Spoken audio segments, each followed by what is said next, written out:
And we are ready to go.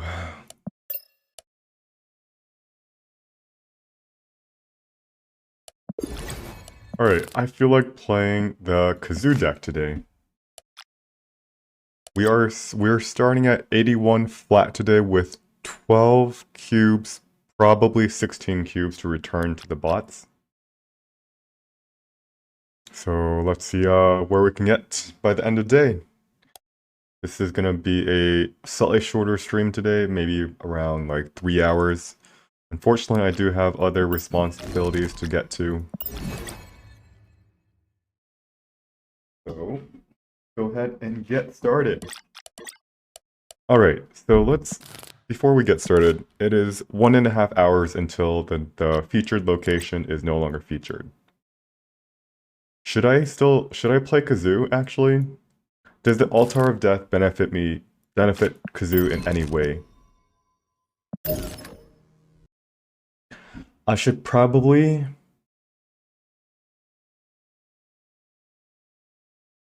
change my deck just a bit, right? Maybe remove Rocket Raccoon for a armor? Maybe add more top end? So could I cheat out something like a Onslaught?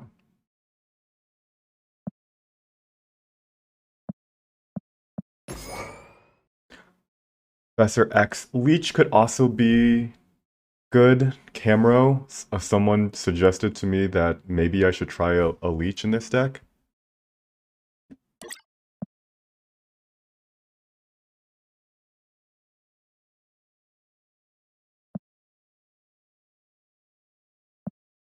And so let's see. Nah, I think I'm just gonna stick with my Grape deck. For the featured location, the Kazoo decks just don't work as well. You only have two locations that are freely contested, and Kazoo just doesn't really do that very well. So really, if I were to win with Kazoo, I think it relies on me drawing a armor so that I could play into that third location and prevent them from cheating out mana. Let's review this deck really quick. Let's see. Claw, Heimdall, Devilsaur. One card that I might want to change from this is Scorpion. It is questionable how good this on reveal is when people are playing like Zabu. They're playing like super strong cards. So let me try to remove this this Scorpion, and we'll replace it with another tech card. Lady Pawn, how's it going? And I've streamed with the camera for just over a week, or almost a week now. Yes, face reveal. I did decide to get a camera. Alright, so if we were to replace the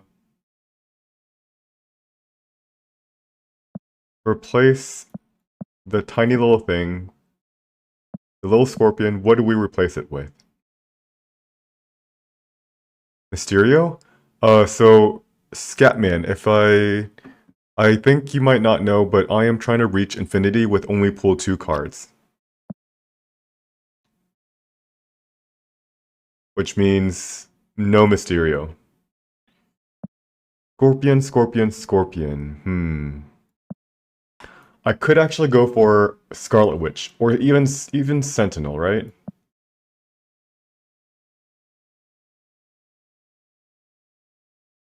So Scarlet Witch is pretty good at getting rid of unfavorable locations. But we already have a Storm to do that. And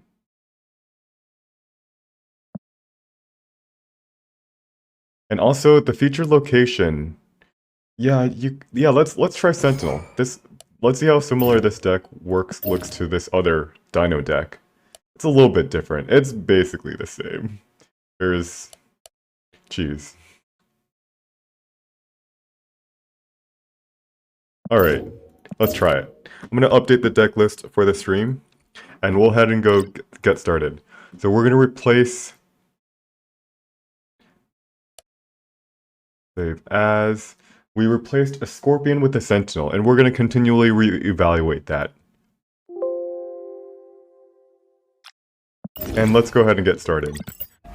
So, Sentinel, we can potentially play a Scorpion, or play a Sentinel into the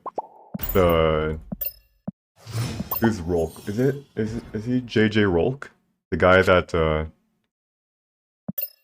I'm imagining, I think this guy's JJ Rolk, so he knows who I am. Alright, we're gonna go ahead and play a Lizard, and then we'll play Sentinel on the next turn. Psylocke, uh-oh.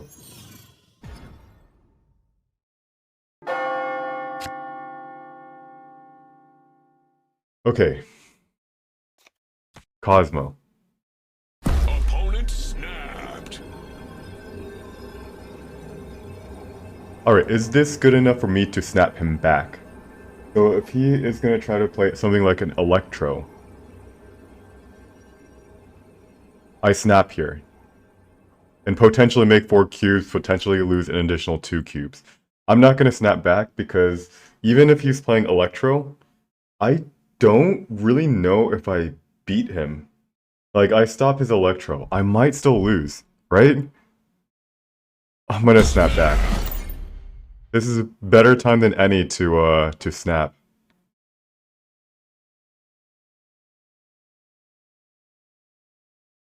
But like, my deck is so underpowered. I just don't feel any confidence. So there's Electro, and there's Space Stone. But like, I don't know if my deck's winning, guys. Alright, so we can go Jessica Jones here, or we can go White Queen. Now, why would we go White Queen?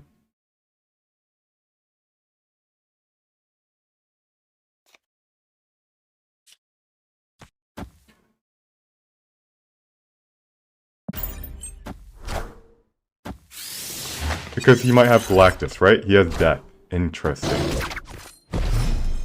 So now we have his Death, right?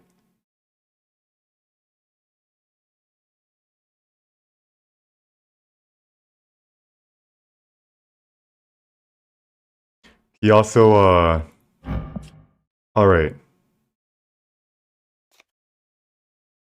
What's his game plan, right? He has a turn 6 Galactus.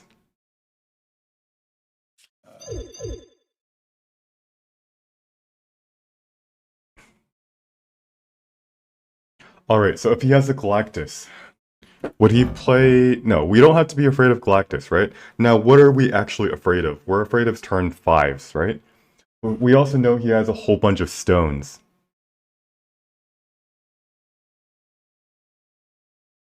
So, we might want to play this here.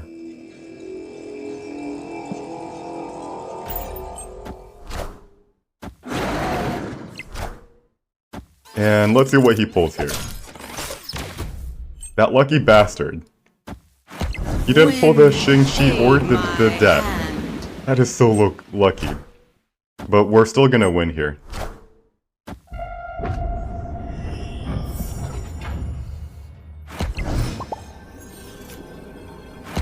And he retreats. So, Victory. yeah. We snapped him and we made 2 extra cubes. Because with the big house, and especially the Kamar Taj, it removed any guesswork that we had to do. We can 100% lock down the Electro with the Cosmo. We knew he was going to play here. So, snap, and we now made 4 cubes. And Real Scatman, you, that Electro is pretty good. Is that the chibi version?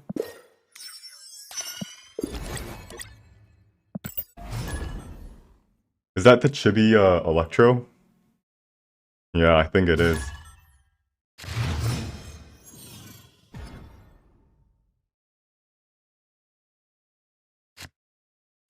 Agent 13. Opponent snapped. Fuck me in the ass. Alright, so there was this post by Ben Brode saying you should snap turn 1. And this guy's a turn 1 snapper. Well, to be honest, turn 1 snappers against me are gonna do well. Because this deck, my decks don't win more than 50% of the time. And the way I gain cubes is through navigating the cubes situation better than them. Well, if they snap me first on this turn, I don't have any advantage. Let's play Sentinel.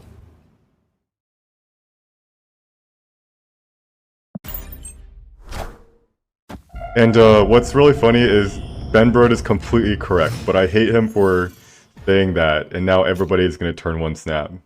Because that's the part of the game that all the people who play a lot of video games and card games, they're good at optimizing or playing out their optimized decks.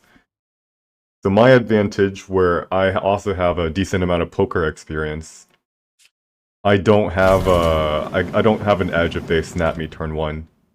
Alright, transform into one of the other locations. Hot Jesus.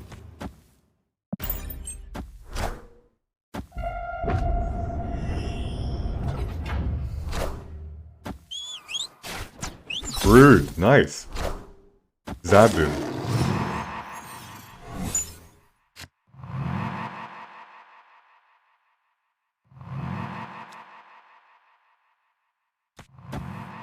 And he might actually have snapped me turn 1 because there was he had a Zabu.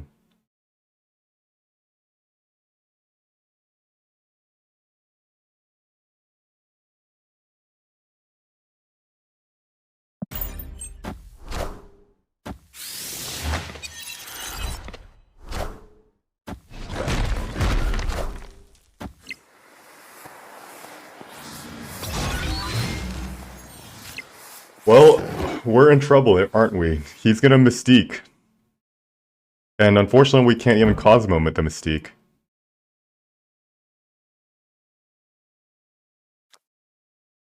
But what we can do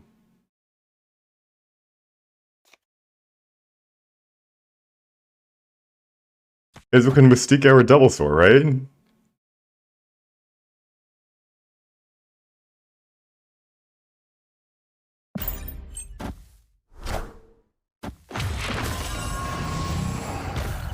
Friendly neighborhood Spider-Man here. Alright, that bastard. I mean, what am I supposed to do?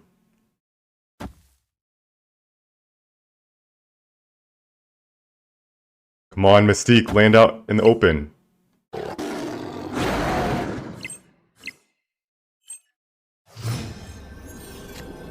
Yep, we lost.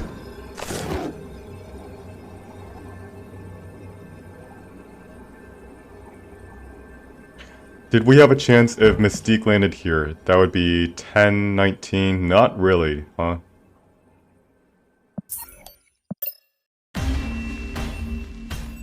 So, turn 1 he snapped, and at that point, I didn't know this, but I actually had almost a 0% chance of winning. He had a Zabu in his hand.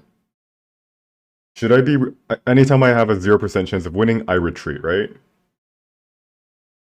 Should I be retreating when someone snaps me on turn 1? This is the hard part now. Now I have to figure out, are they snapping me because they read Ben Brode's article? Or are they snapping me because they have Zabu in the hand?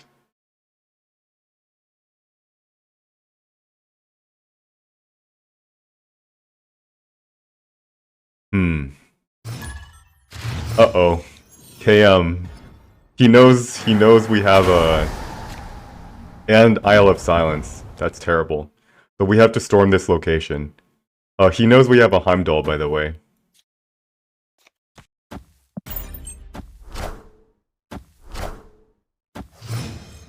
That's a terrible card for us.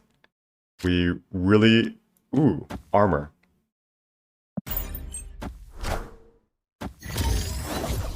No fun for you. Psylocke. He would have gotten a Galactus on turn 3. No turn 4s for us to play. And now we have to deal with his turn 5. But more than that, though, what's worse is this... Oh, this Isle of Silence can actually do something.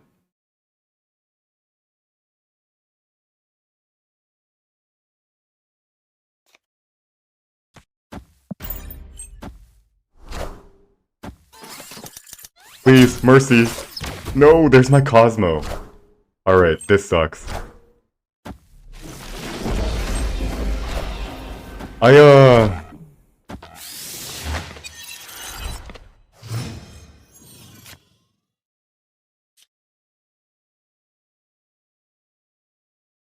Alright, I have a game plan. I do have a game plan. I have a Shang-Chi.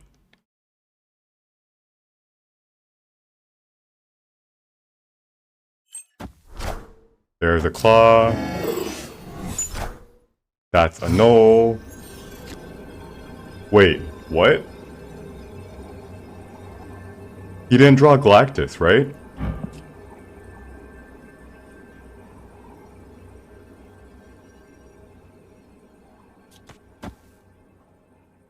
So how does he win?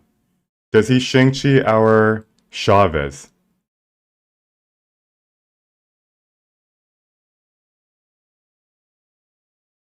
Then this will be at 15. We are still winning here, right? I'll be at...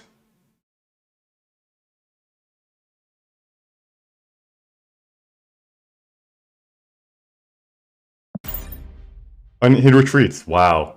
Victory. He didn't draw his Galactus. Which was, by the way, we weren't afraid of that. We weren't afraid of Galactus because we had a Shang-Chi. I purposely threw a claw out here just to keep initiative in case he doesn't Galactus. But it's also because we weren't actually afraid of it. He plays Galactus here. We play Shang-Chi and Death. What happens? We kill his Null, we kill his Death, and we have our own Death.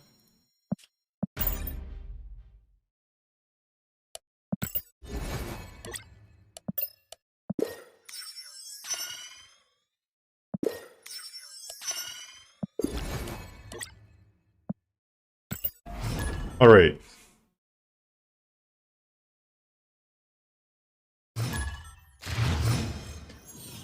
So now we know today KM is playing a Galactus Null deck.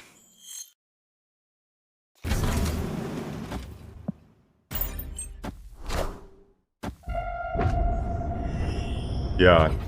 I surprisingly enough, I still have a almost, I think it's a very close to 50% win rate with these pull 2 decks. 1 energy this turn. Mercy. White Queen in the Darkness.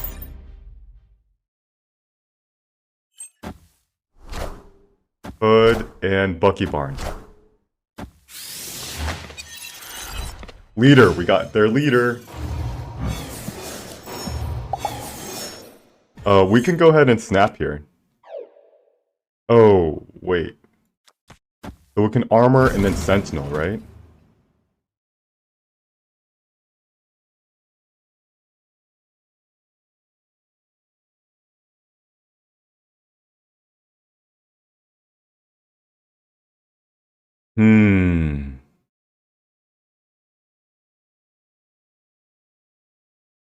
That way on turn 5 we have 7 mana. And we can play leader. Alright, we're gonna go ahead and snap here. Oh, snap. I don't alter I don't armor I don't armor altar because there's something much more important to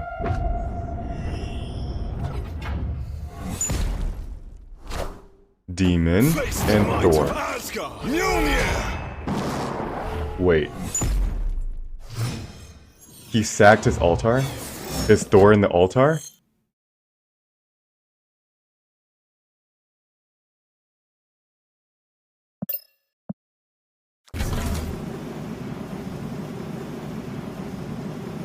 Why?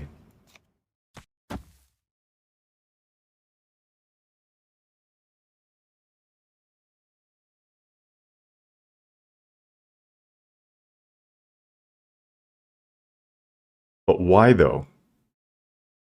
He now has a dead draw. If he ever draws his hammer, it's a completely useless card. Alright, I mean it's his choice, it's his life. I'm not gonna say much. Now with he leaders, he's going to get the Sentinel in the Altar of Death, which is not good for us, but his dinosaur is gonna be much smaller than ours.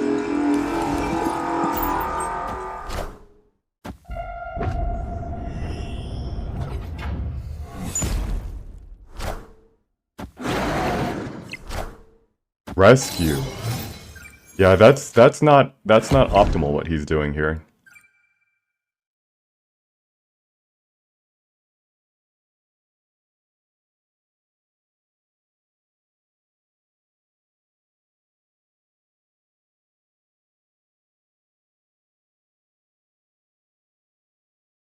And now I can play a leader. His leader.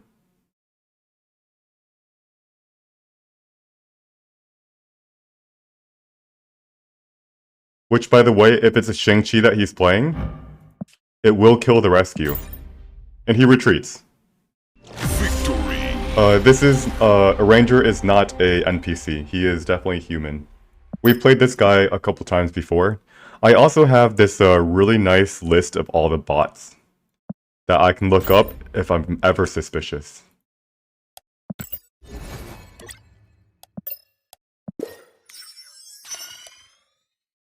Alright, win a location with 4 cards.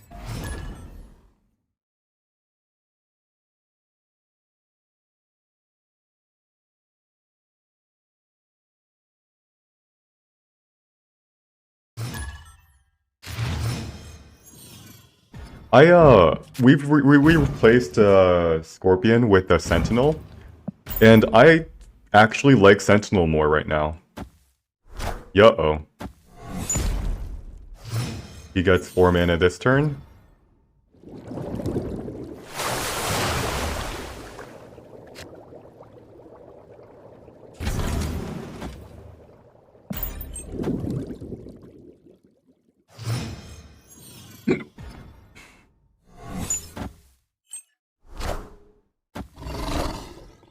Are you kidding me?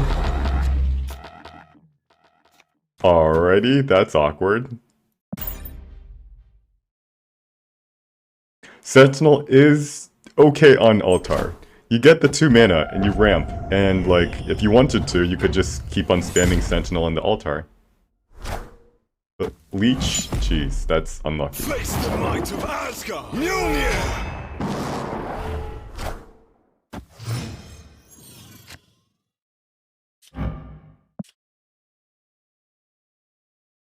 With 8 mana, what do we want to do? We play White Queen, we play Jessica Jones. Do we want to storm the Altar of Death? Opponent snapped. Well, no. Do we retreat here? He has Lockjaw. 3 cards in hand.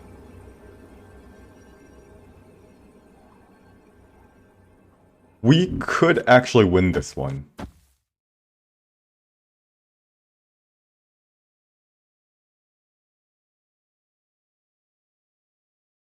But, we could, but I don't think the odds are good enough.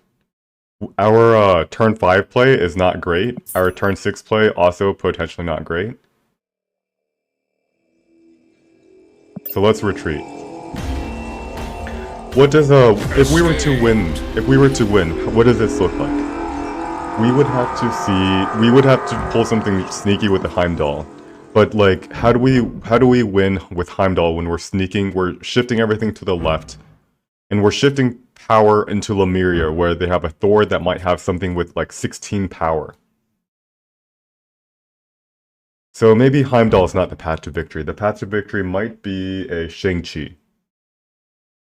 Shang-Chi into the Thor, but what happens if he has like Doctor Doom that he's cycling into and in and out of Sakar.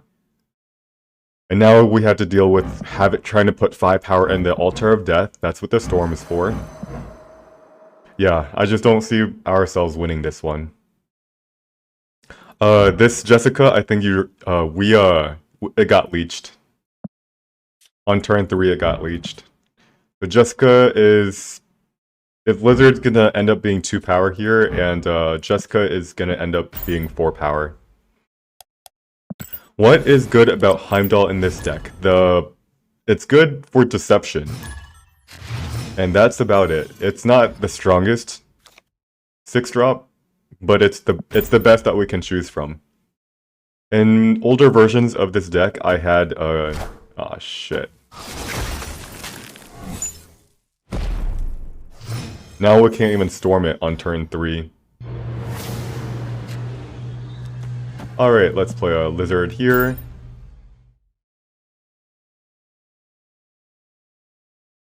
Adelan's bad for us, for our precious little...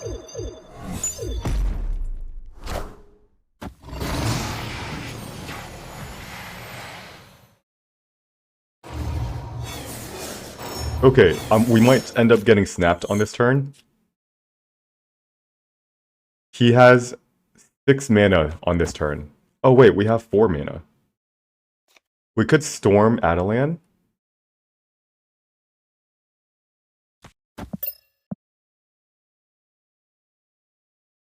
We have 4 mana. Alright. Let's try this out. Let's storm Adelan. Wind, aid my hand.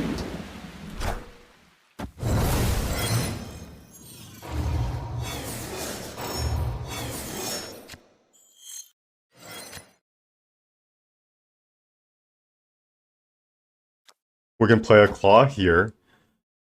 And let's do some thinking here. We're gonna end up using Devilsaur, right?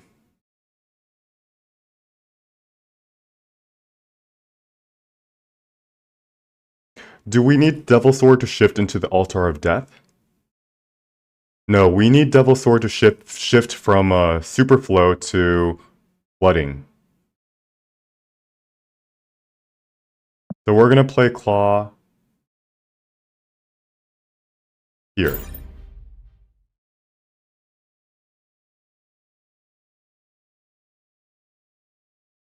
He's gonna win Flooding, right? But this is our game plan. We're gonna play Devilsaur on turn 5. Wait, Brood. That's it? That's all he played?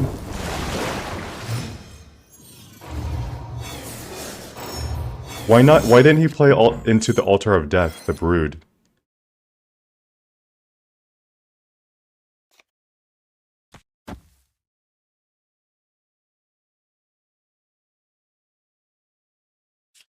Alright, we have 6 mana.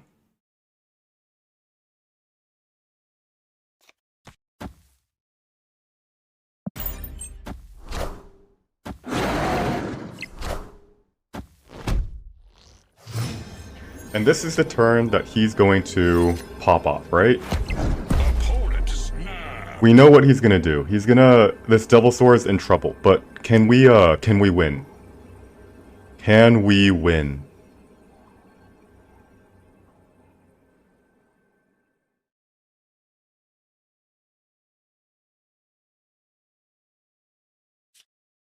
So is 19... This is gonna be 17 power and flooded, right?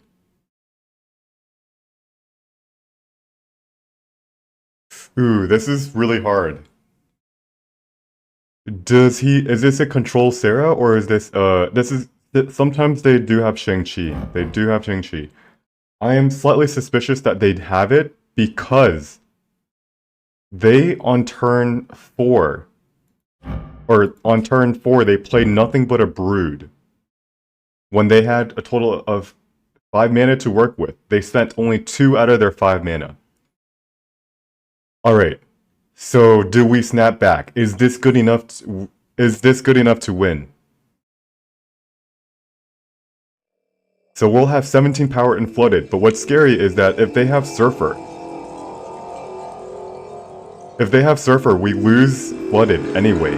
despite having gonna be 17 power and flooded. Alright, let's try it.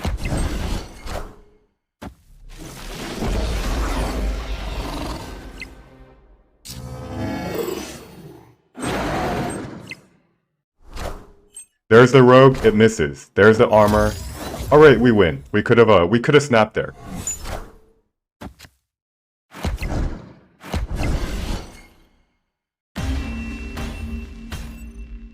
Victory. Nice, guys. Nice. Whew-wee, that was scary. Heimdall.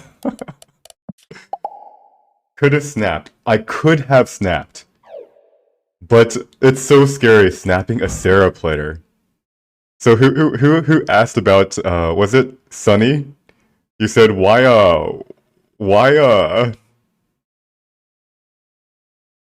someone asked why Heimdall. This is why Heimdall.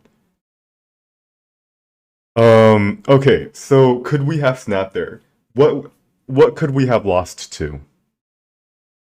This obviously has Surfer, right?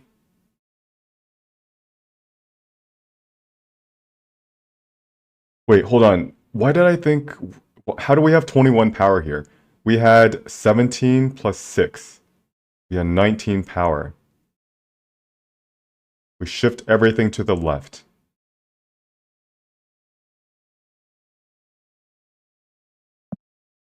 Yeah. So the point is, I'm playing a pool 2 deck, right? And everybody's playing pool 3. I need some way to deceive people. And Heimdall is how you, Oh! So, it's good call, hey. I was like, how do I have 21 power in Flooded? I only calculated, 17, which loses to actually Surfer. So, if you notice, if he didn't play Armor here, and he played something like Rogue, he played something else, and then he played a Surfer, we would have lost anyway, despite this nice play. So that's why I didn't want to snap, because there was a decent chance that we lose despite dodging the double sword, the rogue dodges the dino dodges the rogue, and we still lose. So I'm happy we didn't snap. What is your favorite card in the game? I have Heimdall is up there on the list. And I also really like Dr. Octopus. Wait, hold on. Is this my mission is complete? When with 20 more power, we get a new title, technically not Tarzan.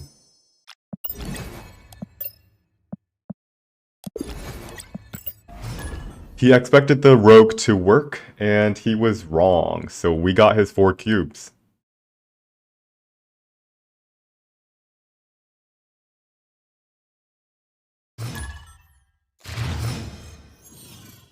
Scary though.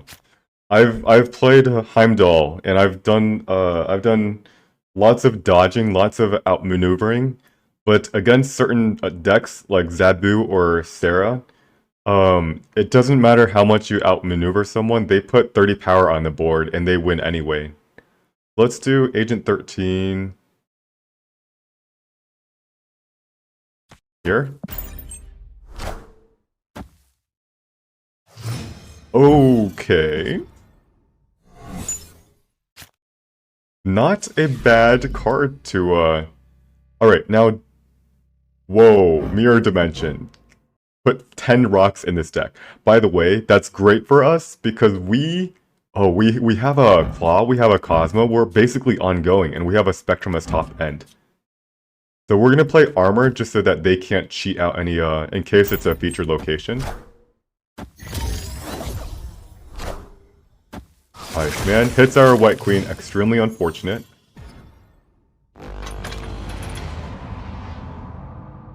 And you know what? I do want Vibranium in my deck.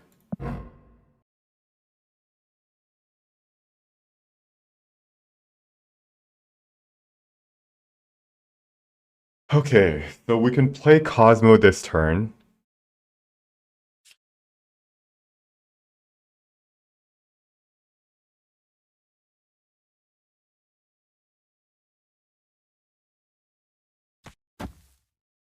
And we'll play it, unfortunately, so we don't actually have a turn 4, so I don't know if I want to play Cosmo. We could play a rock into Vibranium Mines, and then we can play Cosmo on turn 4. Now, do we snap?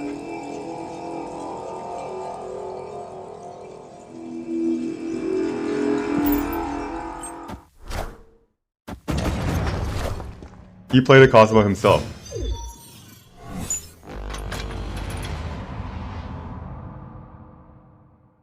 Alright.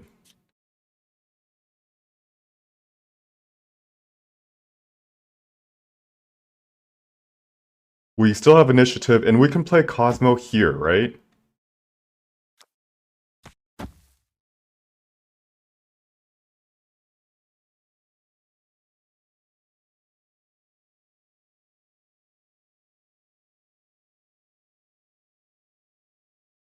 I think this hand is good enough to snap. He hasn't done much. I'm gonna go ahead and snap.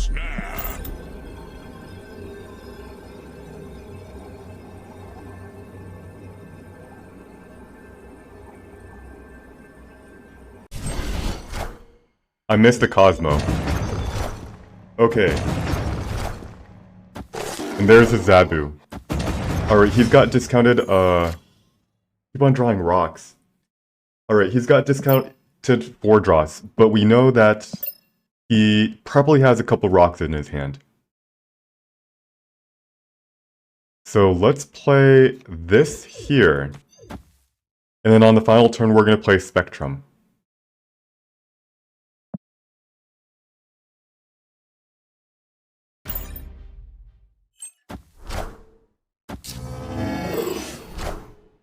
Devil Sword.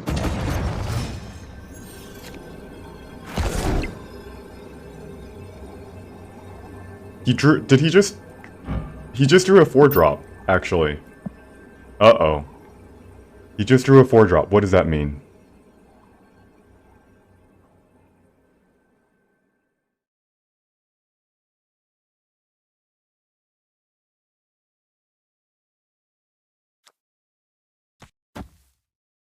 If we play Heimdall, I think most likely he's not going to put power in Vibranium Mines because we're winning it by that a lot.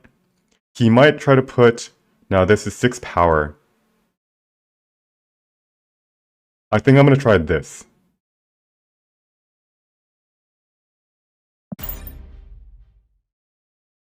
If he plays a single card, he's going to draw... Oh, but he might actually play... Hold on, I might want to retreat here. The problem is, if he plays Rock Slide, and he makes us draw a card. Or put a card into our... Oh shit! Retreat, retreat. Wait, no, wait. No, wait. I think I'm okay, I'm okay. Wait, hold on. Are we okay?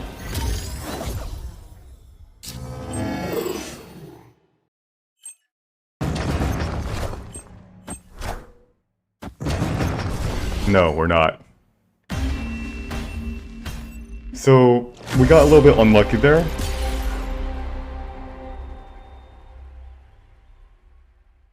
He drew very few rocks, and on his last turn he drew another 4-drop.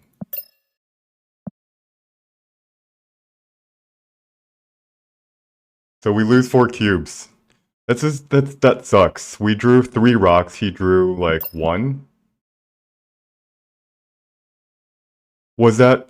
you're not sure if that was unlucky, so...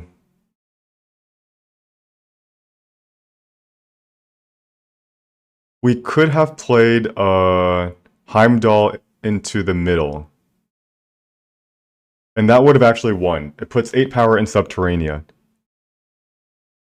And we give up Vibranium Mines.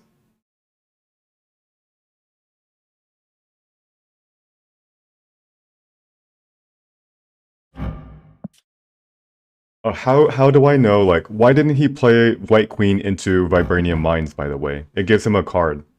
It's because he was giving up that location. And I felt like he was giving that up, right?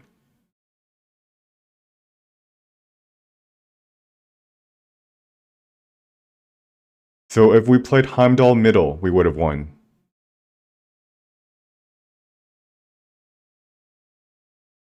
Why not put in Sunspot over Agent? That's true. That's true. Oh, wait. Is Sunspot Collection level 3? It's pool 3? Is it? Let me check something. Sunspot. I think it's pool 2, because I remember seeing it in pool 2 Jubilee cards. Alright, let's try that. I like that suggestion. Alright, let's try it. We played a Cosmo for tempo. Not usually the best choice. So let's go ahead and update our deck list.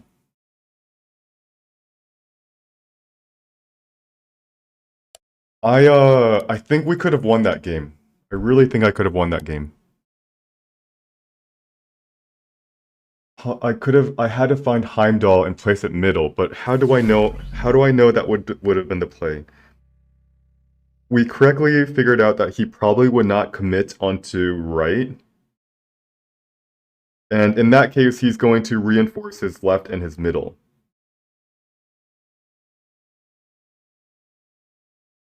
Okay.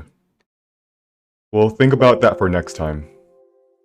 Live and learn. It doesn't look like a mistake, but I think that was a mistake.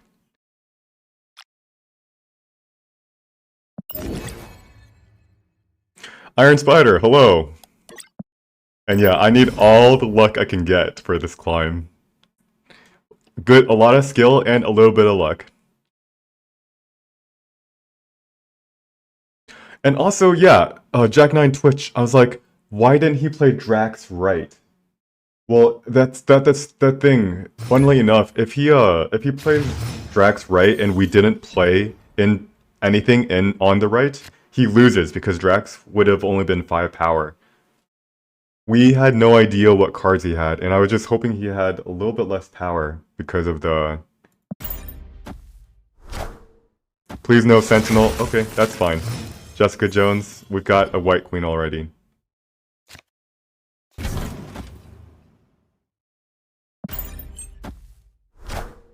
Armor.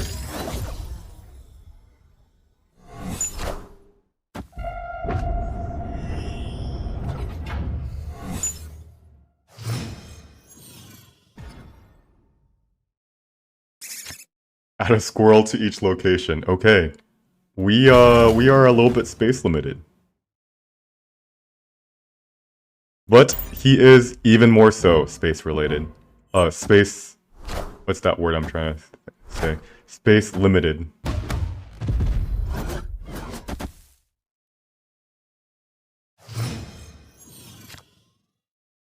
Let's play a White Queen here.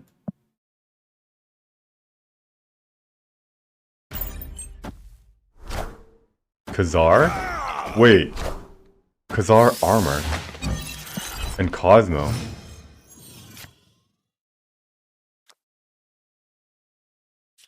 It's an Infinite. So what does that mean? We have to figure out where he plays his Dracula, right? And like also, is he gonna be able to hand dump with all these cards?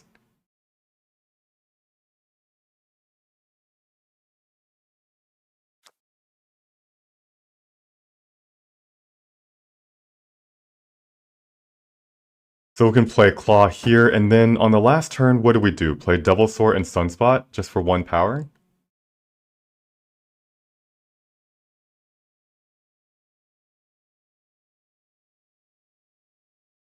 We could play Devil Sword, but what does that accomplish? Winning a lane by a lot.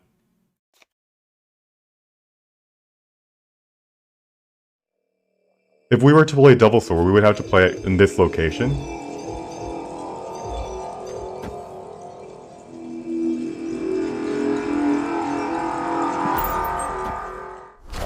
There's the Red Skull. And we're still winning.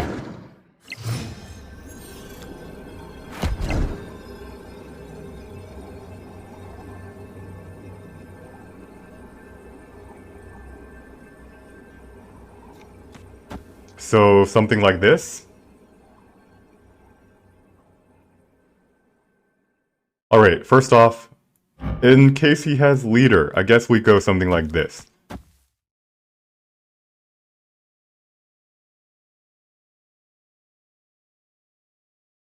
And that should be able to win us the game. This goes down to 23 if he has something like a Blue Marvel. No, I don't think this deck runs Blue Marvel.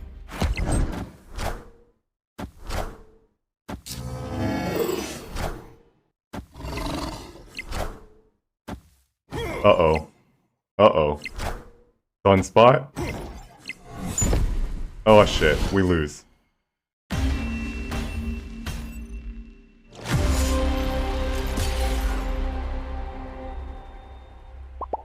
Alright, does Heimdall? Heimdall left is worth considering. We weren't able to put enough power into these locations, right? But if we had played Heimdall, actually, we would have won. Ooh, yeah, Greaseball. Now, it's like we already had Central Park on lockdown, right? But if we play Heimdall, this shifts over, these three shift over, and we win both locations. We add 5, instead of adding 5, we add 11 power. We win Oscorp. Yeah.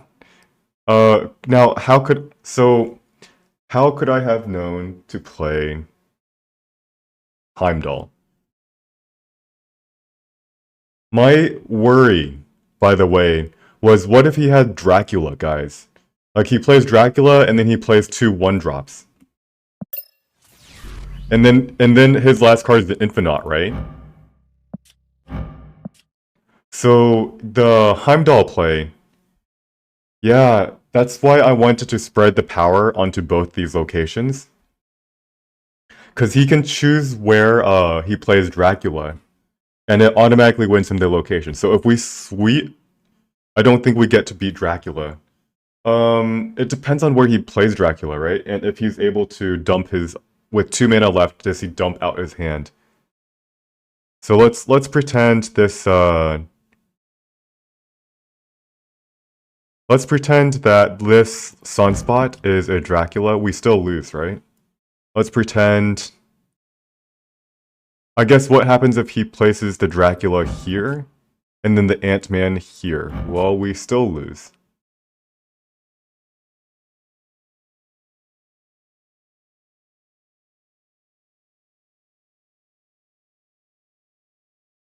Is the right answer that we assume that he doesn't have Dracula in his hand? Is that the only way we win? And then we play assuming that he doesn't have Dracula, and that's why we play Heimdall. Fritz Kaim, thanks for the follow. Which is an insane logic to think about. But if we think like that, though, we think that 75% of the time he has the Dracula, and then 25% of the time so 75% of the time he has it, 25% he doesn't. And if we lose 100% of the time that he has Dracula, and then we also lose some percent of the time that he doesn't have Dracula, we should just retreat.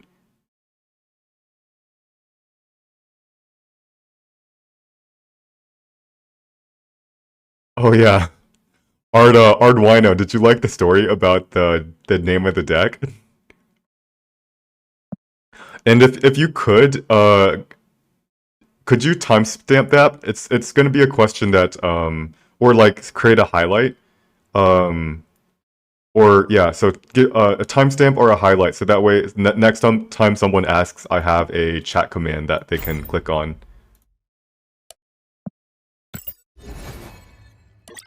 Right, was also at risk if he dropped a 1 cost. That is also true. Although I felt like there was almost a 0% chance that he played anything on the... It's extremely risky when he plays onto a location that has Dino. It's probably best, but yes, it's risky for him to play it, but I think it's better to consolidate high power into 2 lanes than going spread over the 3. That is generally true. The one thing I have a problem with is the Dracula. The Dracula is ridiculously strong. It doesn't matter how much we consolidate. When they can put for 4 mana, they put... No, my poor Shang-Chi. Their Venom. I'll take that. We'll play Lizard on the right.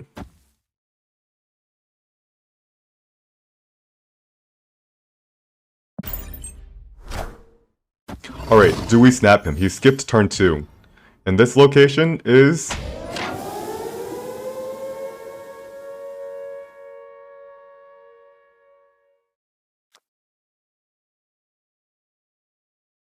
This location is pretty good for us.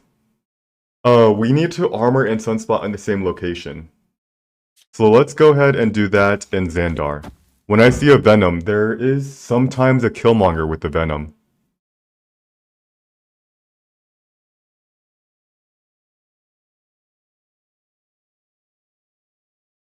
Jack 9 recommends storming. So we could storm Los Diablos base. We, for sure, we don't...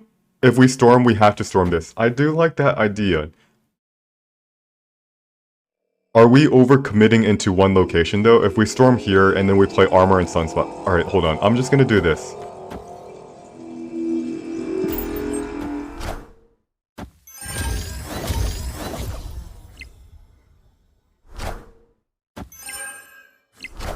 Oh, no. Oh, no. We played Armor already. Oh, shit. Now we know what's gonna happen in Ruins, right? But luckily... We're gonna storm Los Diablos base. And do we snap him? I'm gonna go ahead and snap him. He can go ahead and win Ruins, but we're gonna win all the other locations.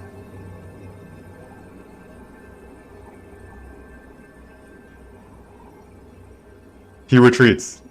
And we're happy he retreats. There is a very high chance that he retreats. In this situation, we have initiative in all 3 locations. And he suspects oftentimes that we have Cosmo. So we'll take that cube and we run.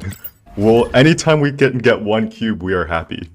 Because yeah, we're, with our deck, we squeeze every single cube we can get.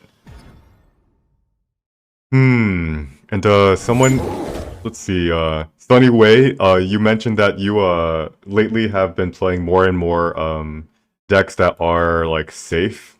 I definitely do think the Dracula discard decks are still strong. I think it's not my playstyle though. So, but if you do have fun with it and you can climb with it, then you let's see. Let's play a Sunspot right here.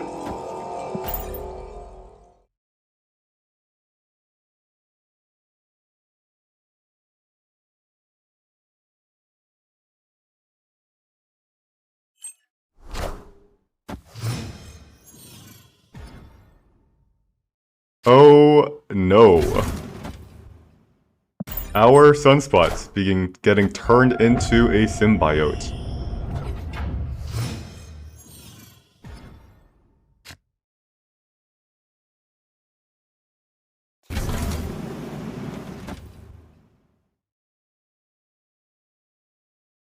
Opponent snap. Alright, this guy obviously has Zabu, right?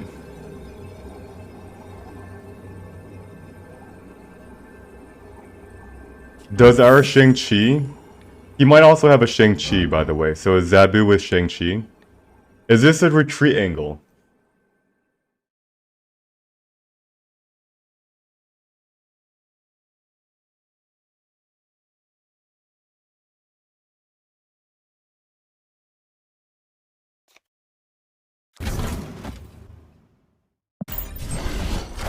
Alright, he doesn't have Zabu. This is not Zabu.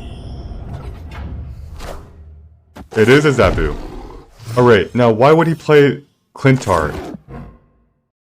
Why would he play Zabu into Clintar?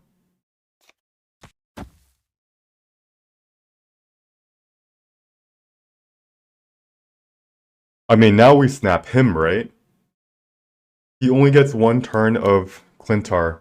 And if he doesn't Shang-Chi this,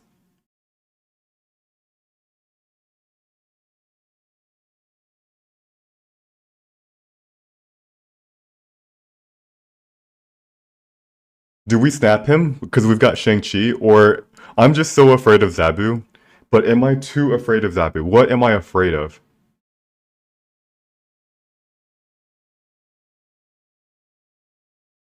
What am I afraid of? I mean, I'm gonna play a little bit safer. Typhoid Mary and Shuri. Oh my god.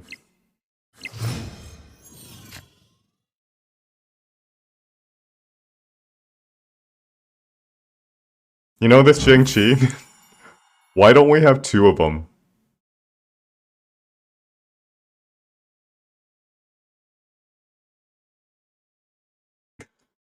Oh my god.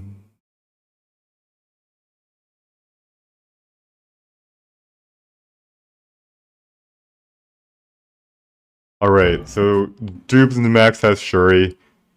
How do we win? We have to play... White Queen is 6 power. Can we put any more power than 6? We can't, actually.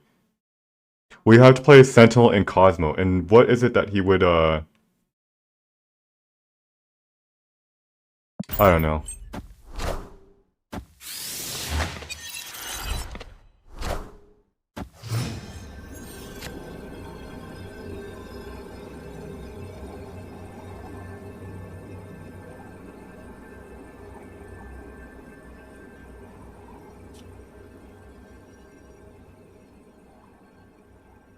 Taskmaster.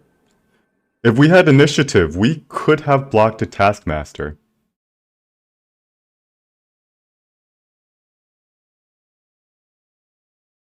Is this good enough, guys?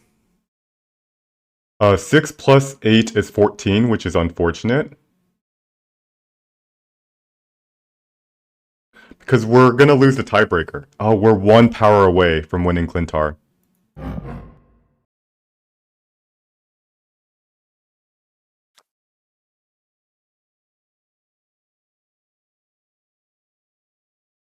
We do something like, let's just say...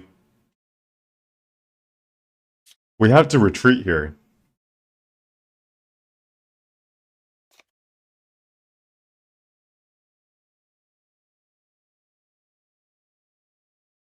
Alright, we retreat. We lose the tiebreaker. Damn. We'll do a retreat later, and he might have retreated, but probably not. Escaped. Taskmaster. If we had 1 more power, could we have had 1 more power?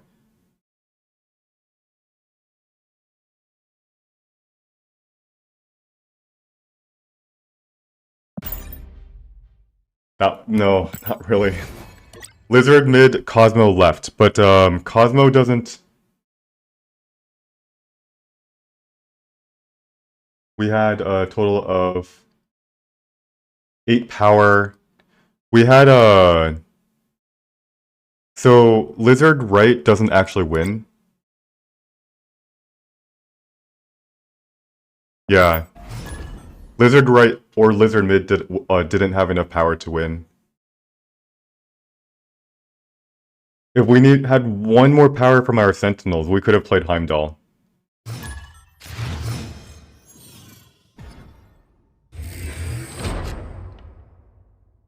Yup, and the vision, I mean, not too hard. It's like he's always going to keep his vision like his ending board position is going to be 14 14 14. So usually it's hard to play around vision, but this one was not one of those times where it's hard to play around vision. Of course we draw a rock.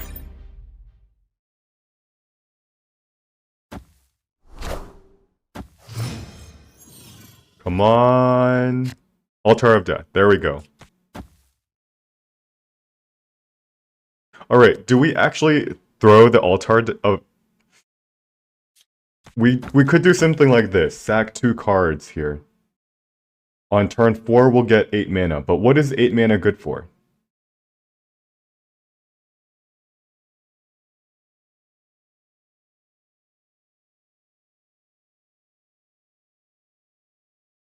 Maybe. Maybe it'll... Maybe we'll get a play, right? Maybe we should just throw one rock so we can play double sword. Oh, come on. Alright, I want to retreat here. We've drawn 2 rocks. We do have a claw, but I don't like how this is going. Escaped.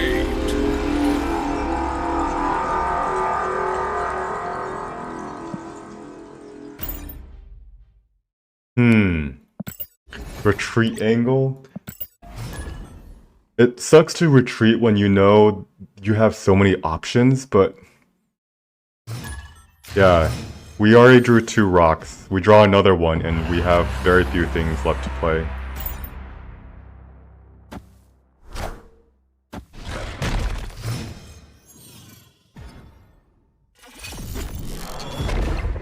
Alrighty. That's pretty good.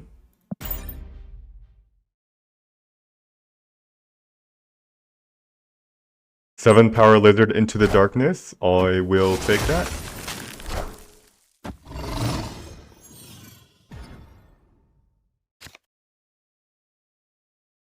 Alright, is this a Cerebro 2 deck? Iceman and Korg.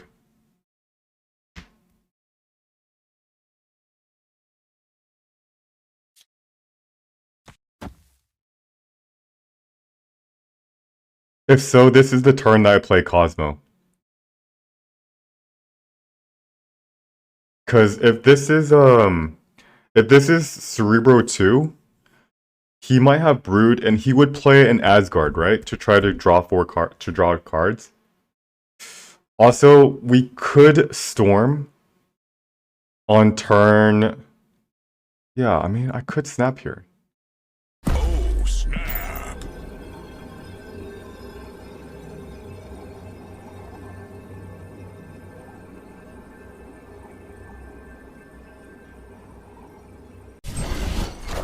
Alright, what do we stop?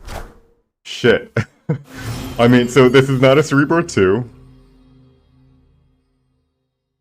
And at this point, we will go ahead and play a Storm and Death Domain. Is he gonna put 7 power in Asgard?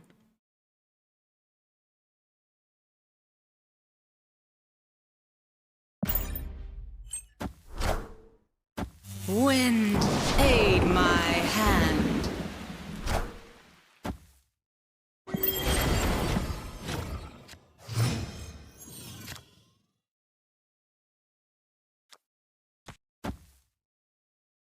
A strong guy? What the heck is this deck? Graveyard Smash. Alright, I'm gonna do a quick bot check. Graveyard.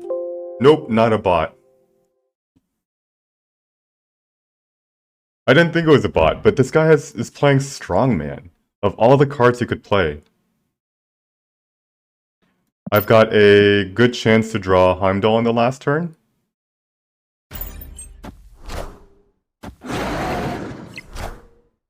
Blue Marble.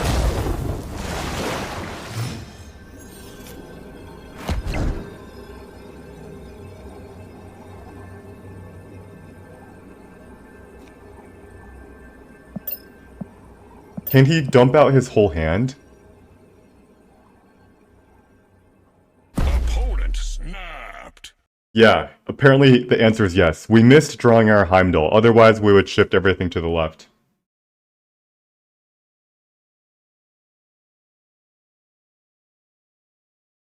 So I guess we have to retreat here, right? He's gonna put, like, an Ant-Man. Oh yeah, he wins this one for sure.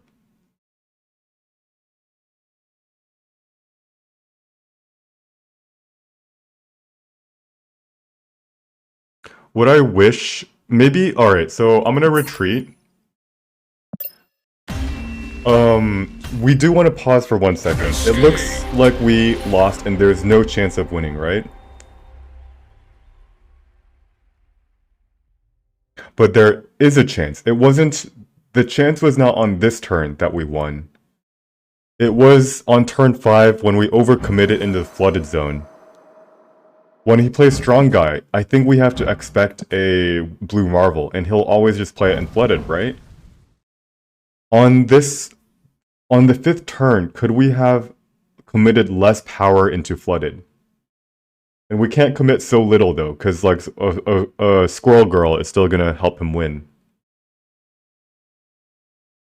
So on this turn, could we actually have just played something like a Claw and Flooded? Put 8 power there and assume that he doesn't win? Yes, I think we could have.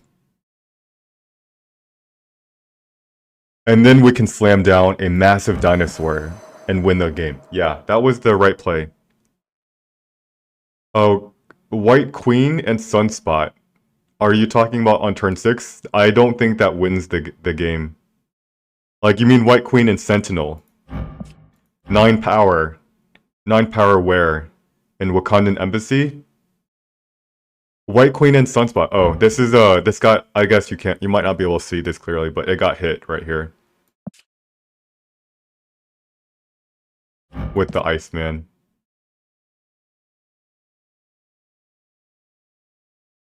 Which would have been a good play though. Like, if we wanted to, we could have played, a White Queen and Flooded, and then a Sunspot somewhere else. Although, personally, I do like just playing a Claw out more, because Claw is a total of 10 power on turn 5, spread through 2, while White Queen Sunspot would be 7 power, spread through 2, and not very well spread either. So yeah, we could have won that one. We just didn't, we shouldn't have played Dino. 23 power. Did I really need 23 power to win a Flooded Zone? No. Mistakes were made, and now we have lost cubes overall. We are down 2 from where we started from.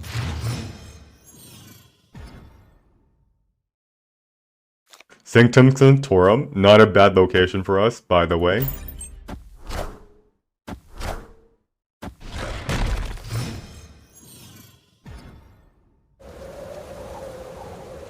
Oh no.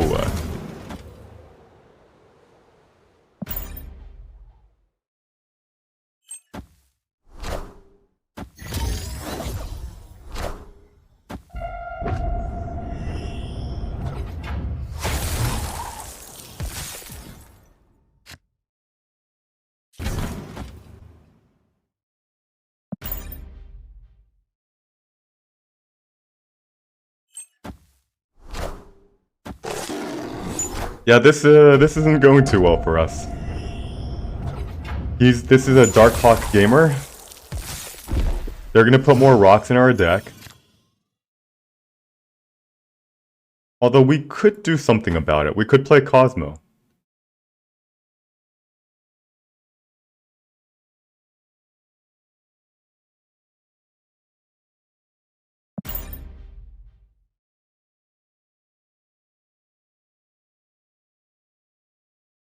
And what we really need to do is wrong location. Moon Girl, uh-oh.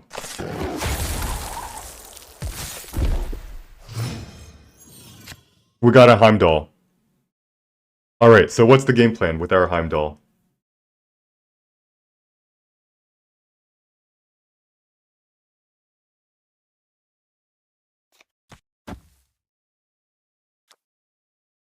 Double Sword, right? Well, unfortunately, the Sunspot's actually going to be negative energy. Alright, so we can't play Double Sword here. But if we play Double Sword here, that's way too much power. So we have to play Claw. Alright, now is this good enough to snap? He played Moon Girl. He's going to have what? Dark Hawk, Dark Hawk?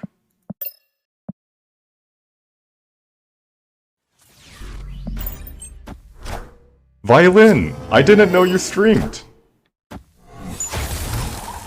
Thanks for the raid. And luckily we did play Cosmo, so he couldn't play double Spider-Man. And now I wanna snap him. Do you think he's gonna find a retreat here? I'm gonna snap him. Oh, snap. I don't think he's gonna find a retreat. Oh my god, those Those sloth emotes, are you kidding me? By the way, guys, watch this. You're gonna see some magic soon. Heimdall. Shift everything to the left.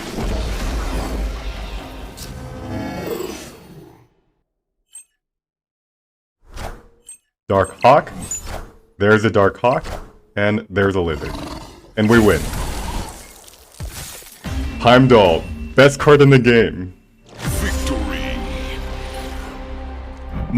I didn't know you streamed Violin, but yes, I actually love that sloth emote.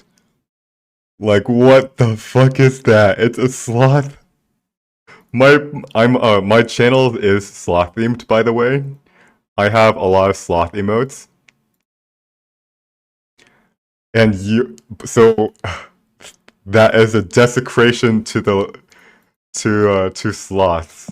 But yes, so Violin, my challenge. So for everybody that just came here and don't know what I'm doing I'm doing a challenge where I'm trying to hit infinite, playing only pool 2 decks. Pool 2 or pool 1. So we have to figure out, since they, most of the times we lose, they have a lot more power on the board, we have to figure out ways to win by being clever, sneaky, with our Cosmo, with our Claw, with our Heimdall. And this is a really fun challenge because you actually have to think. Sometimes when I feel like you're playing a really strong deck, let's just say Galactus, right? Galactus with Null.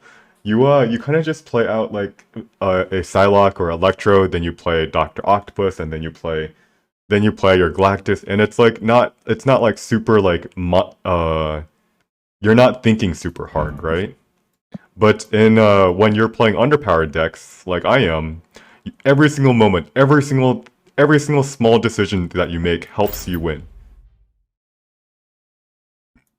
Yes, I saw you made a comment on someone else's Twitch chat that you that you got a Galactus and you're gonna run out of luck for the rest of the game, for the rest of your Snap career. But yeah, I didn't know you streamed. I'm gonna go ahead and drop you a follow. Alright, we do like Subterranea though. Funnily enough, we do like Subterranea. Because when you're playing an underpowered deck, the fun thing about my deck is that it might be underpowered, but every single card on its own is strong. Every single card that they have, if they have combo cards, Subterranea breaks up their combo, but it doesn't break up ours. Let's play Lizard here.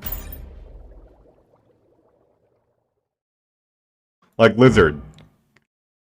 Ooh, wait, what happened just here?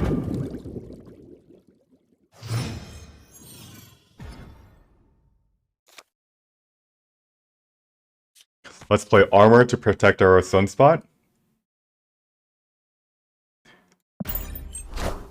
And let's see where this goes. Black Widow. Oh, no. Luckily, we have a Sunspot.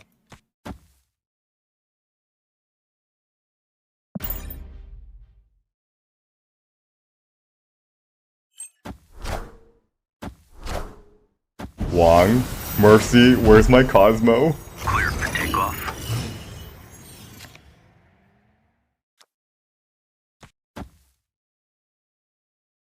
Where is my... Alright, do we snap him though? There's a very high chance we snap and he retreats. And we are okay with that. Snap. Please, please, retreat. Retreat. Retreat! Like, come on. Whenever someone snaps you and you're Wong, it's because they have Cosmo, right? Why aren't you retreating? Alright, he didn't retreat, guys. Debris. And Hazmat.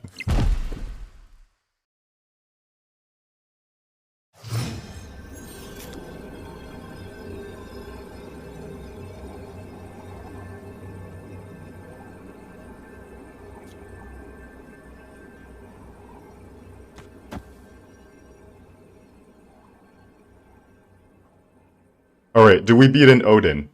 We clearly lose Avengers Compound. And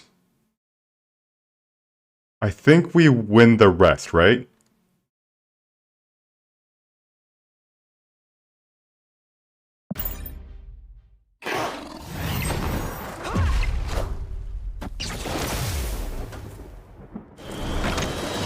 Yeah. What is he doing?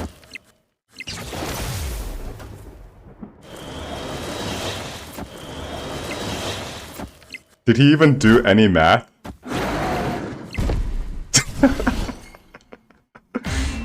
Alrighty.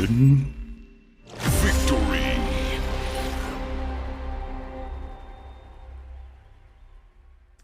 Congratulations. You got your Debris Kazmat Wong Odin combo off.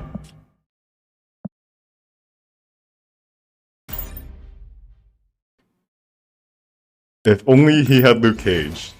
Yeah. Alright.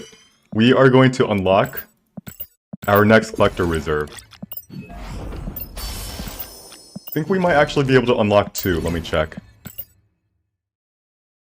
So, I guess the question is, what do we want to upgrade? Let's go with a... We're hoping to get a Cosmo, and also Shang-Chi. Let's see, should we upgrade our Shang-Chi even more? We have enough Shang-Chis, right?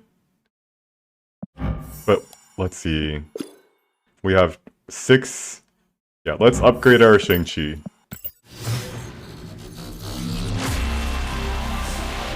Probably doesn't happen so much, so he was happy. He was just happy to see his combo go off. Yeah. Sometimes it's not about winning, sometimes it's about seeing... Nice, I got leader, guys.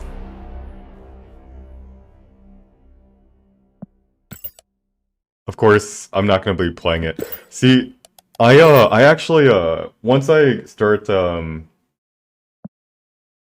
once I finish this challenge, I will try out leader.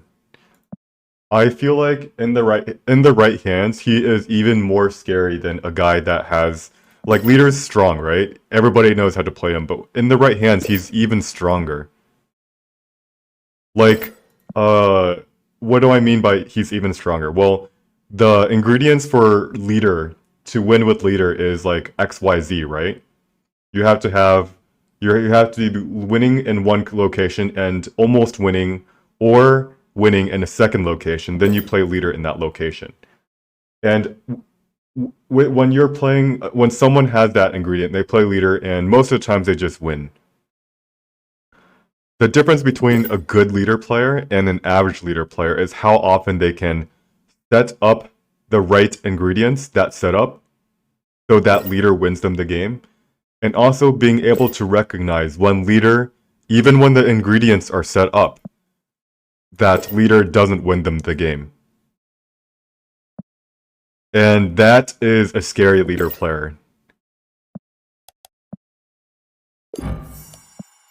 So I do want to test him out. People say that he's brain dead, but there's actually a lot of thinking still left to do.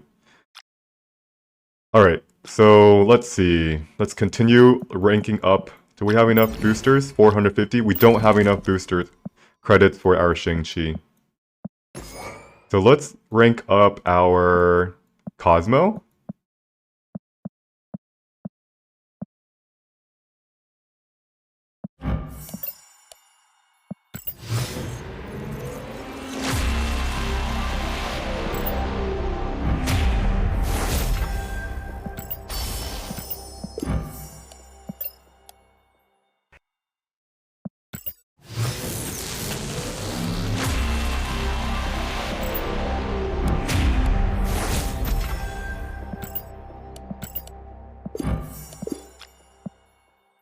And maybe let's upgrade our Storm also?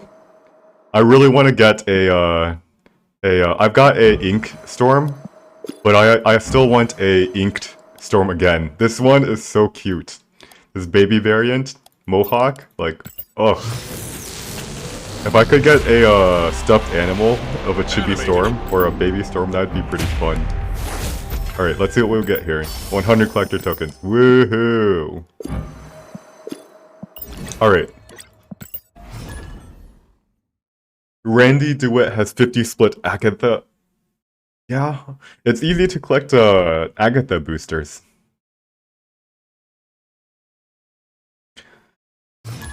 Got to be KD. He's a Twitch viewer, not of mine, but of other. Sunspot in the dark. We see a Nightcrawler. We're no longer afraid of our Sunspot dying. Yes, we are. We are absolutely afraid our Sunspot dying. So let's just go ahead and play armor here.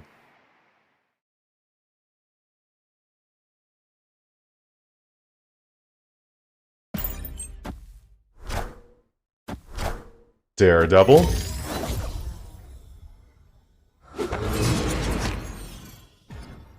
Daredevil. Oh shit. Bifrost. After turn 4, everything shifts over to Warrior Falls. And we get to kill his, Do we want to snap on this?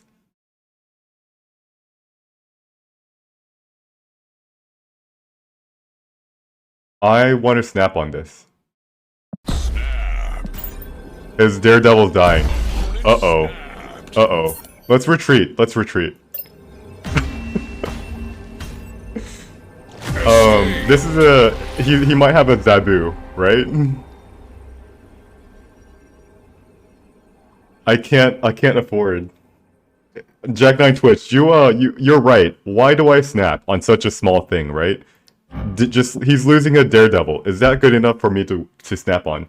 If my deck was equally powerful to his, I think it is.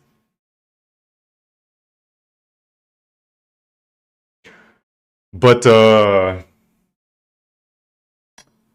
I don't think it's good enough against the average deck, against his average deck. He's a deep pool 3, pool 4, pool 5 player. He plays something like Zabu, and then what? So like Daredevil, the Daredevil players, they like, or Zabu with Spider-Man and Absorbing Man, they like to play Daredevil, so they know if or whether or not that they should play the Spider-Man or in Absorbing Man combos. So I snap, he instantly snaps. I think I should retreat.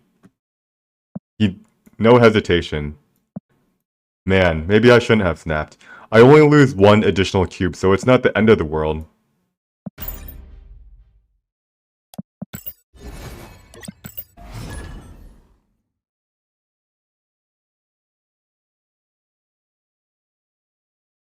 I am curious what he had, but I'm thinking very likely he had a Zabu. We're gonna meet him later tonight. Again, like, cause we're gonna match. Oh, Marcus is probably a bot. Yep, Marcus is a bot. Could be a person with a Marcus as a name, but we'll do a quick bot check right here.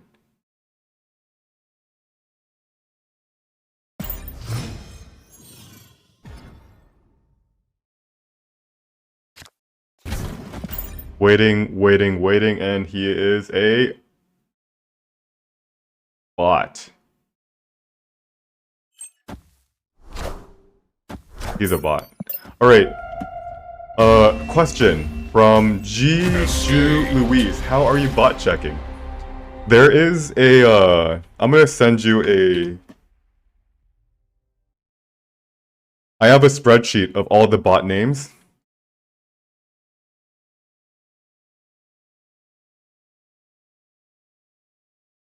So we get to return 1 cube.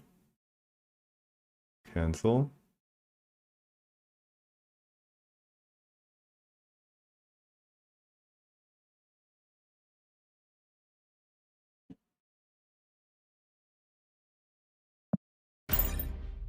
Stop giving away cubes before getting to infinite.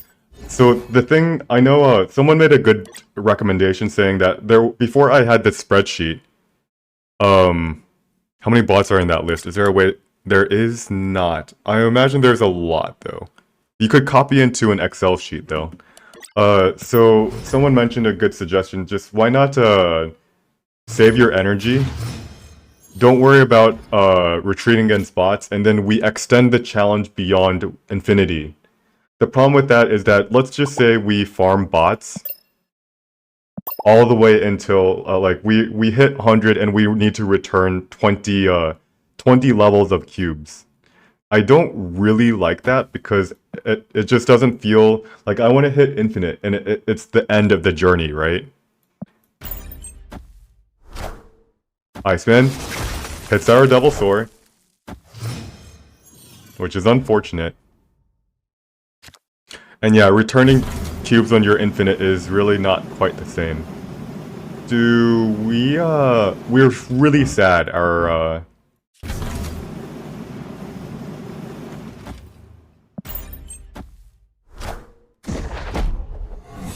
Okay, is this guy playing Cerebro? We played him, like last week, and I remember I think he was playing Cerebro.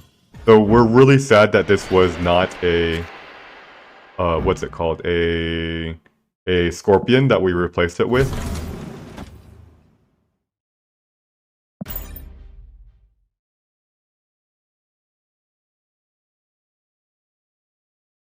Yeah, they are part of the game. The argument I have against that is, this challenge would be extremely easy if I were allowed to allow myself to farm against bots.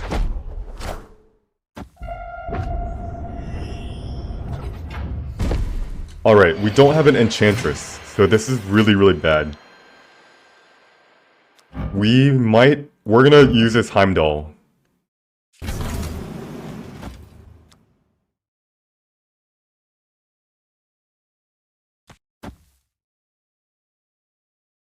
Opponent snapped. But do we lose anyway?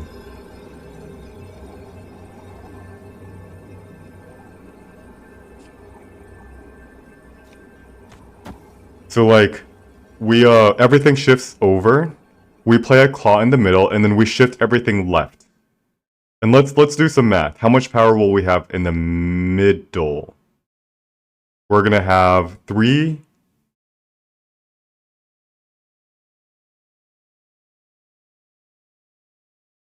3, 4, 5, 6... and then 12. Is 12 power in cloning vats enough? Maybe. Maybe.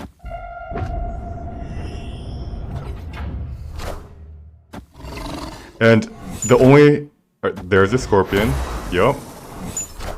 There's an Agent 13. Is this not a...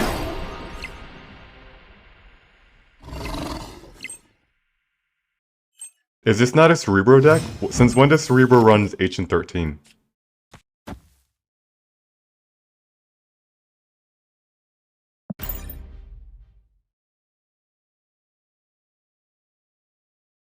Wait, I'm confused.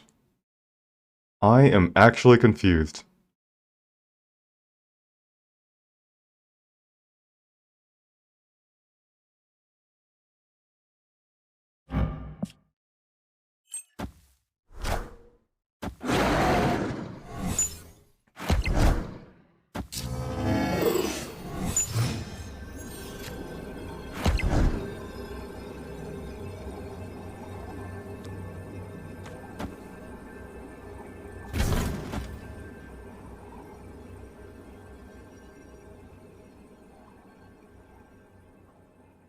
Here's the problem. We lose to a Devilsaur. A second Devilsaur, right? He'll move a Nightcrawler. He can actually move 2 Nightcrawlers over. And we lose... Oh man, this sucks. He plays a Devilsaur right here. He moves 2 Nightcrawlers over and we lose the game. So we retreat. The only time we win is if he doesn't find this play to play around Shang-Chi. So we retreat. Does Heimdall mid win? 20 points mid. So let's go here. Oh, good. Alright, does this win?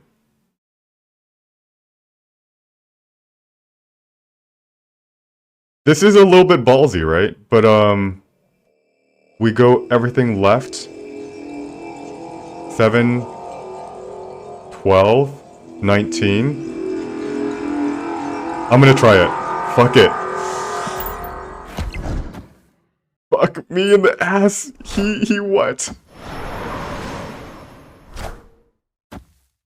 He did what?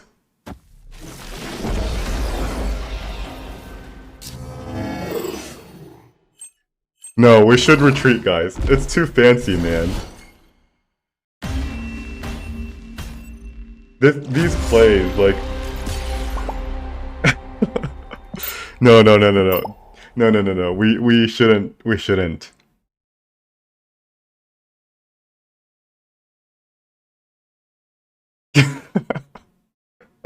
Jack 9, you totally just baited me. I needed more time to think. That's generally that's what usually happens when I panic. And yes, JC plays we've played JC a couple times.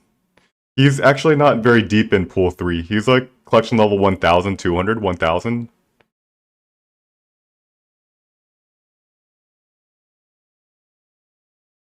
We were really close to him. He played Zatu the Watcher.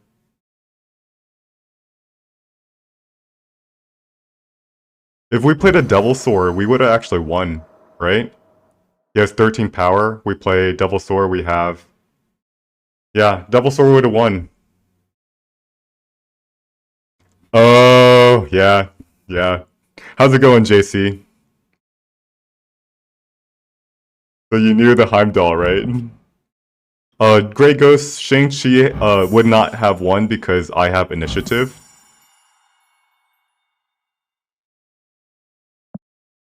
So the most incredible play was, of course, if I had a Daredevil on turn 6, I would have been able to play a Devil Sword, but there's no shot I play that play. Basically, it only wins against an arrow, and I have no idea. So back to 80.9 we go. JC, what's your rank right now? I've seen you on the Snap leaderboards up there in some previous seasons.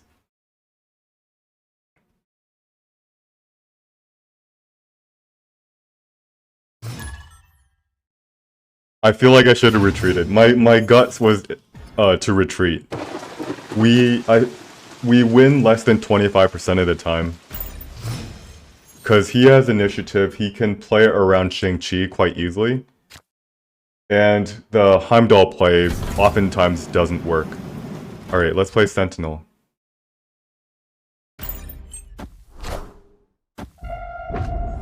Yeah, it's so annoying play against so many bots. Yeah. I can blame chat, but I can't. It's all on me. Storm, that's... Alright, he lost an arrow. We can go ahead and play a Sentinel in a Sunspot. So he has an arrow. He might be playing arrow leader. We gotta watch out for leader here. So this deck that he's playing is, if he doesn't play Zabu this turn, I'm gonna snap him.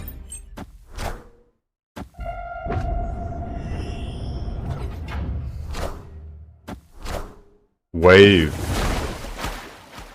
Alrighty.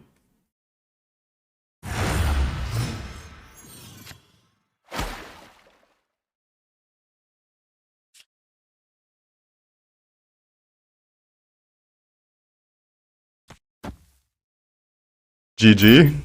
How do I ever win this game?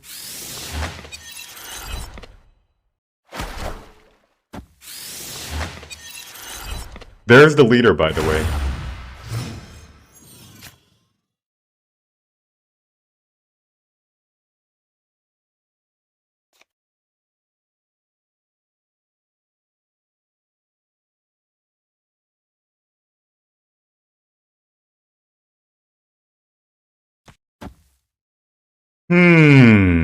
Do we snap?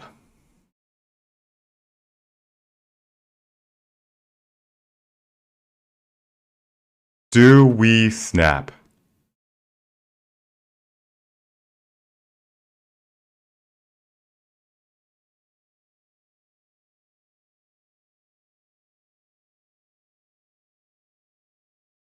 Alright, what do we think he's gonna do on this turn? he might play something like a Professor X. Maybe. Does he seem like a Professor X player? I'm gonna go ahead and snap. I have all the time in the world next turn to think about his plays.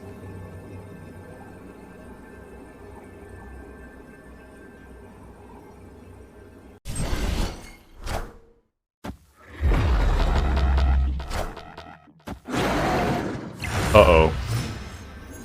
I mean...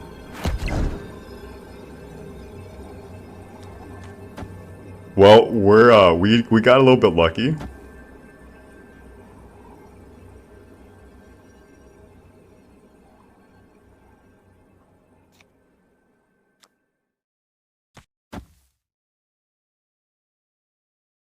And this is actually 7 power in Washington, D.C.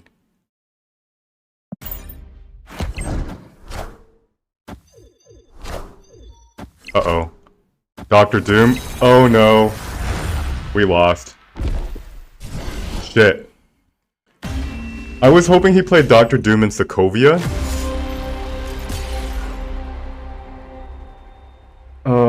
Shit. I couldn't have known where he was gonna play Dr. Doom, right? It was either gonna be left or right. I guess if we knew that he was gonna play Dr. Doom, we could have played 2 cards middle.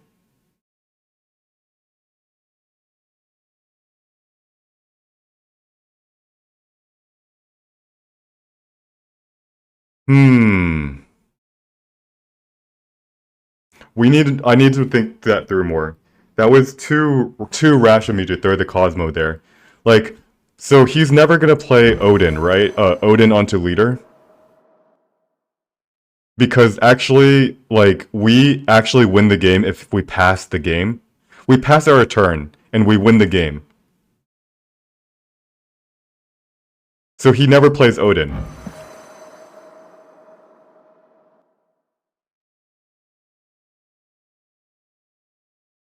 Now, when he plays Dr. Doom, though. Oh, I played Cosmo in Sokovia because it plays around Dr. Doom and Odin. Spoobs Boob. Or Spoobs. Boops Boops? You're Boops Boops. I think I know who you are. Spoob Spoob. You think you would trick me? What is this, Scooby-Doo? Alright, actually, funnily enough, White Queen. Remember when he played White Queen? It was the turn that Wave was on the board. He actually couldn't play, we don't know he got our Heimdall or not. Because, Wave, all the costs were 4. And that's why we got his armor, by the way, created by White Queen. Now, if we thought about that long and hard enough, we realized he would never have played... He never would have played Odin. And then his only play is Dr. Doom that we have to calculate. And there was 100 different plays where we beat Dr. Doom. We were 1 mana shy from being able to play 2 cards in the middle. But unfortunately, the only time we lose against, like, if we play 2 cards in the middle, we actually lose against, Actually, no, we don't. We really, really don't. We don't lose against Odin because we actually get, maybe. I needed to think that out more. Every single decision, every small decision matters.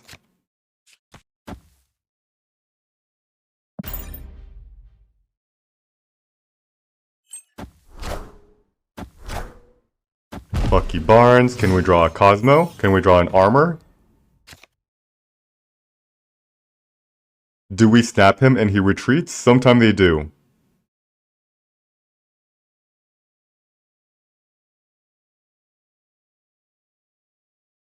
Alright, what we're gonna do is we're gonna play Storm in Mirror Dimension because very high chance that he plays a Deathlock or a Carnage here. Wind, aid my hand. And we're gonna be able to sneak.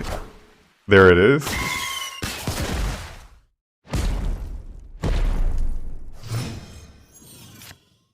We're gonna sneak some power. We're gonna sneak 8 power here. Total of 10 power. We can also add more power by putting a claw here. Is this good enough to snap?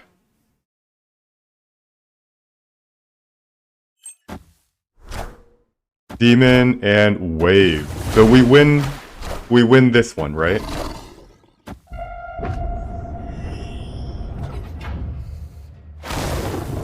Kind of. If he has Dr. Doom, he's gonna do something like snap us.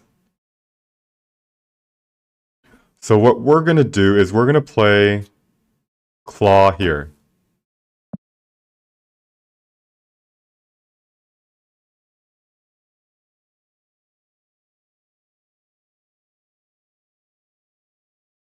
Alright, now when do we snap?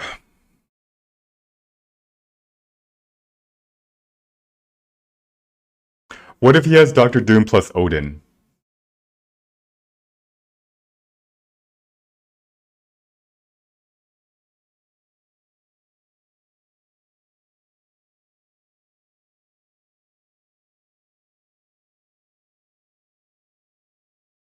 What if he has Dr. Doom plus Odin? Is that, I mean, that's a little bit too... Alright, so he's destroyed a total of 2 things. He played Wave premature. I'm gonna snap him. I could be wrong. If he doesn't play Dr. Doom here.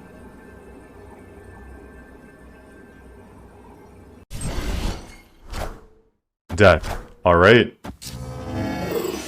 All systems go.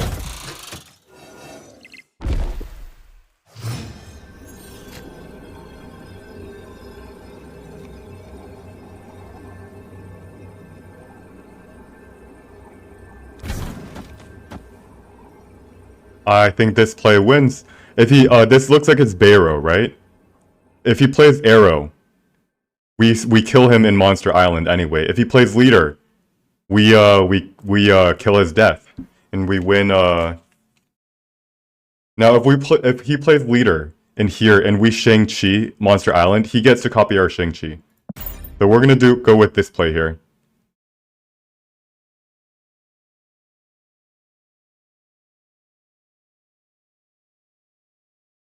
Now, I guess, yeah, that's a Leader, right? That's a Leader. Did I do the math right? I hope I did. We win, right? Shang-Chi? Oh my god.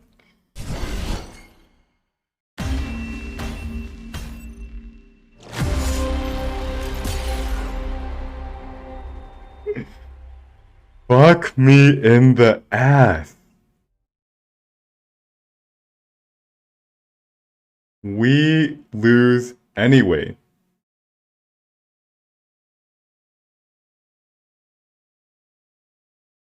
I didn't do the math. I just assumed we won.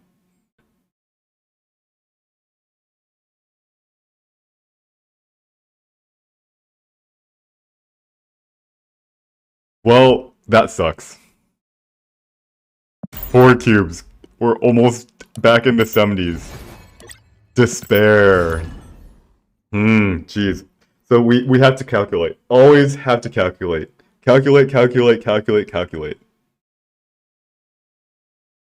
We calculated out the cards that he could play. I'm gonna do a...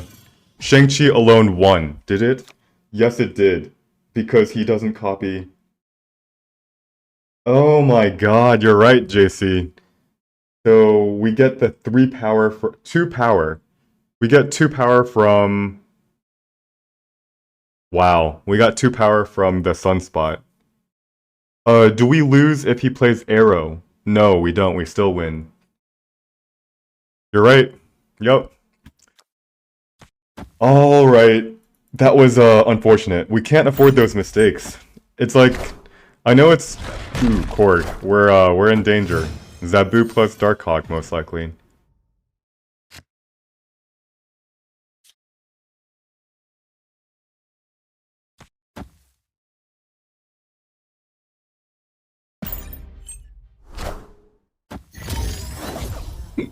Yeah.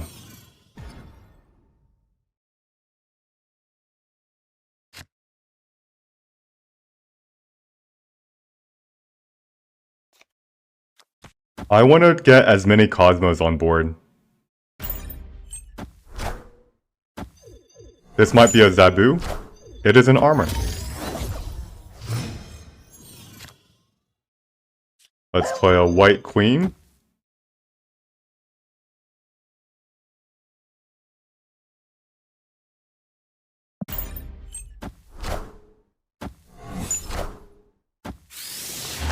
He sees our claw, congratulations. But we have a dinosaur. Alright, do we snap him? He has played nothing in Sinister London. How is he gonna play... Opponent What the snapped. fuck?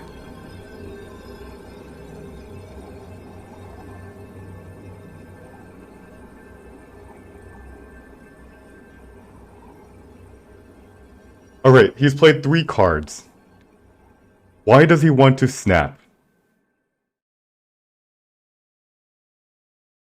It's because he has Dark Hawk, right? We got 5 cards. I mean... We're ahead on the board by a lot. Zabu plus Darkhawk, but it's turn 5, so he's not going to be able to... Unless he plays Zabu this turn. And then he plays out a bajillion...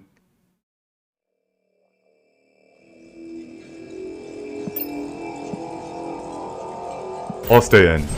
This is a Zabu, right? Double Sword.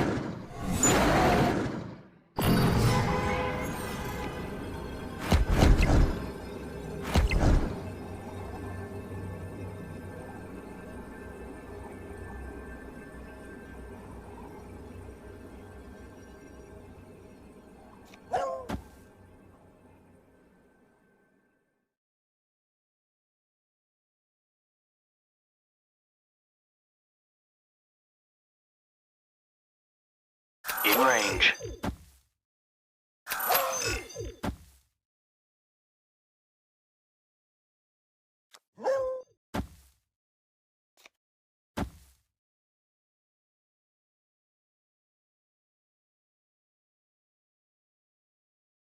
Target locked. So we're gonna... Locked in. There's a problem with this play, though. Do we want to commit Double Sword to the New York? Or do we think he's going to put...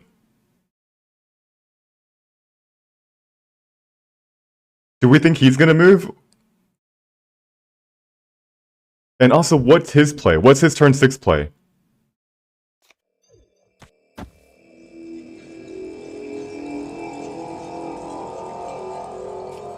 Oh, man.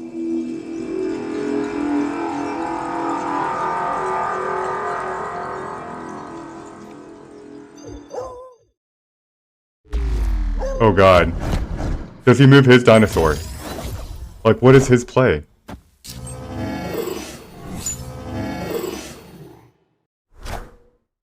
Darkhawk. That was his play? Victory. That was his play. 9 power.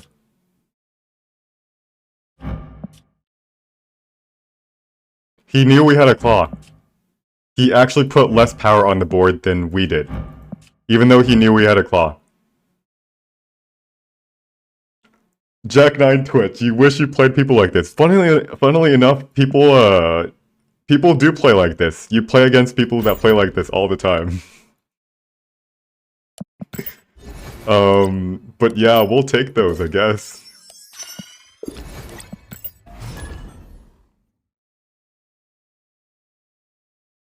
Congratulations, you've got your Dark Hawk on the board. 9 power. Okay, we'll take those. Insomniac, okay. Good player. Retreats well, snaps well. And I've played him enough that he might know my shenanigans. Alright, so let's go Sunspot in here. We could Sunspot in Hala, funnily enough. Then we storm the location on turn 3. Although we could do that with the problem with I have with committing to the left.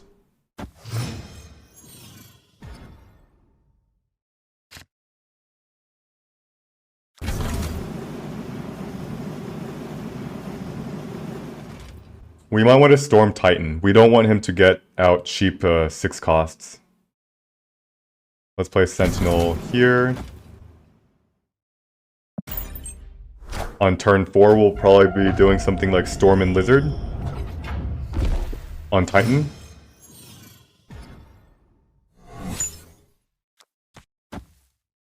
We can go ahead and snap on this. Oh, snap. I actually really like Subterranea as a deck that is underpowered. Subterranea generally hurts them more than it hurts me. Wind, aid my hand. Lady, uh-oh. Does he already have what I hope he doesn't have?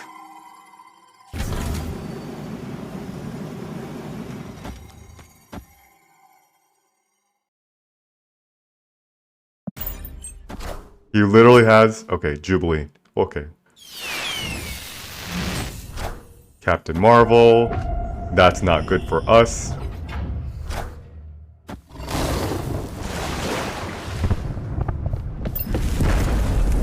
We hope he draws some more decks.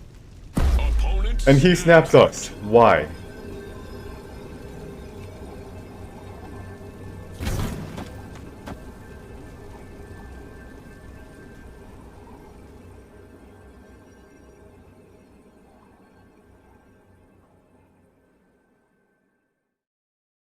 He snaps us. Why?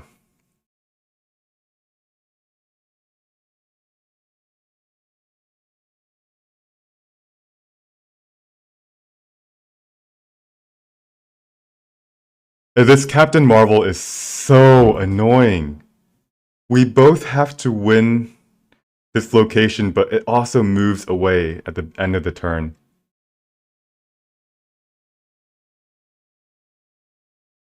Should we retreat? I think we've been snapping too much. Should we retreat? Crap, what is this card that he's playing? We missed our Cosmo. I don't know why. Like...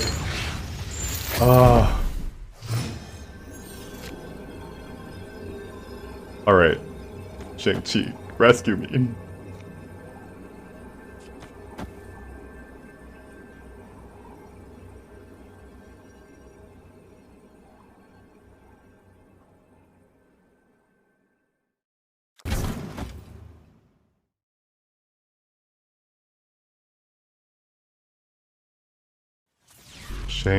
Shang-Chi?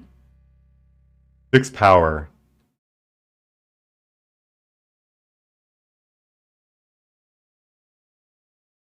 So if he has Doctor Doom, do we lose, guys? I think we lose anyway. No. I think we win. We lose Flooded. We win Hala. 7 power. They'll have 11 here. We only have 9 here. I think we lose. This guy probably has Doctor Doom, right?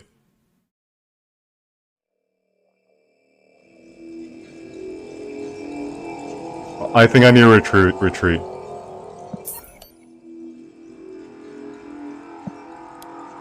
I think I need to retreat. escaped.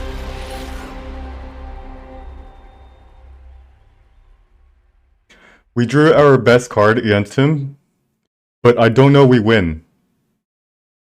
Let's think what he can have. We lose to Doctor Doom.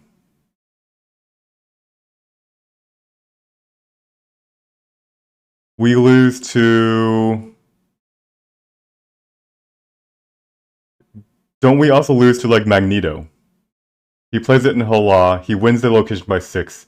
We play Shang-Chi, and we're only winning Subterranea by 2. So we actually have to not play Sentinel. So that way our Sunspot can get some more power. I guess I'm just really confused. How did he know to play his Ghost Rider in Subterranea? Why not in Hala? Like, this Cosmo.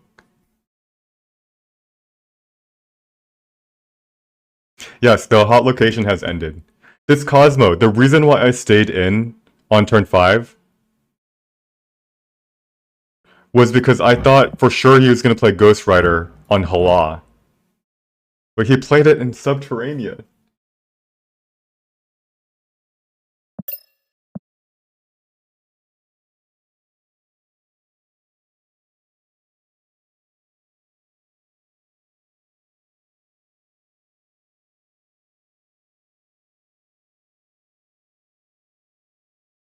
Okay, so how could we have known? Like, not really, right? It was just a 50-50 at that point. If we hit it, we're winning. If we miss it, does anybody think that they could have predicted Ghost Rider in Subterranea? And if you think you could, then the follow-up question for you is, why do they play Ghost Rider on the right?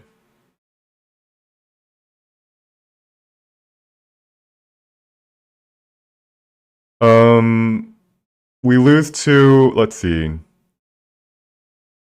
without, but without being sent right, it's 7-6. You're right, you're right, you're right. Worker 1 says we actually have to play Sentinel, because if we don't play Sentinel, we kill the Infinite, but we're still losing the location.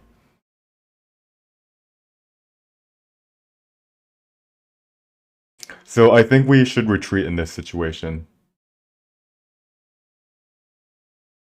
It was worth staying in because I was almost certain that he was going to play Ghost Rider.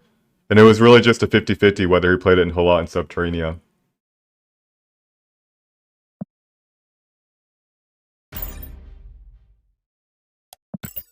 We're deranking, guys. This is a slow climb downwards. Are we snapping too much? What is the mistake that we're making? On turn 5 left, and then Sentinel right.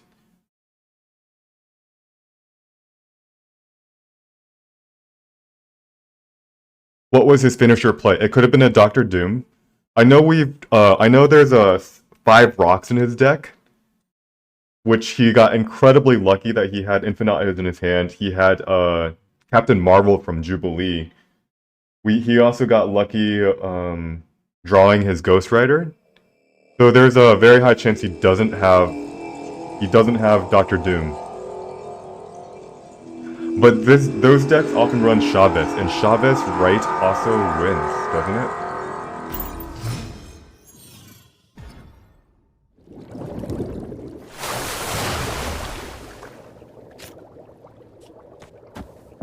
Lizard.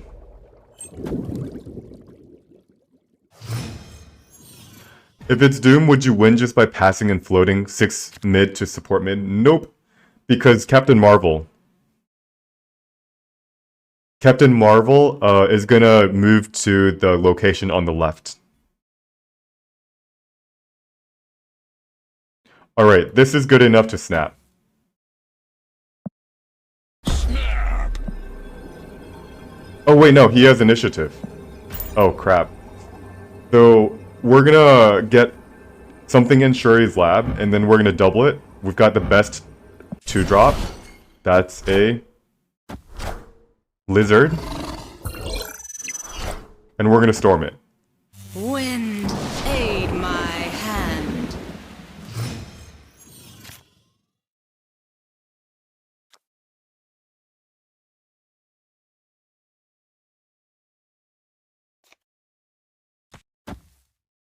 Shang-Chi, Monster Island, Dinosaur, middle, and then, yeah, he retreats.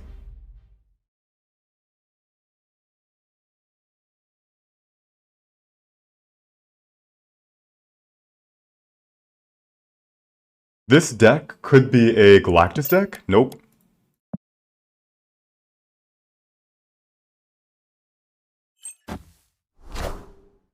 Hood and Angela.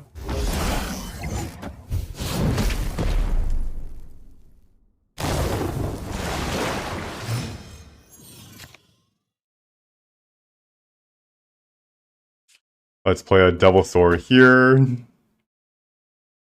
And I don't really see a world where we're losing. He might have his own Shang-Chi, but like...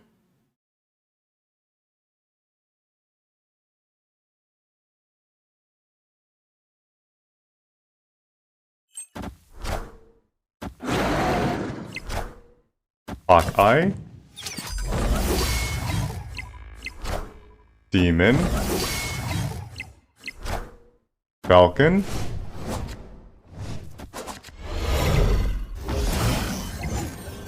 Interesting.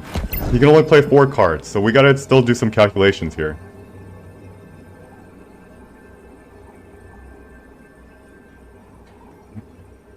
Interesting.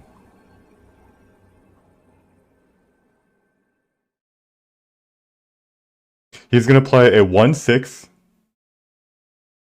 He has a Hawkeye, he has...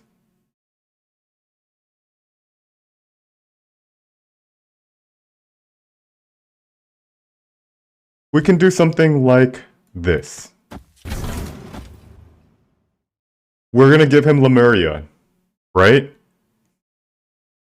We can do something like Armors, in case he has Shang-Chi. Now, do we win Monster Island, is the question.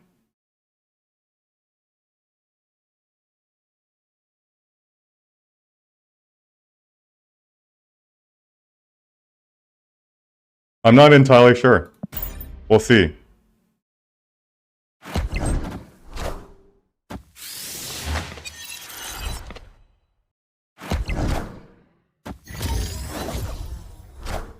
Agent 13. Moon Girl. And Demon. We win. Okay. I don't think we should be fighting mid. He has Collector and Angela that can get a lot of free value. If we had played White Queen and Armor mid, we actually lose. If we had played White Queen and Sentinel, we would still lose. 13 power, yeah, we would lose Lemuria by 1 power.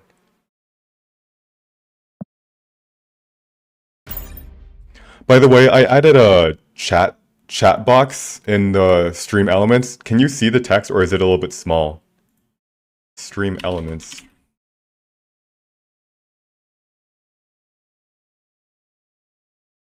I think it's a bit small. I'm gonna increase the size of the font really a bit.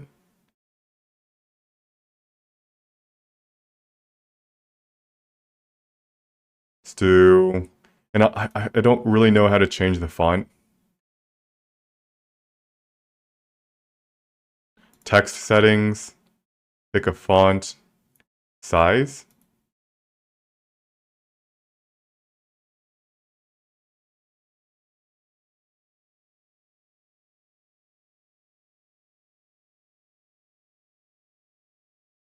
To size 14. Nope, that's a bit big. To size 16. 18. 16 should be better, right?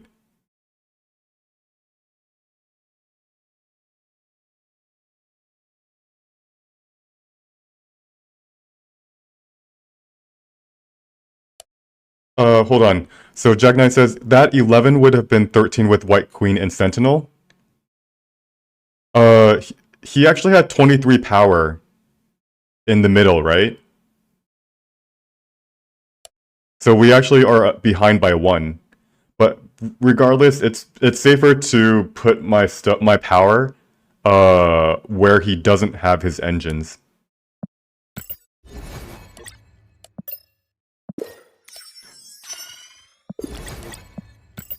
But there we go, we got 4 cubes. So every single time we go to these showdowns, we are like so, just like so close to losing. We're so close to winning, we're so close to losing. If we were better at calculations, we could avoid those situations where we're just slightly off.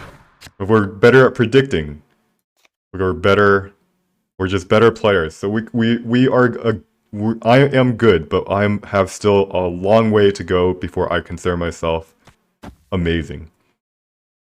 Have I talked about why no Moon Girl in this deck? Yes.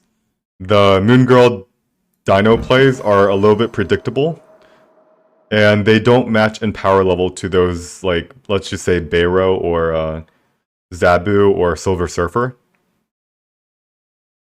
Its Moon Girl Dino is strong in pool 2, but in pool 3 it's just a little bit lackluster. Lucas might be a bot. I'm gonna do a bot check on him. Alright, it says Lucas is a bot, but he could be a real person too. Armor seems normal. Oh shoot, the special location is over, so I don't need to run armor in this deck anymore. Let's play Lizard here, see if it's waiting, and 3, 2, 1, finish. Yeah, he failed a bot check right there. Let's play this here. 3, 2, 1, yeah. That is a bot. We're gonna go ahead and retreat. Escaped.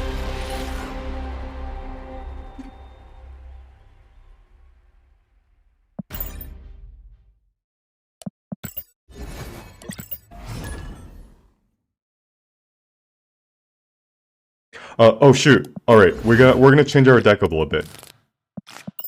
So the special location is over. We no longer need to run armor. Go to the deck edit screen.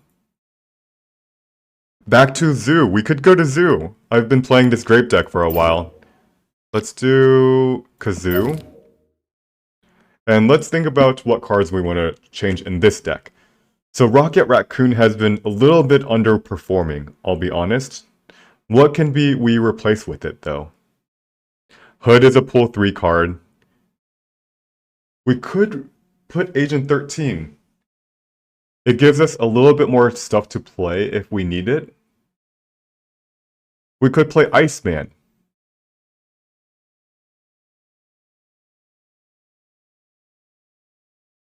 Something that disrupts them.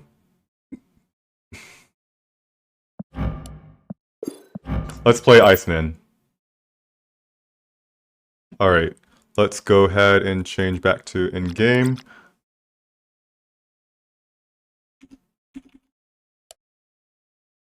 Update our deck list.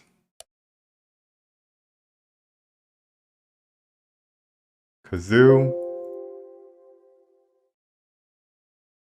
And now we will start. Oh, I gotta update the deck list on stream.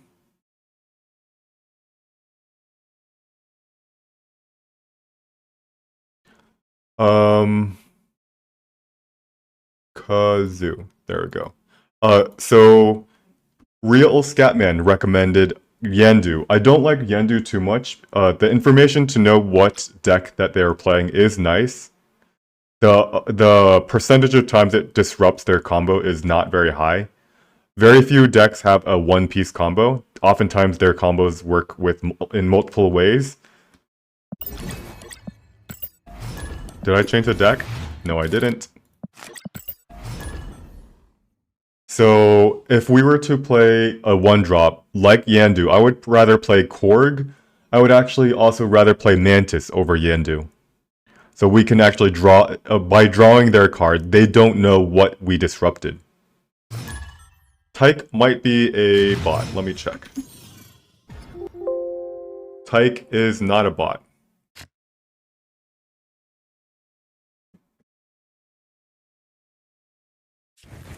Let's play an Iceman here.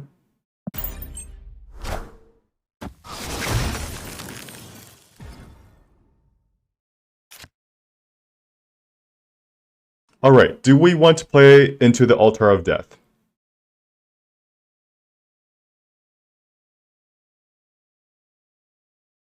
I don't want to.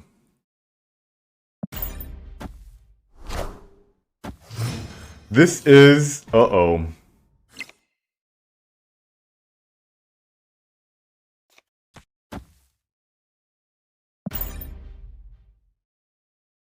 This is a Patriot deck.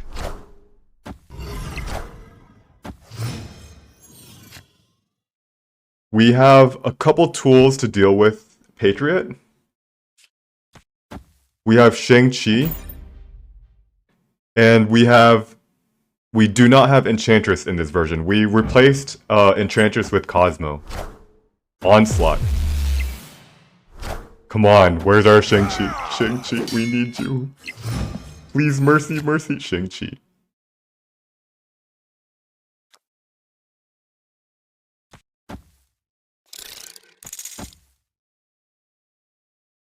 Alright, question. When do we snap?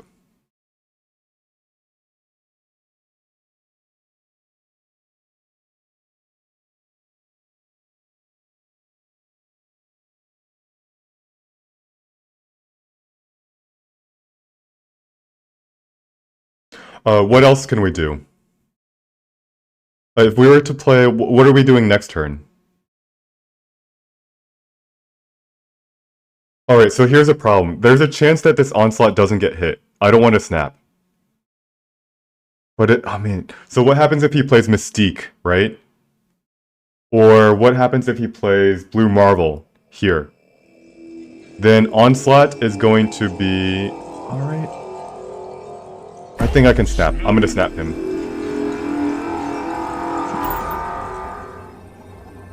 This might turn out poorly, but I think it's worth the risk. We might end up only hitting the Shocker.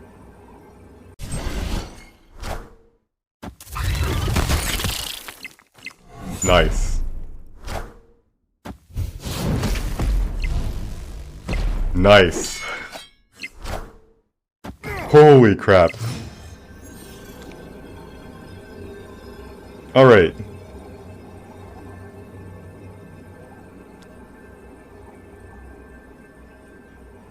So we play a Squirrel Girl. Opponent snapped.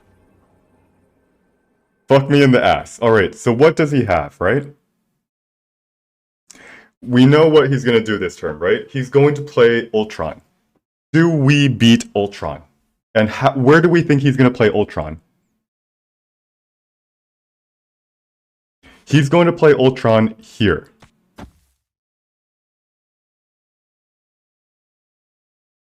Right? The location that he's going to lose anyway.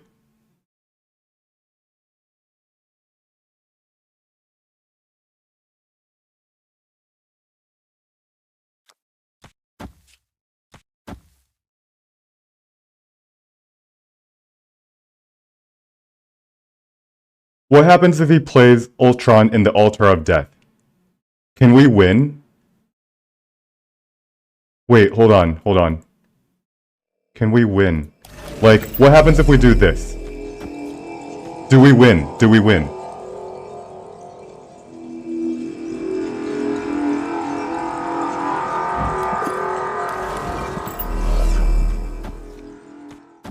Oh, shit. Alright, let's see what happens here. I think we won. Because we blocked his Cosmo. Ultron, there it is, and Misty Knight. Oh my god.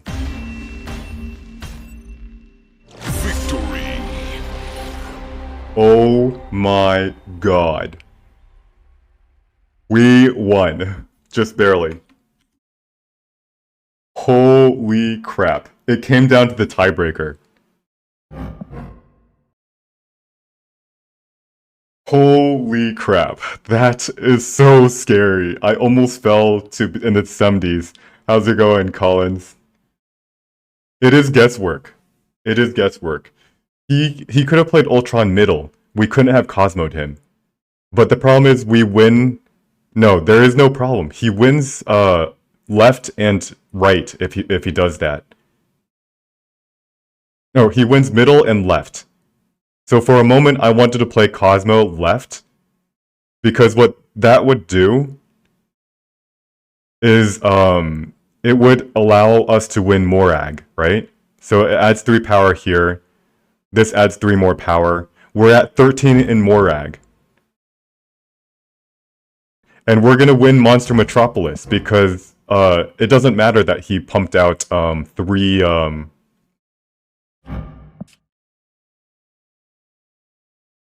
it doesn't matter that he pumped out 3 little 1-drops here. So if he plays Ultron mid, Cosmo should have gone left. And he could have also played Ultron because he has so I think you missed the part on turn 5 he played Altar. He played into the Altar of Death with his Broodling. So on turn 6 he can do Misty Knight and then he plays Ultron left, and that would have also won him the game.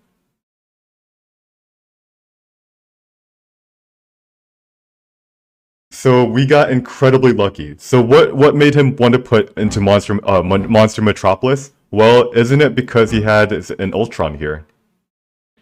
Because like Monster Metropolis, Ultron, it just goes hand in hand, doesn't it?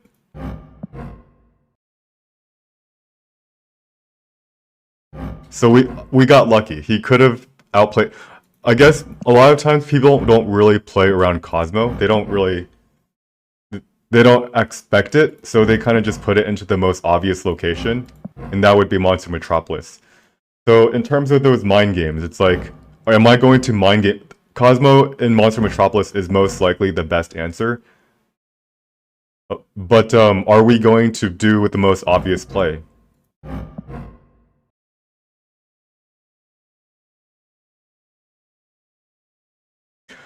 What's really scary for him is if he plays Ultron mid, for example, he actually loses to different other, like, he loses to if we do Blue Marvel, and actually he doesn't lose to that much. He might lose to Squirrel Girl, Cosmo. Yeah, he loses to some things. He does. So Ultron mid is the least likely. Ultron in Morag was his best play. But Ultron right was the most natural play.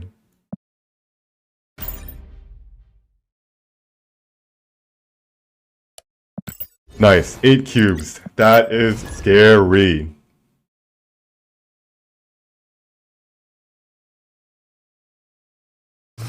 Yeah, most people focus on getting the most points. That is true, the Grey Ghost. Most people don't... People don't think you're not playing pool 3, so they play around leader. You are correct.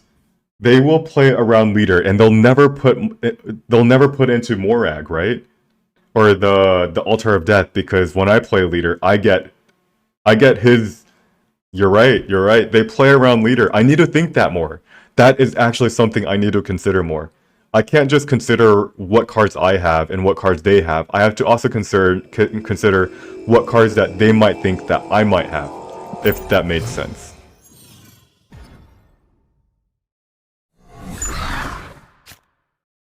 Sunspot. No Sajay. Deep pull 3, he's gonna be pull 4, pull 5 by now. We'll go ahead and play a bishop here.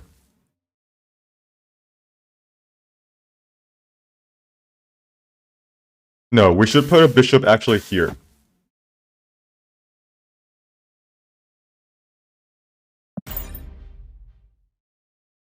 Most likely he's gonna... Oh wow, he actually put it middle. Alrighty.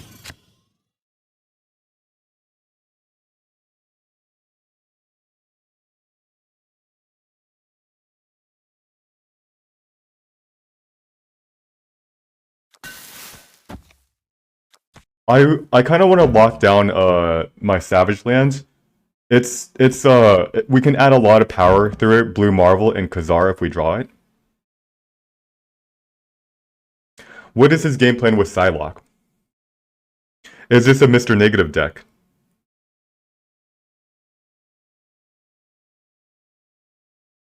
We can't snap just yet.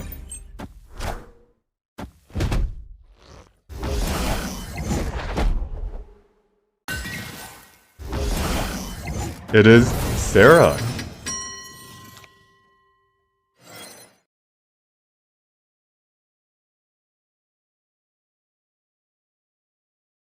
Okay, so this is most likely a negative surfer with Sarah. We can't play our blue Marvel because they run rogue a lot of the times.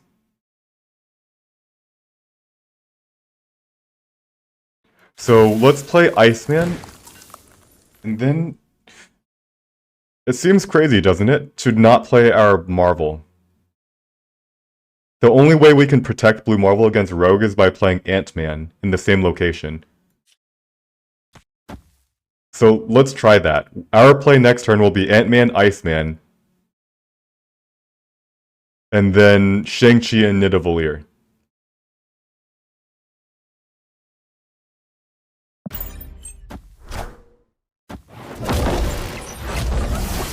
That's a magic.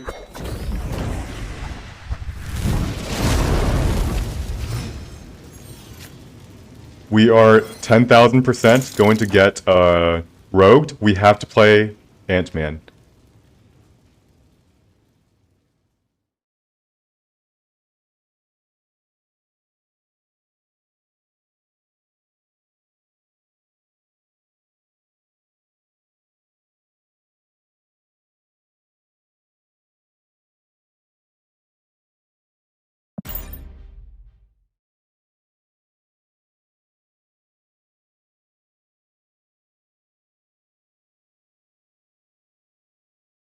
And our turn 7 play is going to be Shang-Chi, Iceman, and Scroll Girl.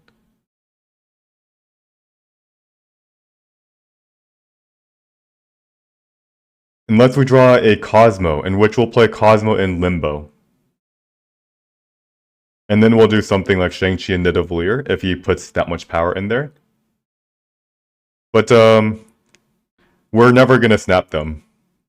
We're never going to snap a Sarah play. 6-0 says leader with Kazoo. Ah, shit. So, we're gonna play carefully here. We know that his rogue might miss, so we're gonna stay and we're gonna see what happens. Wong. Uh-oh. Mystique.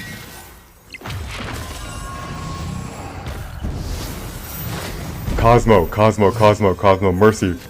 Fuck me in the ass. Where's my Cosmo? This is potentially a bluff spot with Cosmo, but I don't think, Come on, just 2 cards. 1 and 3.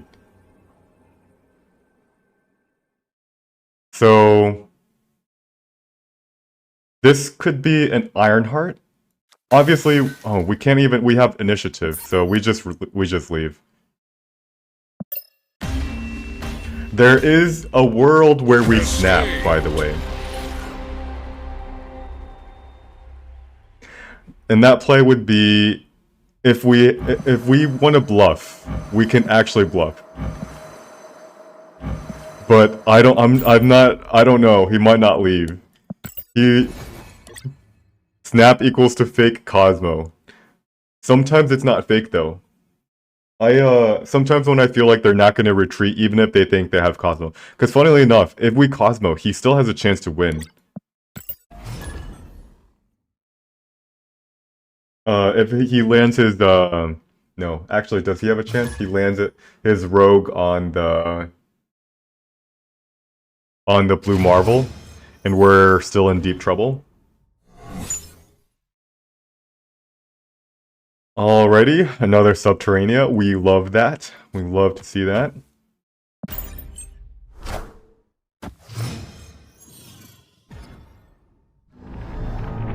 Lamentus. Rocks.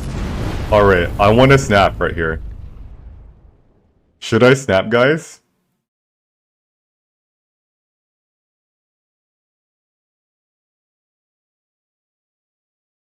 Very high chance he drew a lot of rocks.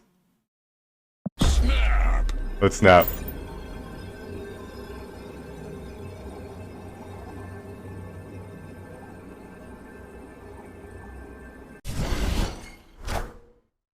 Invisible Woman. Guess what we have? We have a Cosmo. Cards can't be played here.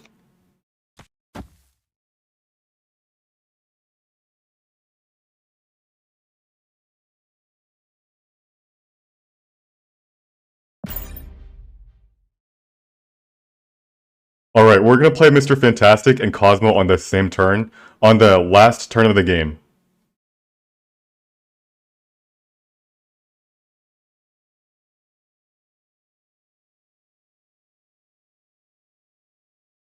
Fuck yeah, this card's so good. Oof, we might be farming cubes here. Is this a discard deck? It's a rock and something. Let's play Kazoo in the middle.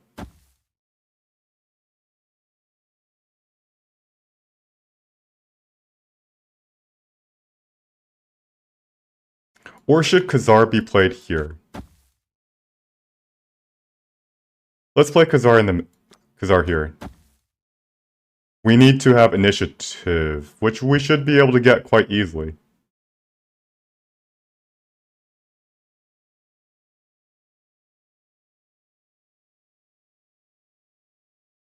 What is he trying to hide behind the invisible one? Is this a...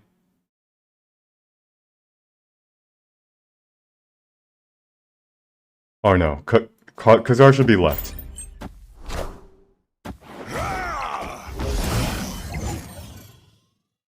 Then we play Ant-Man middle, Rock on the left, pass our turn, and then on the last turn we play Cosmo and Fantastic.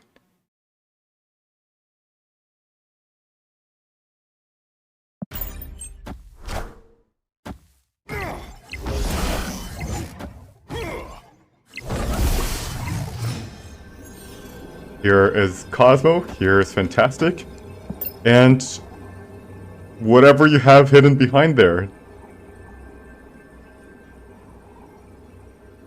Do we lose to anything, by the way?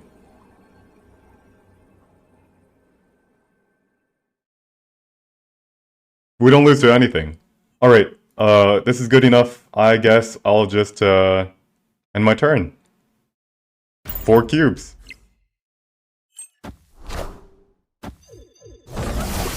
Dog.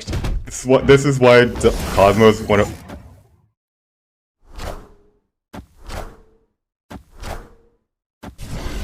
Are you kidding me?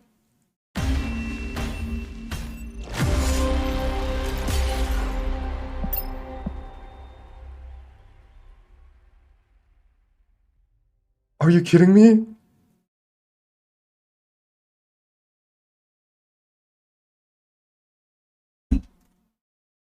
Wow. He drew all of his top end. He didn't actually have discard. Like, he didn't draw his discard. He just drew his top end. Like, what on earth is that? There's actually no... Is there any way we win this? Like, we could have played Ant-Man left, right? But then this Captain Marvel will just move to Sanctum Sanctorum and we lose the tiebreaker.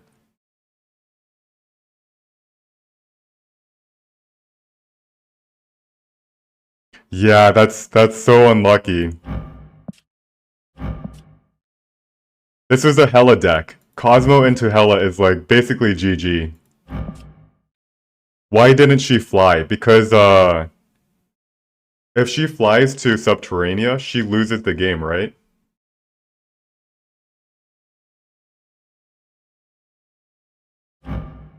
Move to a location that wins you the game, if possible. Oh, Kazoo asked what was destroyed. Why did he get to play it for 0 mana? Lamentus. Destroy both decks. Decks are destroyed.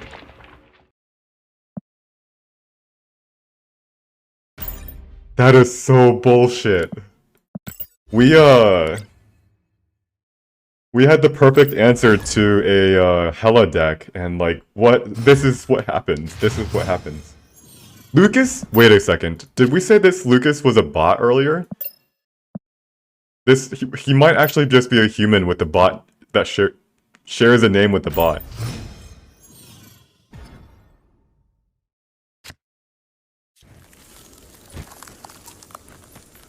Iceman? Yeah, this is actually a human, guys. This is his armor. Whoopsie daisies. We retreated thinking he was a bot. Let's play Bishop. We actually want to mine some vibranium.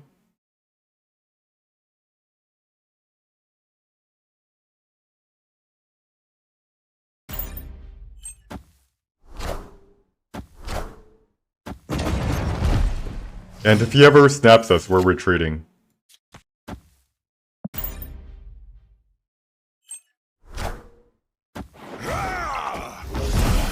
If this sunspot gets one turn larger.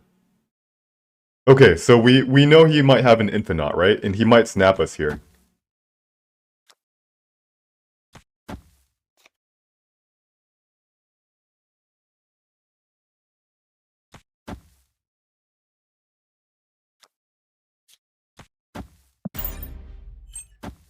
That might be an Infinite.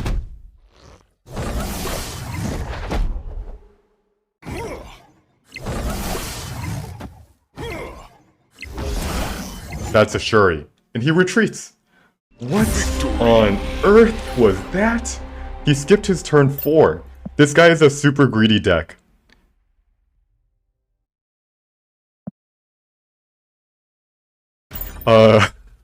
Super greedy deck. Shuri. Those Shuri gamers though, man. They think they can just win the game by playing Shuri and their bid 5 drops. What happens if you miss your 4 drop? Lucas owes me 2 cubes in that case. I think, we pretend he's a bot, and when we retreat against a non-bot, we just pretend we retreated against a bot. Alright, so let's play...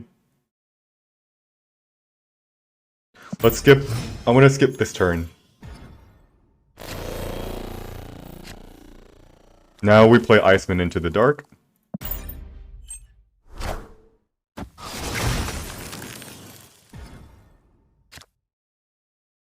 Now we play Mr. Fantastic.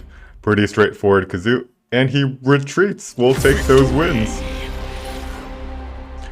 Iceman probably hit his Zaboo. And he's like, fuck that shit. I'm out. Iceman, I think, is a much better card than Rocket Raccoon. I don't know why I played Rocket Raccoon in that deck for so long.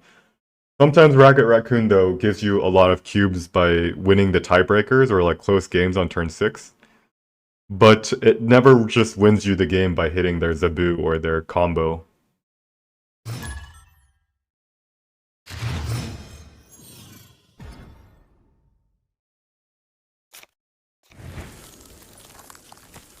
Iceman.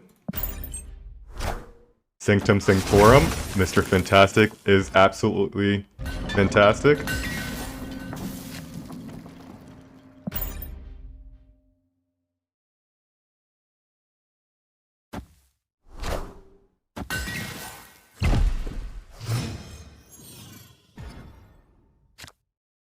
Cards have -1 power. Ooh. So really, we don't want any cards in Necrotia. We can only put Bishop there. This is the only card that's going to be significantly larger than anything else by the end of the game. So let's go ahead and play Ant-Man and Night. Alright, do we snap? With this Mr. Fantastic, do we snap? Like we played this right here.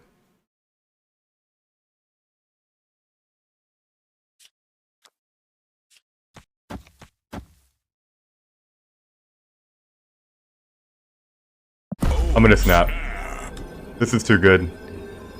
We can actually put 5 power in Sanctum Sanctorum. So even if they have a Dr. Doom, we're still okay. And there's actually a chance that we can put 6 power or more. Dracula. Uh-oh. This is a Kazoo deck. This is Drakzoo, isn't it?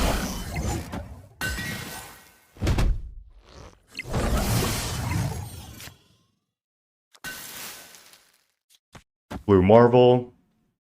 There is a chance, by the way, that we play Cosmo on this turn. In what situation do we play Cosmo?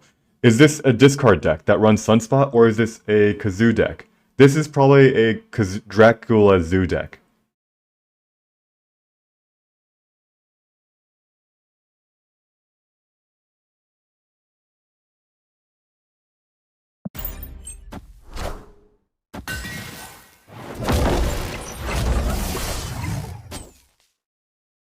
No, this is an on-reveal Jubilee deck. 6 cards in hand. Do you think he has enough power? So we can go...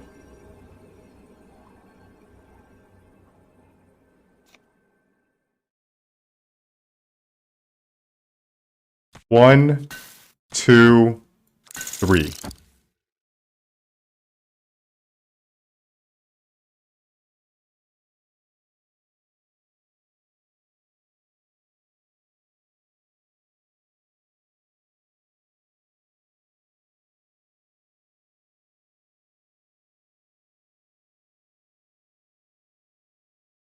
Now, does Nightcrawler need to leave? Like, we can go 1, 2, 3. And this Nightcrawler can actually stay here, right?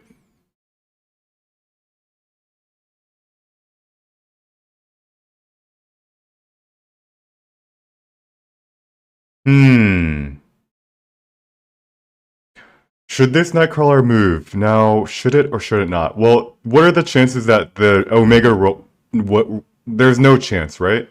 No shot. I'm gonna move it. Fuck it.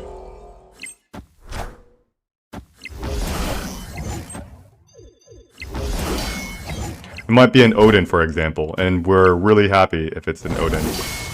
Because it's not gonna do anything. Magneto. Nice. We win. Oof. Close one. Victory.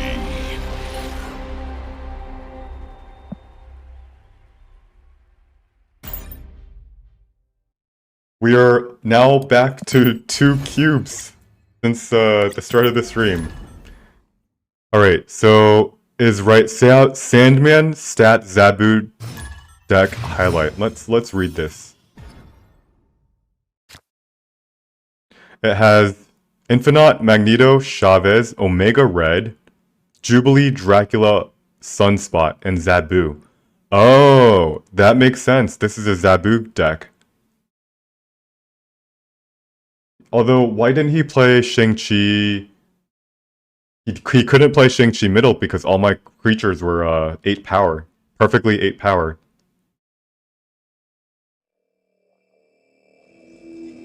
Alright. Sunspot, middle.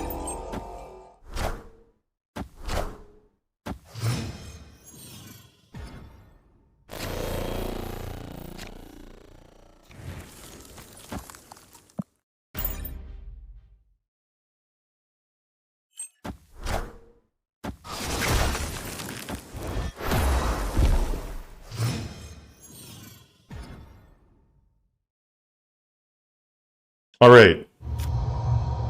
We snap him, right? Because we have Mr. Fantastic. Snap. We also have Kazar and Blue Marvel. We have like 14 different ways to win Space Throne.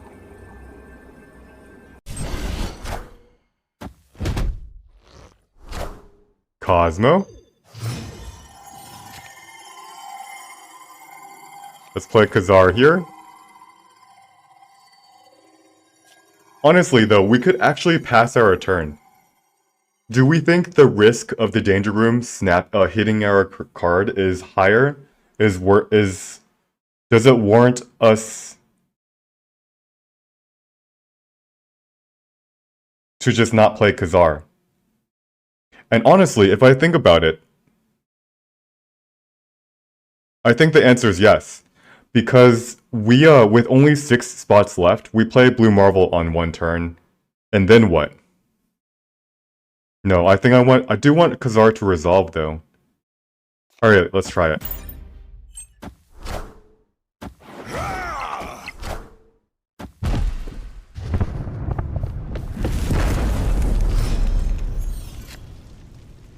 Blue Marvel.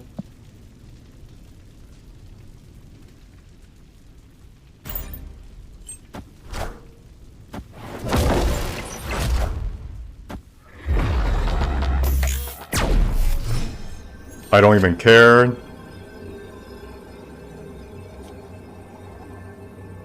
Because we can do something like, yeah. Victory. Easy.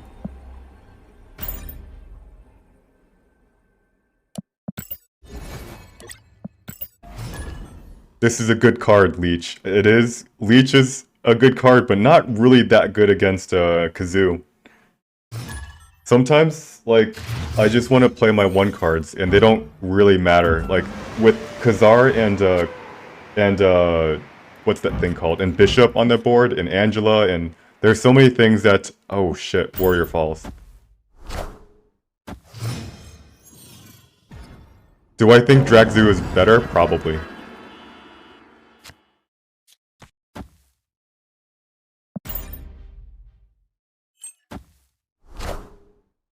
Ebony Maw?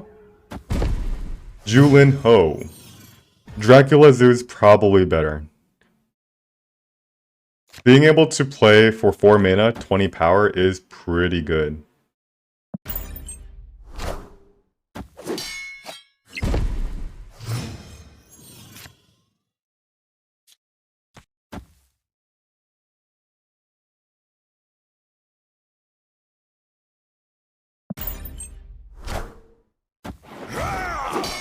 Alright.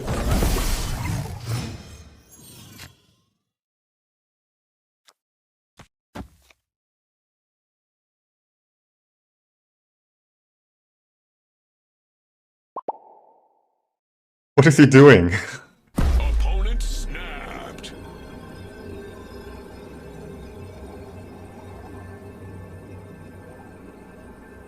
Is he gonna play Arrow in Warrior Falls?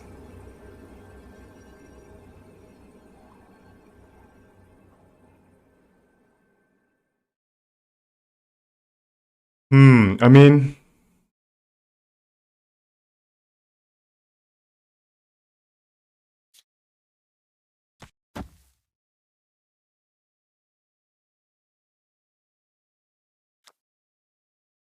Is he gonna play... What is he gonna play? I just have no idea.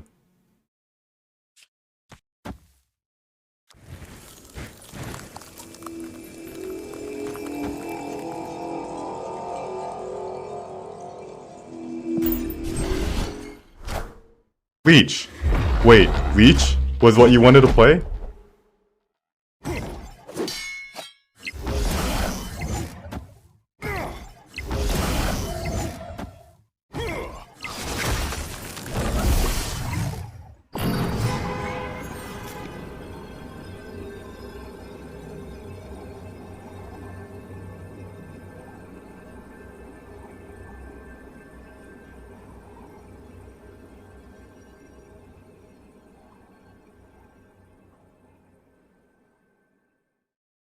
Alright, so let's pause for a second. Shang-Chi does work, right? Now, do we think he's gonna move his sunspot?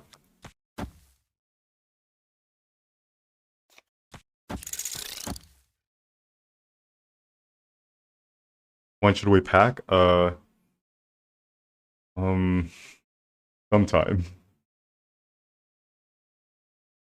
Let's see. Do we think he's gonna move his sunspot? Probably not, right? He might move it. But, like, he's lost Baxter Building, right? So doesn't that mean he wants to move Sunspot?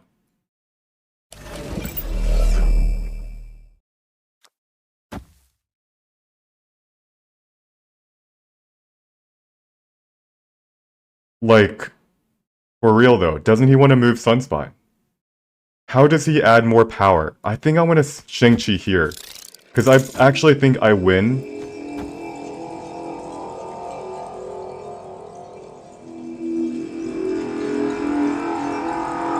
Alright, let's try it.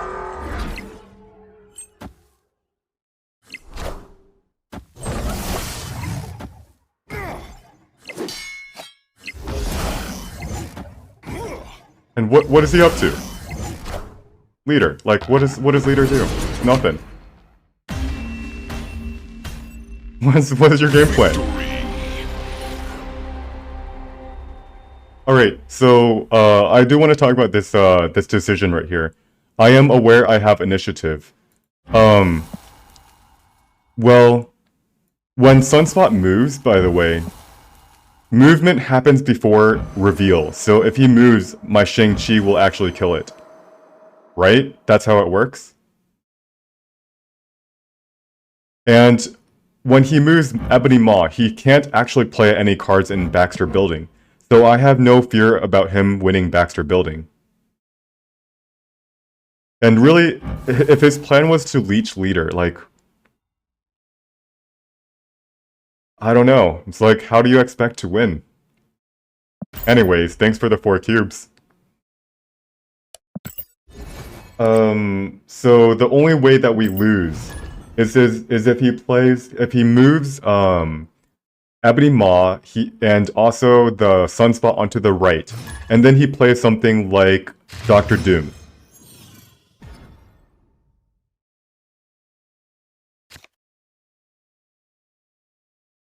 And if he plays Doctor Doom, then he wins left and right and we win mid. So I think the play with Shang-Chi on the right plays around our only way to lose. Can't play here first turn of the game.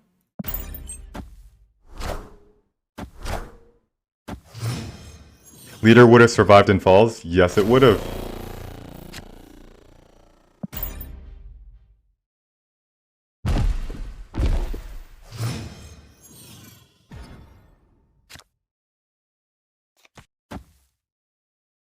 This Crimson Cosmos is hella annoying.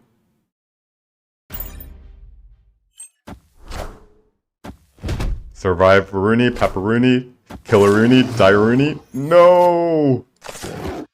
Alright. Don't we win we might be able to win Crimson Cosmos just because he can't play cards there.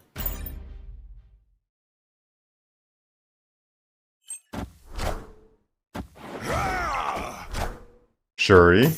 Zap. Typhoid Mary. He just drew another... Come on. Alright, he just drew another card, like something like a Taskmaster, and we are good to retreat. We don't have Shang-Chi in our hand.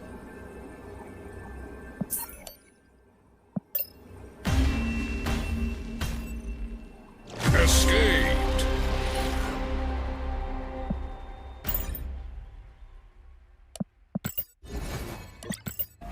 Actually, what's really funny is Shuri dying is actually good for him, because it doesn't, like, take up a spot.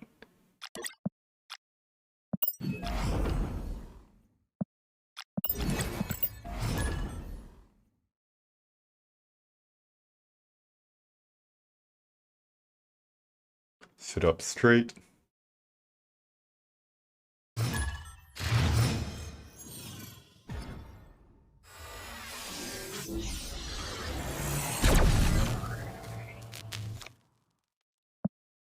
Waste 2 mana. What else can you do? You never play Ant-Man turn 1.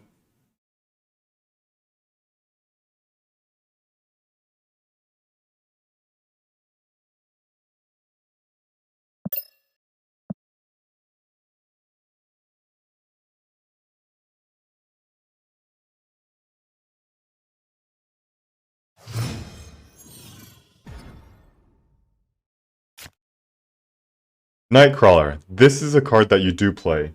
Because if you draw Fantastic, then you play Fantastic, you play Kazar, you play Blue Marvel. Suddenly, if you want a Nightcrawler to move to a location, you suddenly can't really play it. You can't really use its move ability. Bar Sinister. Wait, what? Play Bishop in Bar Sinister? No.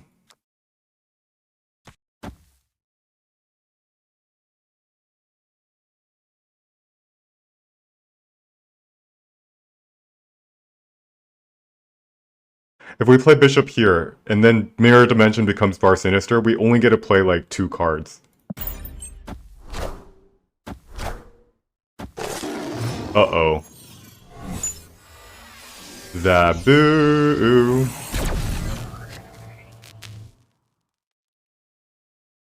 I mean, do we just play Blue Marble here? This seems pretty good. Is it more important to play Cosmo?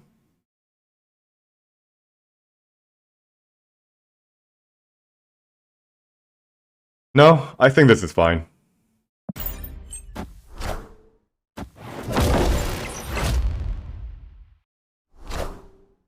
We have to figure out if this Zaboo is the version that runs Enchantress. Schliff? This is gonna be in Ghost Rider.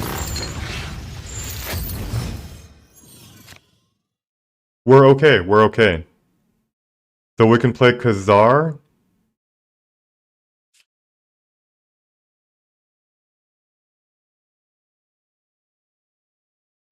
And Ant-Man. Oh, wow. Really? Alright, I mean, for 1 cube we'll stay. If he has Enchantress, we're in trouble, right? Is there any way we can win if he has Enchantress? No, right? Because... we might though, we might. Because we can have a Shang-Chi. So, because he snaps, I actually want to play Shang-Chi this turn.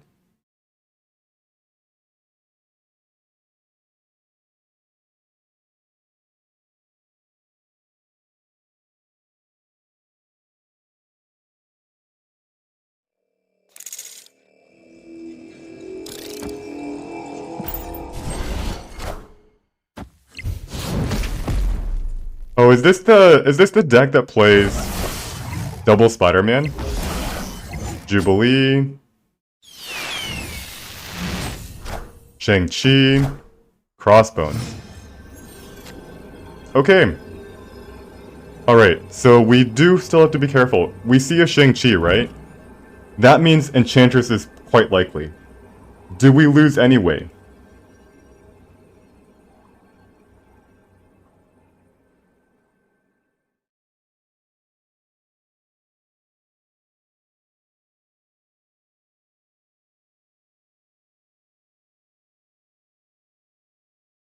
Like we go 1, 2.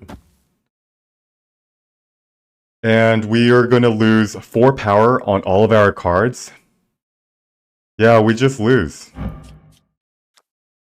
We go 1, 2. Alright, I guess we see a Shang-Chi. I think this guy runs an Enchantress. And that's why he snapped, right? We're gonna do a retreat later.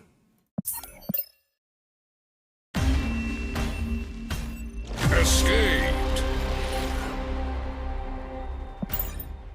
Yep, we lost 2 cubes. He had an Enchantress. If he didn't have an Enchantress, there's no way he would not have retreated there.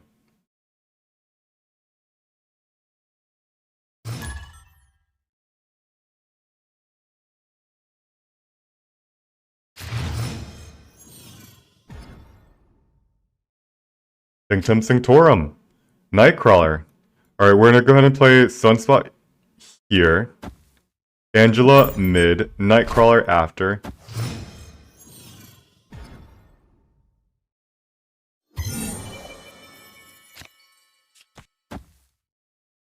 Do we want to snap this early? We have our Nightcrawler. No, I don't want to snap too early.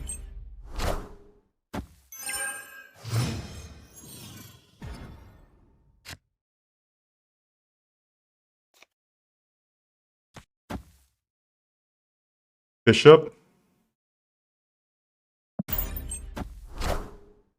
Face the might of Thor. Asgard. Okay, so Thor means he might have Lady of Thor, he might have Odin, he might have a lot of stuff. So maybe it's still a little bit premature to snap. He might have, what's that thing called? This is most likely going to be a lockjaw. Anytime you see Thor, lockjaw is the most likely. We don't have initiative, so we're gonna go ahead and play. We're not gonna snap. So when do we snap? They have a Doctor Doom, by the way.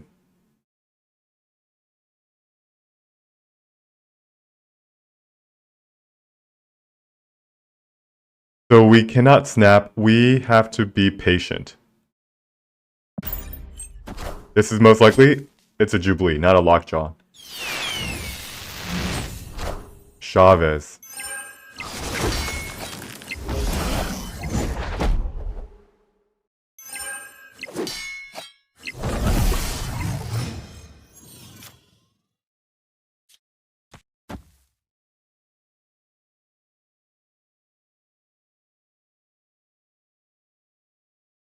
All right. When do we play Cosmo?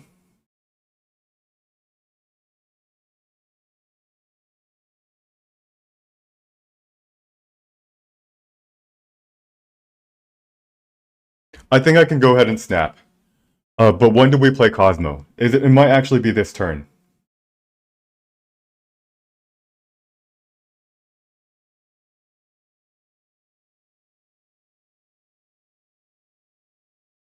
When do we play Cosmo?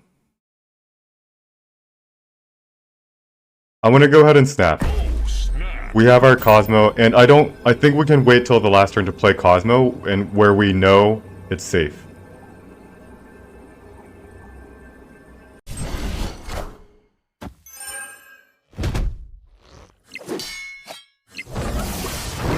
Thor, okay.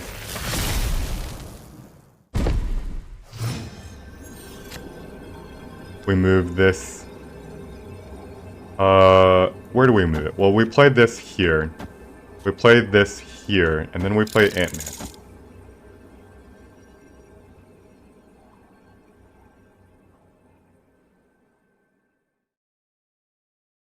And we win.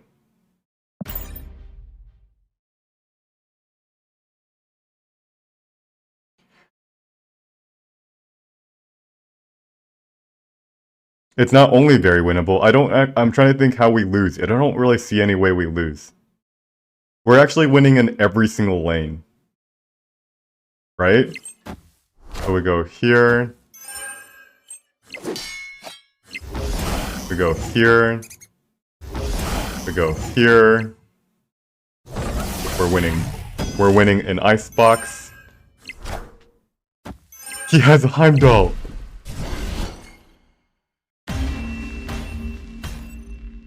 Victory.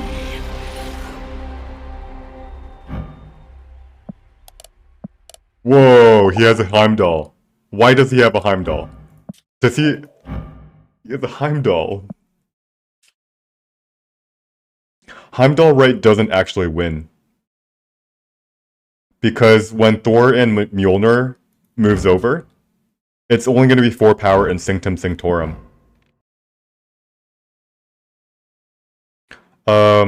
He moves these 3 over to the left. He does win Xandar though, but we win both left and right. He had no way to win. But I love seeing Heimdalls, random Heimdalls. I don't know why he has Heimdall in that deck. Maybe he was inspired by me. Maybe. I don't know. Hopefully. Cool. That would be really cool.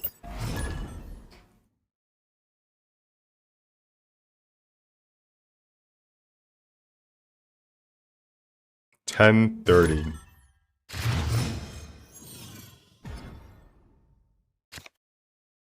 Angela Bishop Sunspot. On turn 4.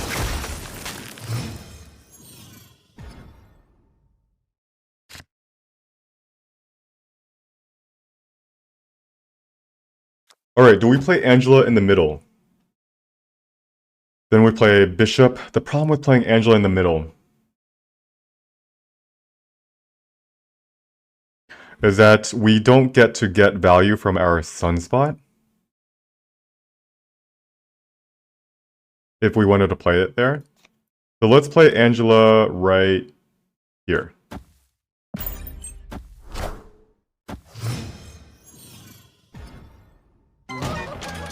I'm so glad I didn't put it in Murder World.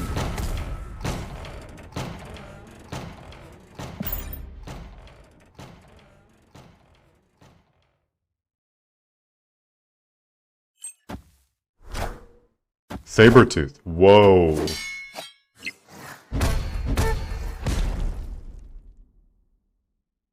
Alright, so this could be a Galactus deck? Seems kind of weird to be a Galactus deck.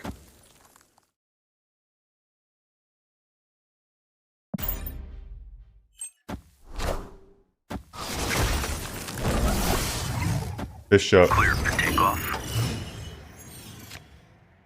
So what kind of deck could this be?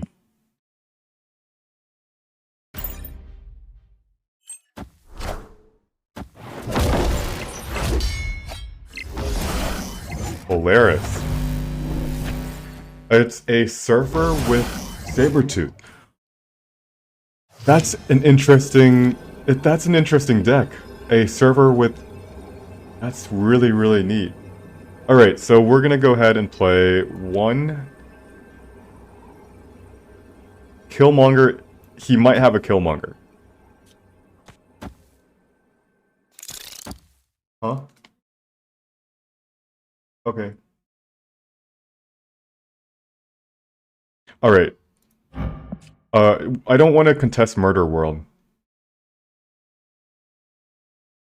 That's not where we're going to be strongest. But we are able to put a total of 4 power there. So I think that's a good enough attempt.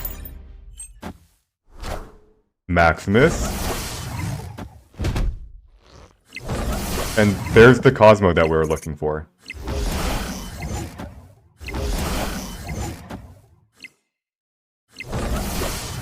Armor.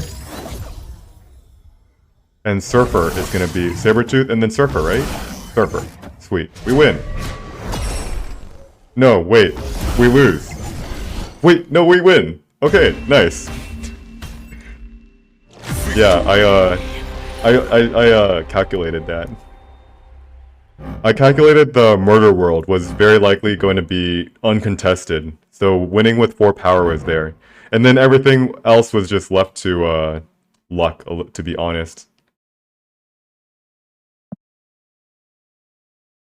The Squirrel plus the Fantastic was all we needed. He could have put Sabretooth here, but he was probably afraid of me overloading Murder World. So it's just much more common for someone that, like, he already has Iceman, he has an armor there already. It's more likely that they're going to overload Dark Dimension. We'll take that for 2 cubes. I wasn't super confident, I was fairly confident.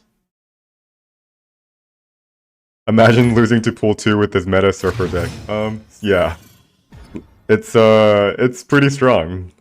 He didn't draw Brood. If he drew Brood, he would have just played Brood right. That's the thing, though. Where would he play Brood?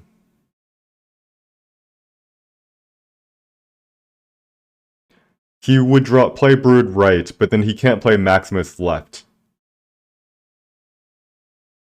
Actually, he could play Brood right, but then he wouldn't... He can't play Brood, so he actually didn't really have a... He didn't draw... I think what he missed was drawing his, Sarah.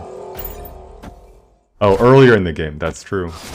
Ouch, that really hurts. Like, really, really hurts. We'll have to play a Nightcrawler. Bishop, Kazar, Blue Marble.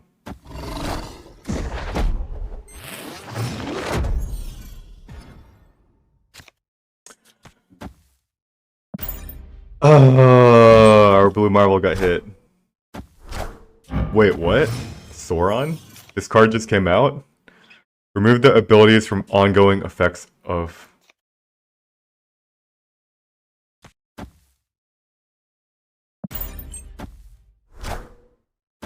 Shuri. Oh no.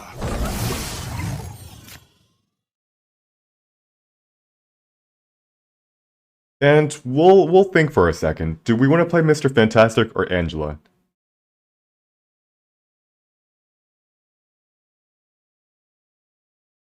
Angela, right?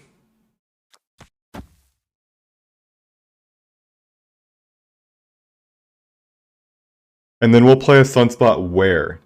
The problem is I really want to put... How do we win Miniaturized Lab?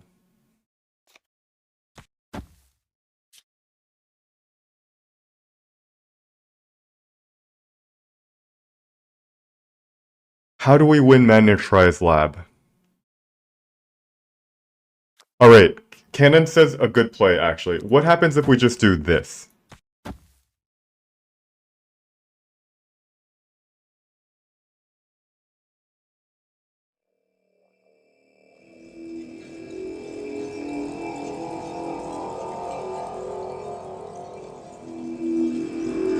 Alright, I like this. I actually like that play. Shit, we missed, guys. Alright, we retreat. So, I'm gonna actually talk about this play.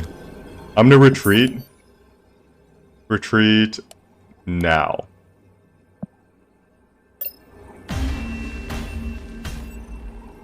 Escaped. I realized something. If we don't go for a blind Shang-Chi, there's no way we can win. Like, he plays, let's just say he plays a Red Skull here. It's gonna be 30 power. Then he plays a Taskmaster somewhere else. He would play it maybe in Wakandan Embassy. I guess the question is, how do we win our locations? How do we win Miniaturized Lab? On the last turn of the game, the most power we can put there is we put an Angela and a Mr. Fantastic. That only ties Miniaturized Lab.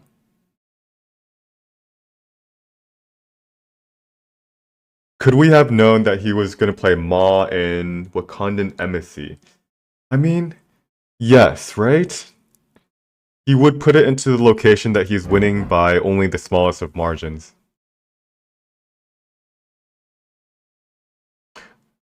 He wouldn't want to put it into a location that he's potentially losing by more than 14 power. Huh. I do like that play though. A blind Shang-Chi, blind Shang-Chi was the best play that we had. We had to take a shot in the dark. If we react... Yes, Zola is very true. It could have been a Zola. I think... Yeah, Zola could have definitely been what he was going for. So we just missed it just by a hair right there.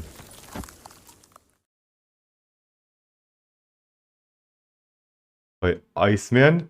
When do we snap? Sunspot?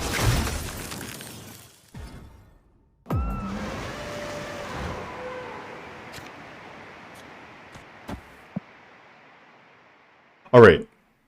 Do we snap now?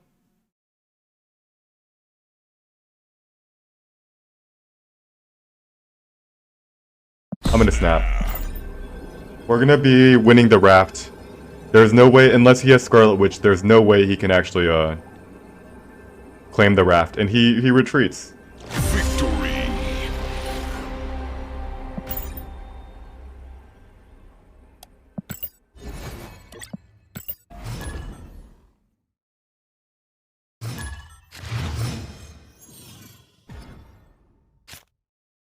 Altar of Death. Not a great location for us.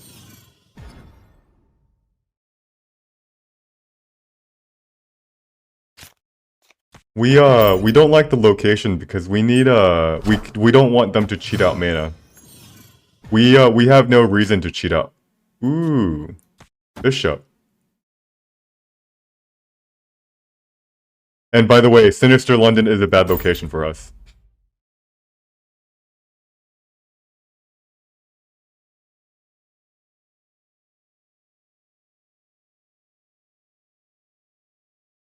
If he ever snaps, we run for the hills.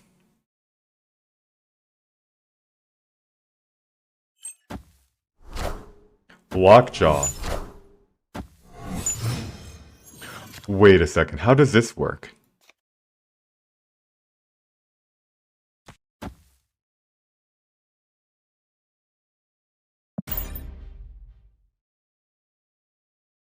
Does it? when you play a card here, does it copy?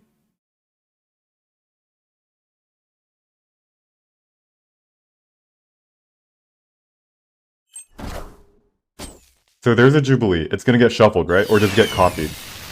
Mjolnir? It copies the original.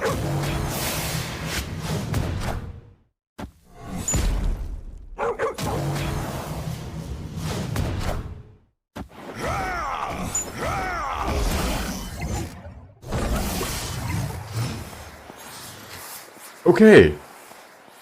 Hold on.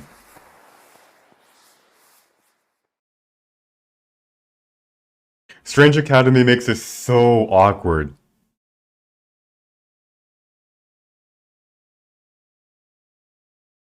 Because, like, if it lands in Sinister London, we're dead. We're dead. Like, dead, dead, dead.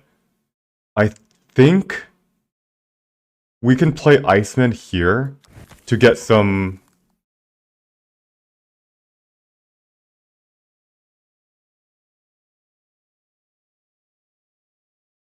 to get some mana for the last turn, and then we can play Shang-Chi, Squirrel Girl, Shang-Chi,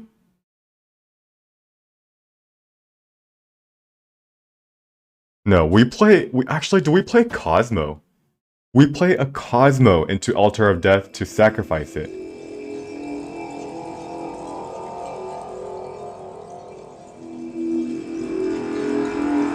Alright, let's do it. Let's sack this thing.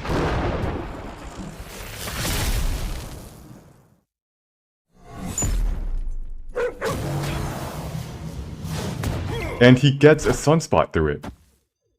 Oh, interesting. I did not know that's how it worked.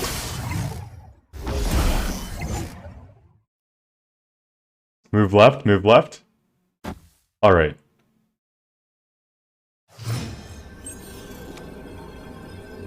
Alright, let's do this. Let's do this. So we're gonna do 1.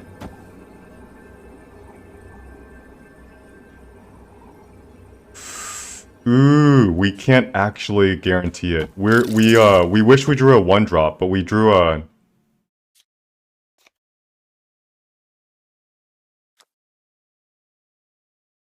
So we go 1, 2...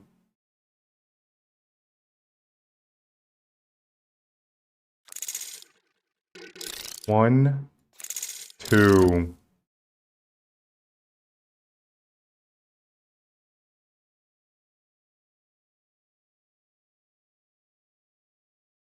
1, 2, 3... Wait, Ant-Man isn't gonna... Alright, let's try it. Mjolnir... Mjolnir, to me!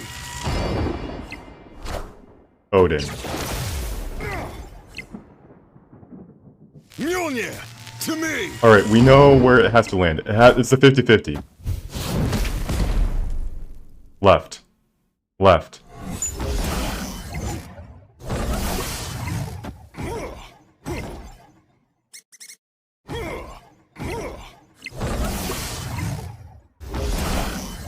Wait, we win this. Actually didn't matter. Yeah, we win. Wow.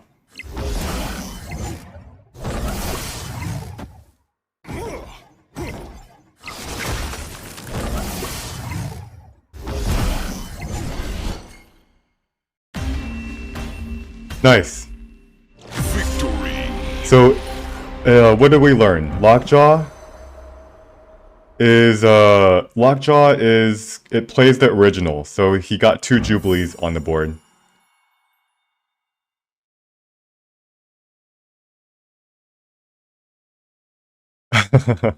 Flawless gameplay. So we played, Shang-Chi first. We played Squirrel Girl second, so it fills up this location. Just in case Shang-Chi missed, Altar of Death. We wanted to fill this location. So that way, when we played our Ant-Man, it 100% goes into the middle, and then our Iceman comes onto the board. We literally played that perfectly. He played an Odin, which I did calculate, and he copied our smallest creature that we played Squirrel Girl first. Whew. Hope you guys liked that. That was a well played final last turn. So many things to calculate.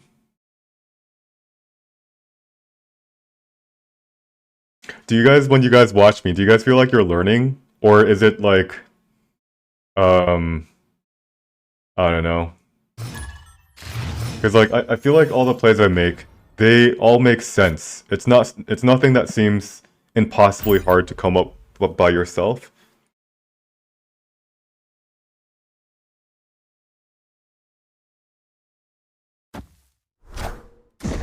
Abel, I'm gonna do a bot check on this guy. This is a bot. This is a bot. A Nightcrawler with a gold background. I mean, it is possible. We're gonna hit end turn. And waiting, 2, 3, yeah. It's a bot. It's an Akoi Inkified. It is a bot. Escaped.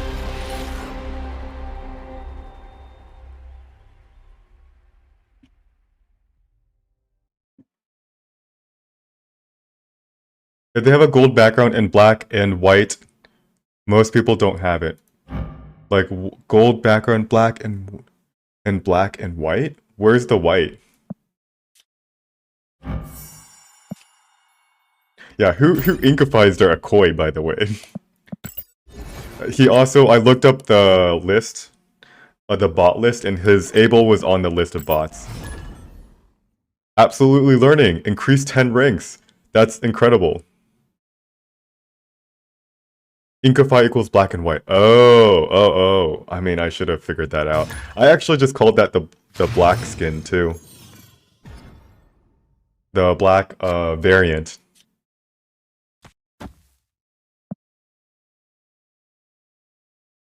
I thought you were talking about a background that was white. Let's do Nightcrawler. Or is that a little early? Kaicha might also be a bot. Not a bot. Sweet. Human. I really like having this doc to refer to. It's it really takes the energy off me calculating if they're a bot or not. Now, do we play Nightcrawler? Let's play it. Malakian, first time chatter, says learning for sure.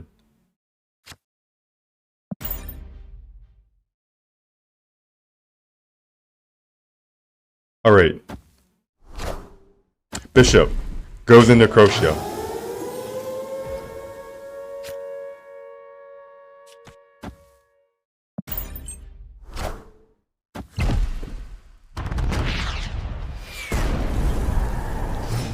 Did I verify if that doc was accurate? It's been accurate so far, to my personal experience. It has never been wrong so far. Jubilee, get something small. Giganto is pretty small.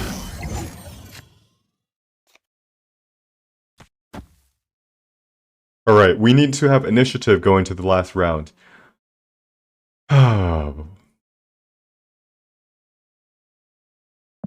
Let's see if this gets me initiative. Most likely not. If he ever snaps us, we retreat. I know we have a Shang-Chi, but he has an Infinite. Wow.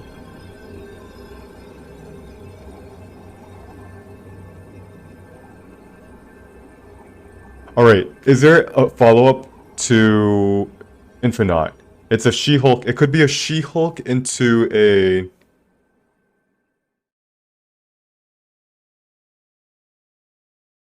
Alright, so let's try this. I don't understand the real player versus human versus Marvel. They might be different. They just they might have just called them different types of bots. So let's put a Shang-Chi here. Let's put a Sunspot and an Ant-Man here.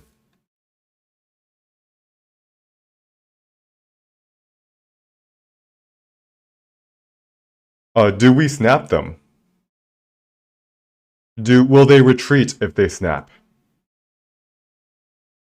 This is the part that I have to think through. Do they retreat if they snap?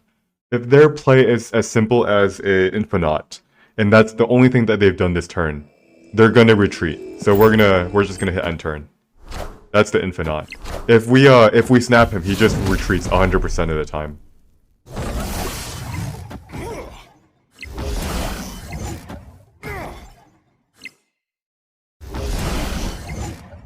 We lose to She-Hulk plus a thing.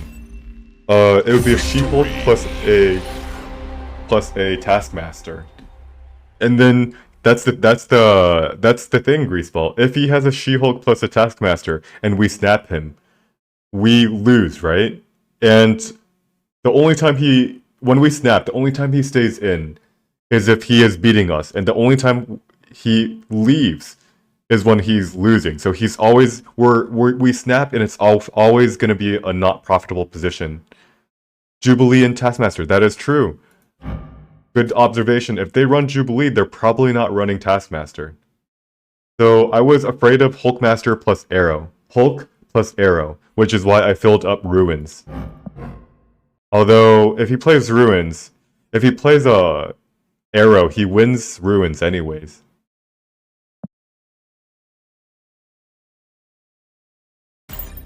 This game relates to poker too much. I love it. Did you play Poker Skill Theory? I actually am a decent poker player. When I say decent, I mean I loved the Poker Theory. I actually hated playing the game. I studied the game more than I played it. I got bored when I played it, especially on live like you're playing against like old people, or I shouldn't say that. You're playing against like I don't know. It wasn't like mentally challenging. It was exciting at times, and I actually lost money because when I get bored, I chase the highs. And what happens when you chase the highs? You lose. You lose a lot of money.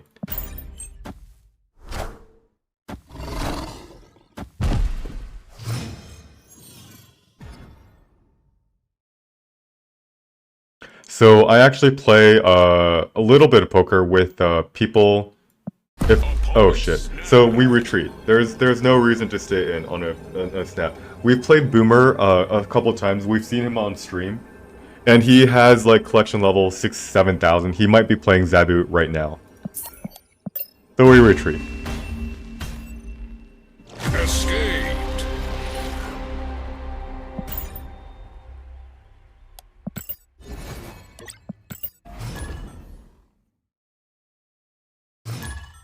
Zoosh! Hello!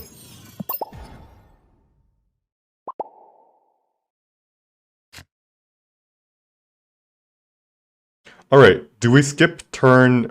Do we play Sunspot?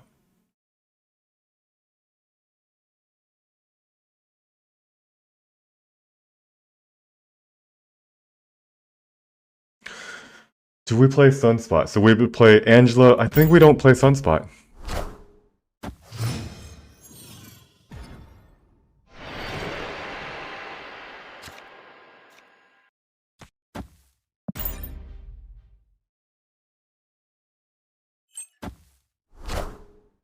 Armor. Already.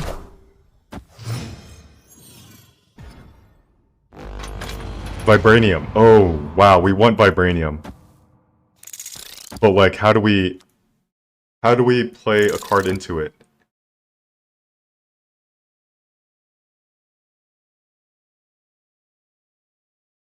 We want Vibranium.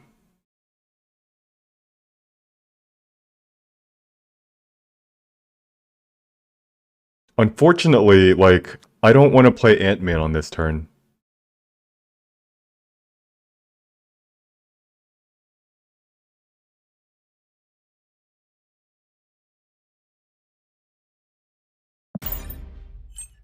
I don't like... Ooh. Well, that's not the end of the world.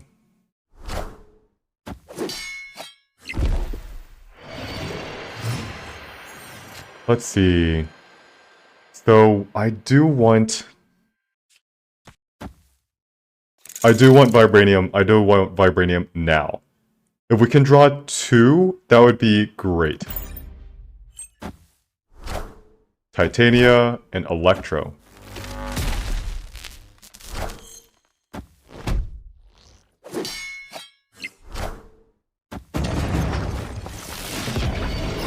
Alright, Electro, Titania. Interesting, Titania.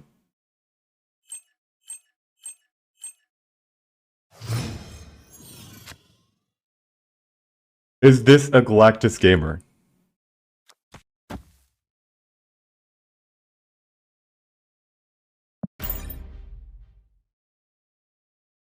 It doesn't feel like Galactus. Why does he have a Titania, an armor, and Sunspot?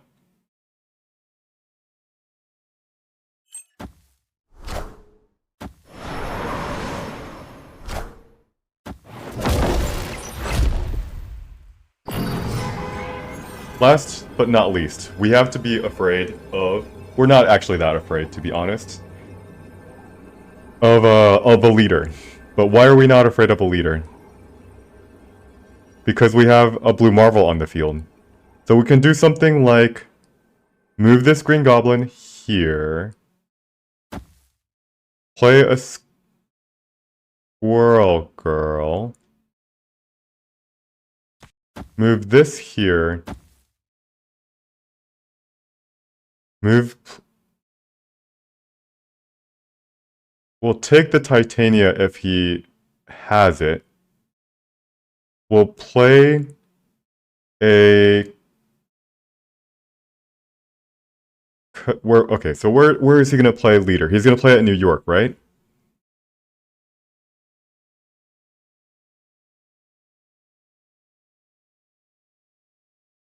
So the best we can do... We could also play Shang-Chi, by the way. Nobody ever said... No. We could play Squirrel Girl. Squirrel Girl goes first. Alright, let's try this.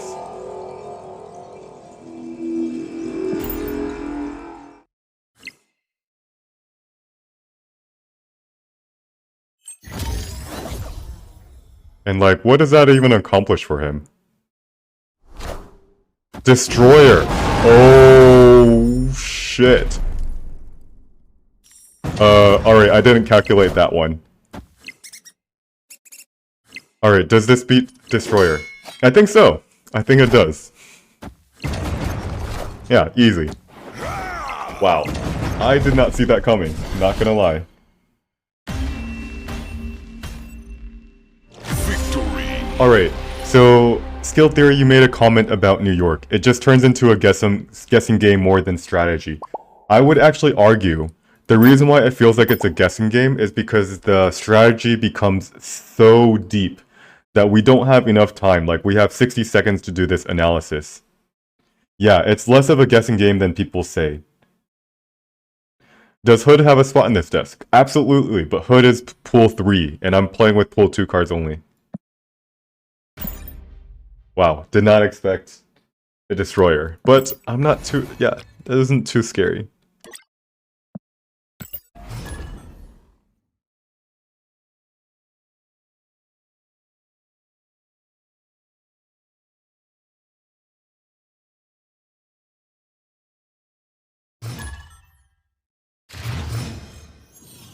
What's Hood? Oh, actually, I have a card Hood.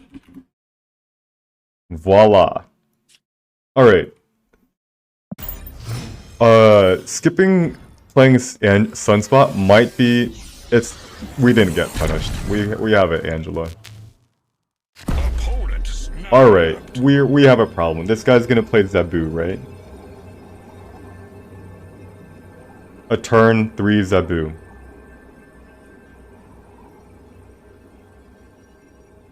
We have a Shang-Chi. We have a Cosmo.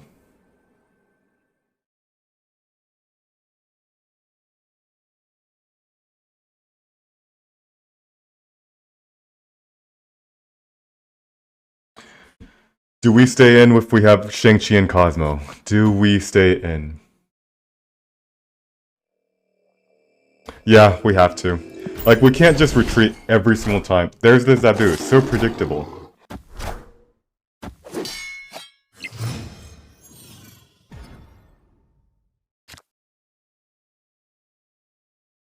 And here's where we do have to do a bit of guesswork. This turn is the turn that they play Moon Girl. Where would they play it? Into Tinker's Workshop or Fisk Tower? It has to be guesswork. Fuck me in the ass. We missed. It's a Shuri. Fuck. Well, alright. Let's see what we can do here.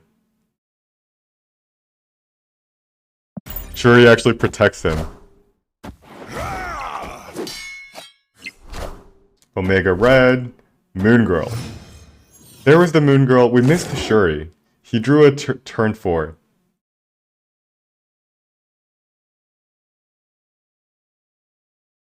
And I guess we actually have to do something like this. We have to make sure he doesn't win Omega, the Fisk Tower, right?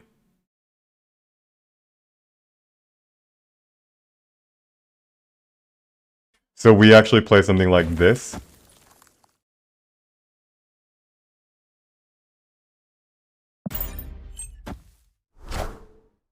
Dracula.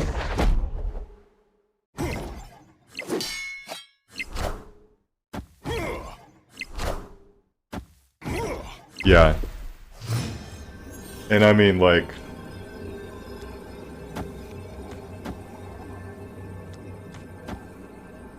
something like this? We might actually be able to win? Maybe? Is it even worth trying? Like, he can pile power in Tinker's Workshop. He has 2 somethings. So he played a Dracula. He might have, yeah. Why am I playing this out? Like, right, you're right. You're right. I mean, there is a small chance. Escape. Should you change your stream title? What's my stream title right now? Let's see. The Impossible Journey Continues, right? And, what is my... hold on. Stream title. Pool 3 Impossible Climb. I mean, I'm a Pool 3 player, though, right? I have the Pool 3 cards. Although... like, it doesn't... the stream title doesn't tell people that I'm, playing Pool 2. Trying to climb to infinite in a pool against Pool 3, right? But the thing is, if I say I'm Pool 2, like I put the Pool 2 in brackets, then people think I'm just playing a Pool 2 player playing against other Pool 2 players. And Anil B says, what do I do for a living? Kazoo also said, what is my profession? I guess, I get this question a lot. Because they think, wow, whatever my profession is, they must be like the smartest people in the world. And, that's one way to word it, but, I'm just kind of like a data person.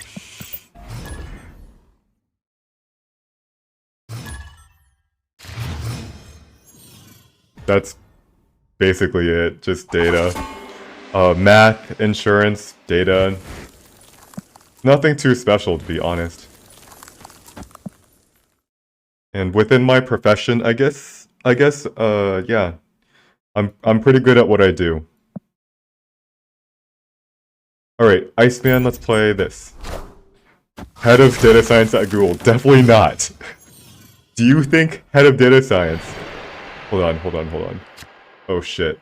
Bifrost is not good. We don't get the maximum Angela value. Do you think someone that plays as much video games as I do is gonna be the head of anything at data science? My priority in life is not actually to climb the corporate ladder. It's to play as much fucking video games as I can get my grimy little hands on. Alright, let's play Angela. Alright, let's play Angela. Where do we play it? Nowhere is good for Angela, but we'll just play it.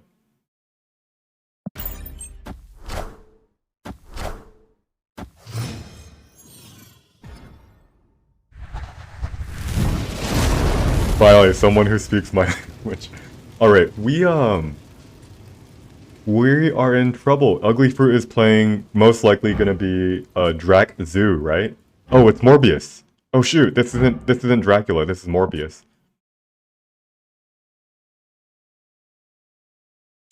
How do we prevent them from discarding?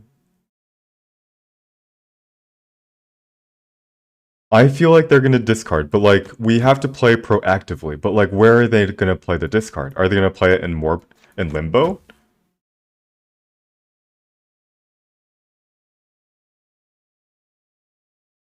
It's just a complete guesswork. The problem is, can we hold and not play Cosmo? Can we just pass our turn? Because like we have a turn 4, we have a turn 5. I mean, and the problem is if we pass our turn, we'll never actually. Oh god.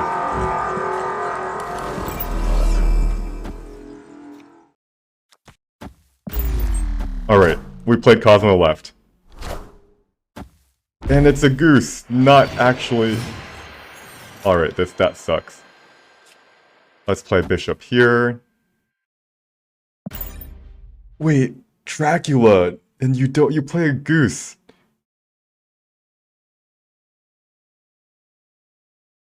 So we played our Cosmo too early, but oh, it's a moon girl?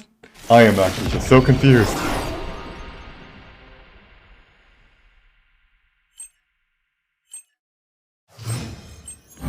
A weenie, a weenie, a weenie, a weenie. A wee, a wah, a wee, a wah, a wee, a wah.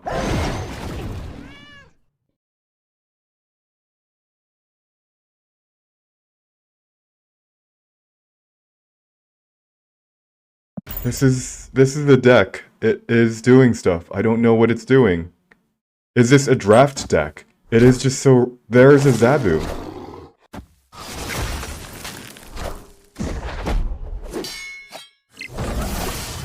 She-Hulk. It might be a She-Hulk, but what's the Morbius doing here? It has no place in this world.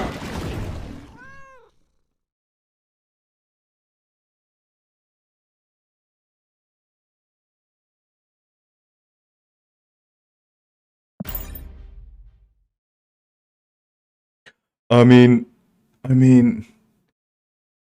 They're not going to be running Enchantress, are they? Like, they have a Morbius. Why would they run Enchantress?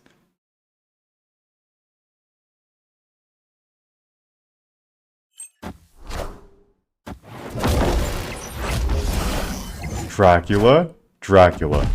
I'm getting morbed on, right? They duplicated their, This is the turn that they actually do the discarding. Alright, so we have to win, and Shang-Chi's completely useless. But what can we do?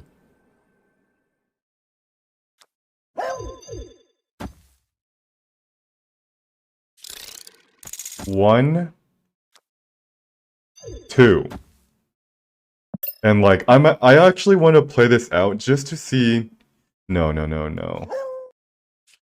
Reclimb to infinite. Climb to infinite with pool 2. But if someone reads the title, Climb to Infinite with Pool 2, won't they think that I'm just playing Pool 2 against other Pool 2 players? Alright, how does this look? I'm actually going to stay in just to see this deck. I've never seen this deck before, so I just want to learn. So obviously I'm going to lose. He's going to have maybe Apocalypse, or 2 of them. Shang-Chi, Iceman, and Strong Guy.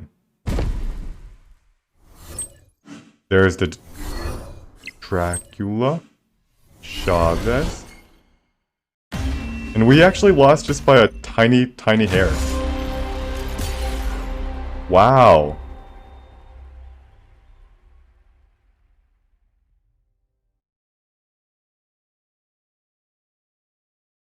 If we had played Fantastic in the middle, we would have won. I mean, of course, like, if this Dracula landed middle, and then this Dracula landed left, he has 5 power less. I would have won that. I was for some reason thinking.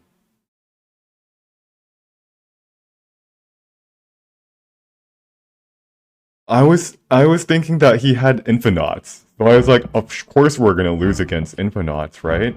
Double the Infinauts. But I guess it wasn't actually running Infinauts.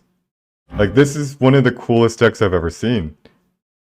This is the creativity that Zabu can allow, but sometimes a little bit too much flexibility means that the broken decks can be crafted. This is not broken. This is actually just cool. BLK Vec could be pool 2 at rank 81. Well, the problem is that there's a lot of really there's a lot of pool 2 players that are at rank 81. I think the title is fine if it was really that deep. It should be Reclimb to Infinite with pool 2 and pool 3. And then that title is so long that most people don't. It gets cut off, right? When I'm on mobile, it only shows like the first 10 words. Infinite Climb with pool 2 and pool 3. Or maybe Infinite Climb with pool 2 against top players, because like we're actually really high MMR, and we're actually playing against the same, like, yeah, Herald of Galactus, Ugly Fruit we play against quite a lot.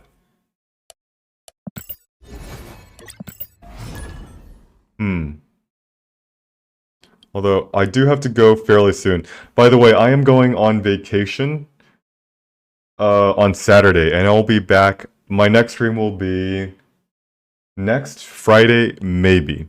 I think we're coming back on Thursday. And I might be streaming Thursday, I might be streaming next Friday, we'll see. Ooh, Heimdall. Alright, I'm gonna... You survive Nyxor's advanced Nyxoresis. I'm gonna do a bot check on this guy. He is not a bot. Sweet.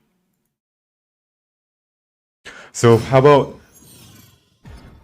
Climb, Infinite Climb, pool 2 Infinite Climb against top players in the world.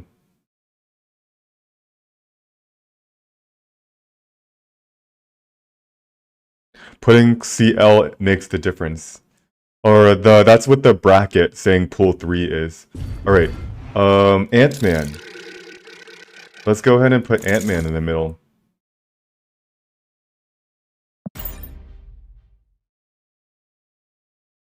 A bit clickbaity for me. Yeah, my style is not super clickbait. It's actually, but the problem is, like, if I don't play the clickbait game, it puts me at a disadvantage. It's just part of the game.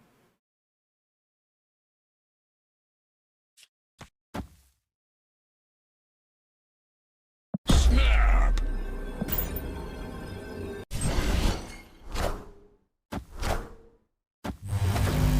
Zap? Pop? Wait, hold on. This was, something really odd just happened. When I snap, there's usually a 5-second window. He passed the spreadsheet check. Oh, no. This is a bot. God damn it. And I had he didn't pass the spreadsheet check. It's on the list. I just missed it when I typed it in the first time. Yeah, it's a bot. Alright, we'll retreat, save us some time. Escaped.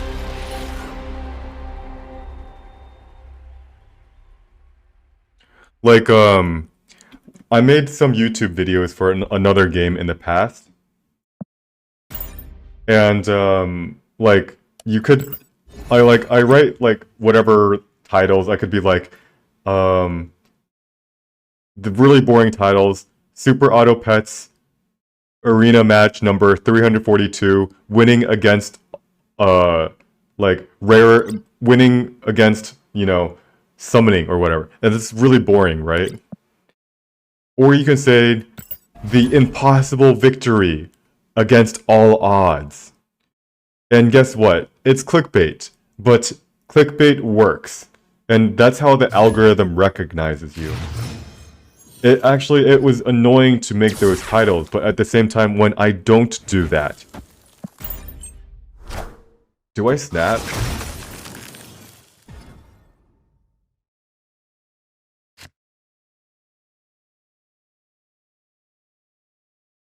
Do I snap? Oh, snap.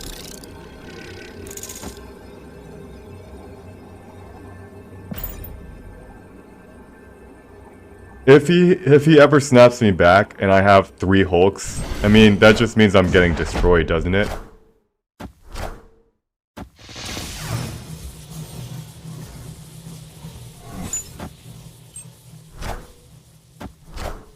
Ironheart. Now we play Mr. Fantastic.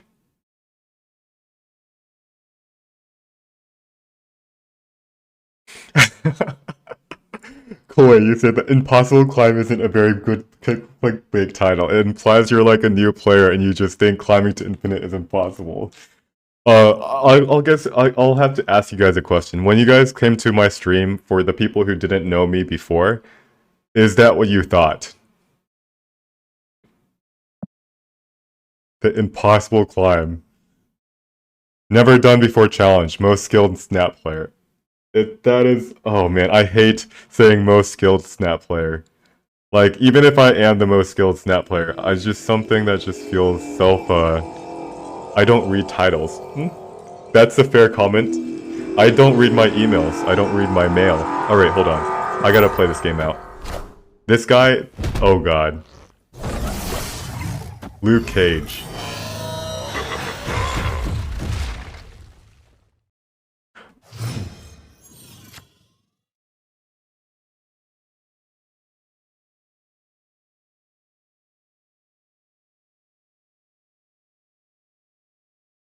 Do we even play Angela? I think we do. Is that a Shang-Chi? Debris.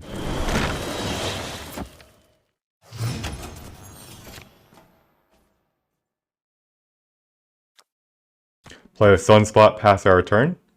Or do we play a Sunspot mid? And then pass our turn? What does this mean? He has a Wong, he's gonna play the Wong in Ironheart, right?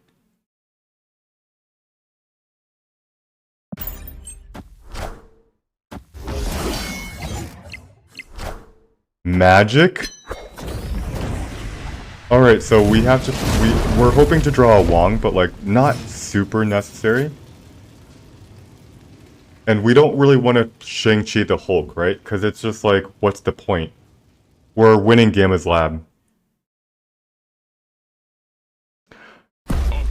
And, like, how can you snap me here? Do you genuinely think you're gonna win? Yes, you do. Why? Because he's gonna have Wong. But, like...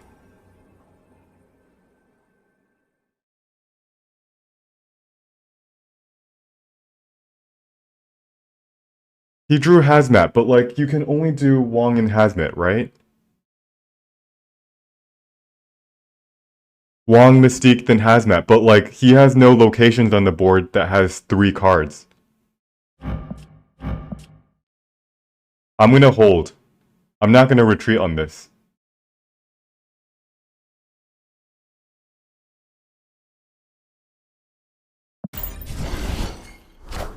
Hazmat. Alright, Absorbing Man.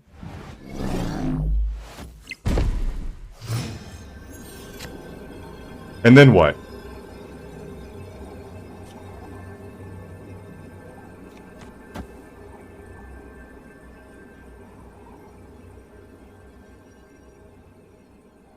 And then he plays an Odin in Ironheart. We got 8 cubes, guys. We drew our Cosmo.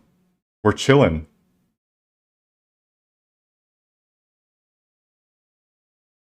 We don't want to play our Shang-Chi, actually.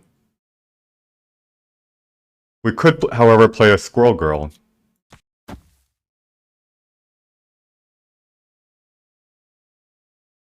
I'm trying to think what other plays, how else should we play? If he has a Shang-Chi, what else can we do to... Alright, this is the best play if he does have a Shang-Chi. Here we go.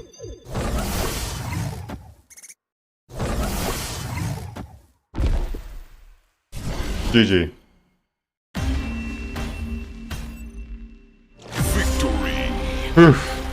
We held tight. We figured out there was nothing he could really draw.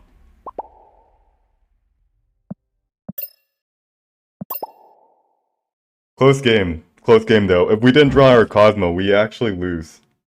Like, we pass our return, right?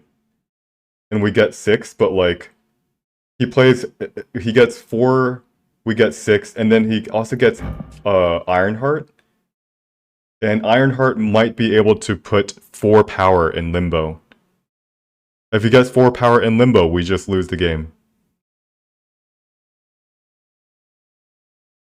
Although there is only a... It's not a... Actually, if we didn't draw Cosmo, we actually stay in. Because the odds of him landing 4 power in mid is actually less than it appears. We have the odds to stay in.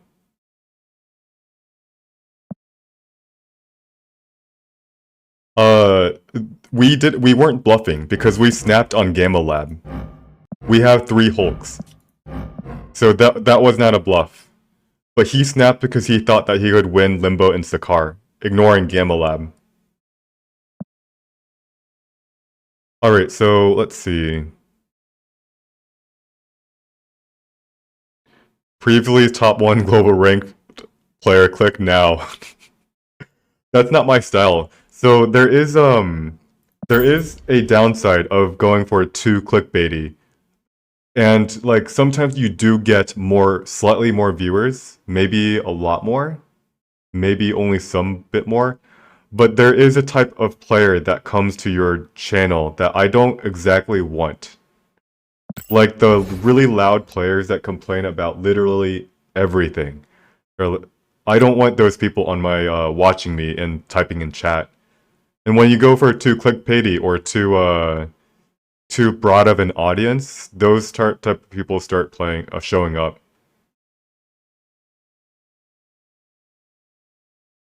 So I want a quality of people who watch me, not the quantity. Like a lot of people who give me there's people I watch other people play on Twitch and stream, right? And the quality of advice that you guys give me with your recommendations, yes, certainly like you guys like literally think through it with me, right? And I'm leading you through the discussion, so you're actually caught up to where I am. And then you gave me good suggestions. Certainly not everything is like perfectly on point, and that's fine.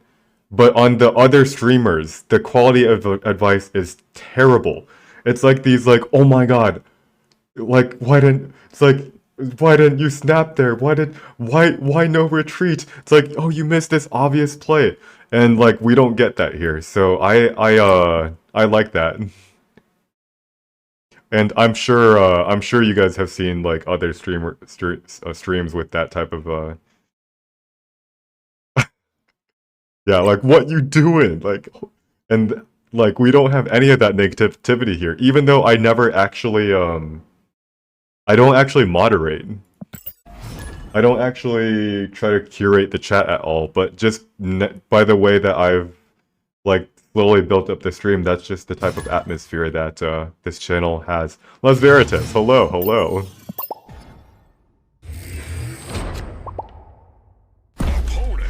I mean, oh no, Les Veritas, you have to try here. If you can hear me, you should not donate cubes to me.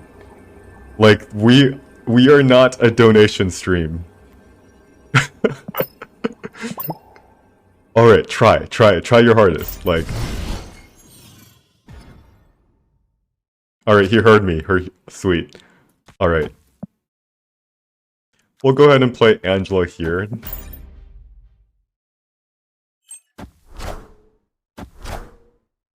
Angela to Angela. Cards that cost...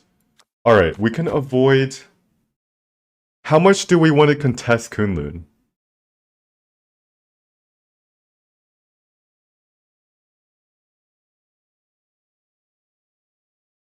How much do we want to contest Kunlun? I want to contest it. The problem is the big house. I think the big house is going to be easy for us to win. Craven! Oh my goodness. Kunlun. Alright, I should not have contested that.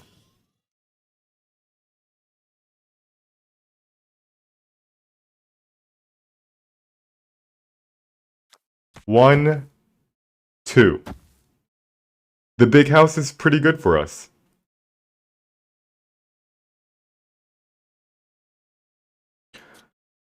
Alright, now do we play Squirrel Girl on this turn, so we can play Blue Marvel? When do we play Cosmo? We need initiative, so that's why I want to play Squirrel Girl right now. More than anything, I want initiative, just in case Cosmo is gonna pop off. You would Cosmo right, but like, when do we play? When do we play?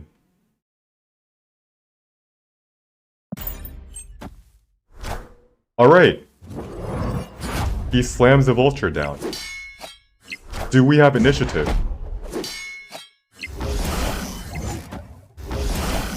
No, we don't. We're close though. We almost have initiative.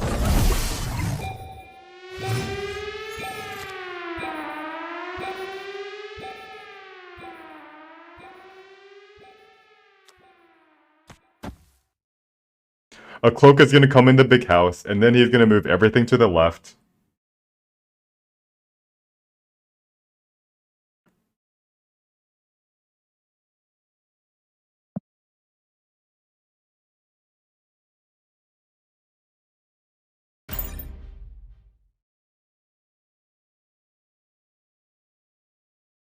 But there is a chance he doesn't have cloak. We'll see.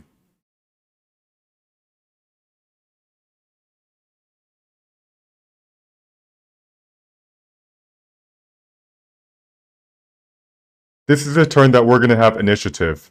Like, we play in Blue Marvel, and there's, on turn 5, movement decks don't have enough ways to get initiative. So that's gonna be a beast. And that's a Hulkbuster? Oh yeah, here, let's send you... Whoops, that's not my...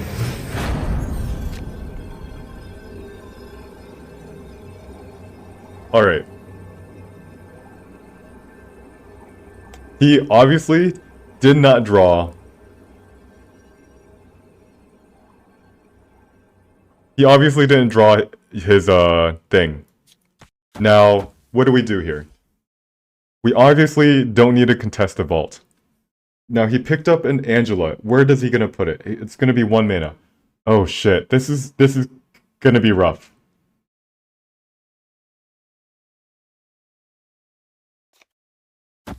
He picked up an Angela. Let's remember, he picked up an Angela. He picked up... It's now 6 power. He can put a lot of power, and most likely, if he does put power, he's gonna put it where? Shoot, he picked up a Craven that has a 4 power. Oh shoot, and also... Don't I want to do this? And then I do this? And now where does this He retreats! Wow. Victory. You would retreat here. I don't think this is a retreat angle. It's gonna be hard for him to win both Big House and Kunlun. And like, we assume... Yeah, we assume that the...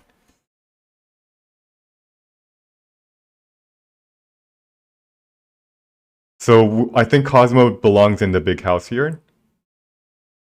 And he had a 0-cost Iron Fist. Ooh. Ooh, ooh, ooh, ooh. That is so scary. That is a really fun deck.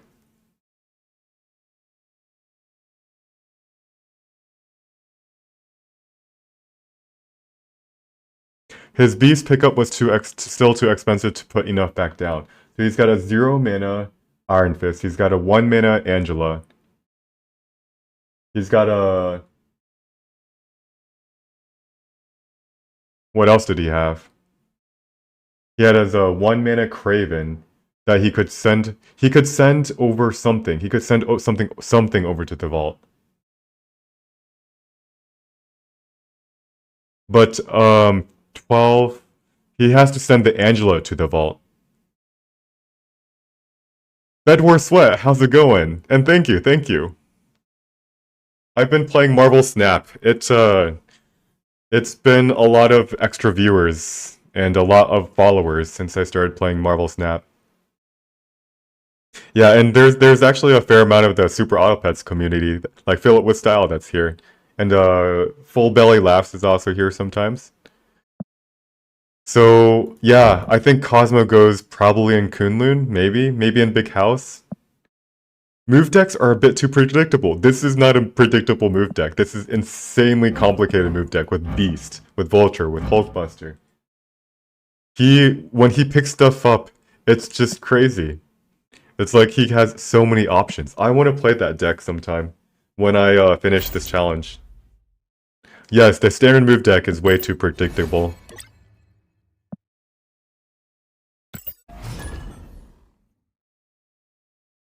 Bedwar, what have you been up to? A little bit of Super Auto Pets since the new release. I'm imagining you're still playing a lot of Bedwar and making YouTube videos, maybe? Iceman? Into the... sure, just send it into the dark.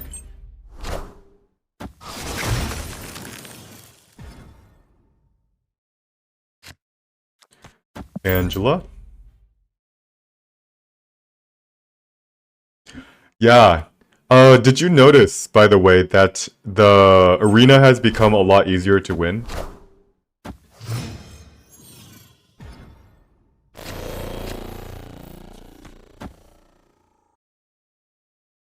There's been multiple people on the grind for the sloth while the gold build is so broken. Yes. There's been a lot of sloth ribbons recently. Because it's been so easy to win. There's been multiple people that have gotten 30-game win streaks. 30-game win streaks. Crazy.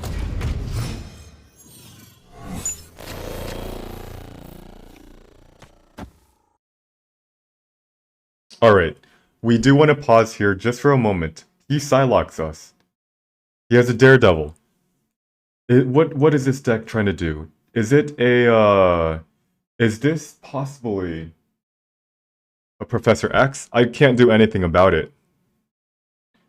If he Professor X, he just wins the Danger Room.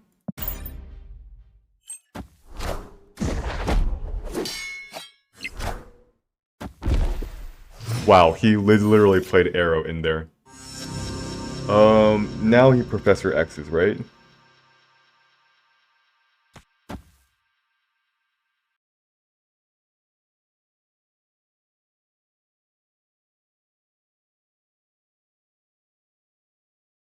What is the point of this Daredevil?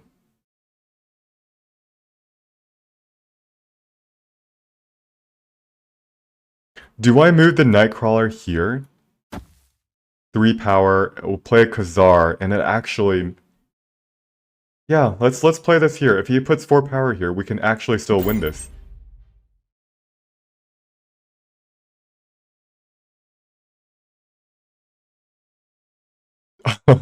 Did you see my team in Team Tourney is called Sap and Snap? We talk about more Snap than Sap in our Discord. I didn't make that connection, but I did see the title Sap and Snap. Of course of course it's Marvel Snap. But yeah, no worries, Bedwar Sweat. You're not distracting me. This there's definitely some downtime when I play this game. Uh-oh. What's he playing out here? Hobgoblin. I mean... Now this is gonna be... We had to be careful for a leader here. But not really, right?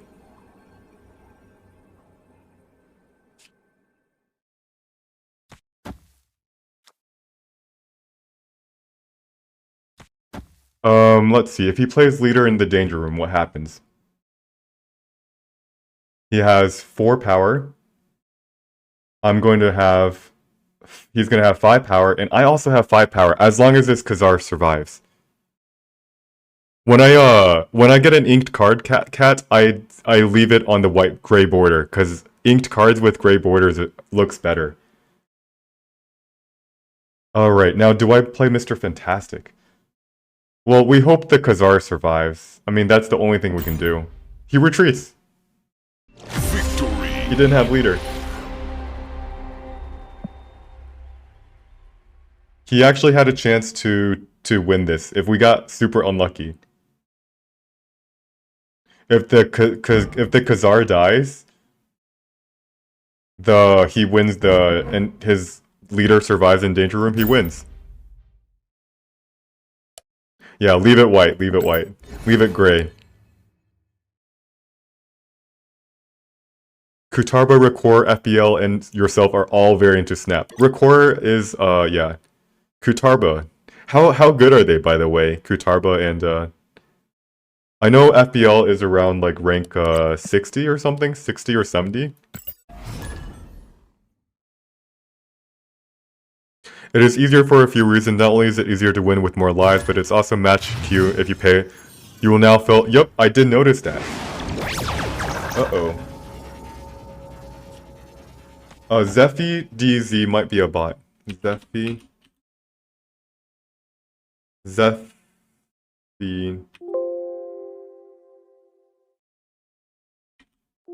This is a real player. Sunspot to Sunspot. No Discord. I'm too lazy to manage it. I was thinking that, there should be like a group of, Marvel Snap streamers that can all, like, share a Discord. Because, I mean, like, I don't know about you guys. There's, like, freaking a bajillion Discord servers.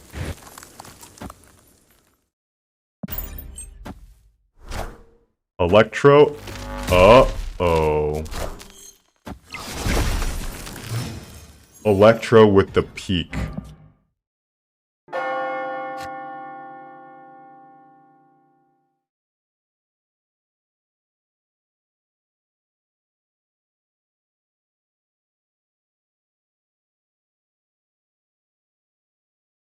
Be very quiet, guys.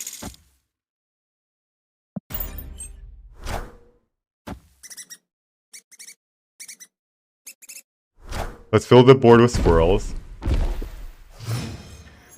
And on,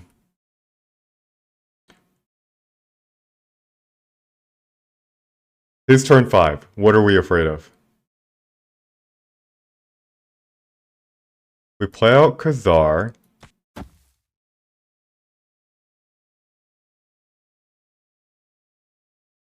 And, like, what's he gonna do? Leech us? Arrow.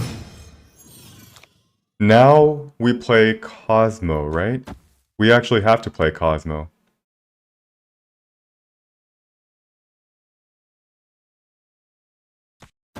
To block the Galactus, if this is Galactus. What if it's not Galactus, though? This is not Galactus. This might not be Galactus, guys. Hold on.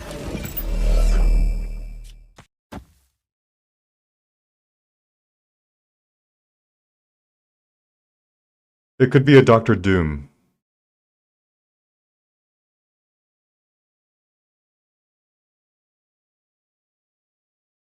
Alright, I'm gonna go ahead and snap him on this.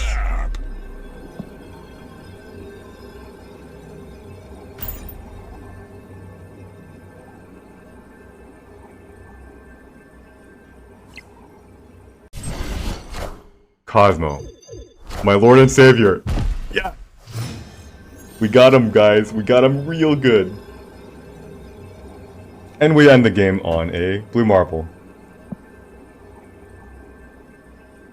Alright, he retreats. Victory. Alright, like a good suggestion. Glory to God said Cosmo right. I was considering, like, when we see an arrow, I don't actually feel like they're gonna be playing Galactus. Galactus runs Dr. Octopus. They run something like, I don't know, Professor X, Hobgoblin. We see an arrow and we're like, wait a second, this is very few Galactus players run arrow. And if that's the case, then what are they running? It could be an on reveal, it could be like a Doctor Doom and Odin, for example. So we play Cosmo on the right. Let's see. At the if you're sent to try to push it, the system drops you the full amount regardless of what your number is. Yeah. The peak is bad, except for Leech. Finished 79 last season. Yeah. Ranked is fun. It's everybody likes climbing ladders. And we're at 83. Nice. We've gotten 2 ranks today. Shadow Slayer.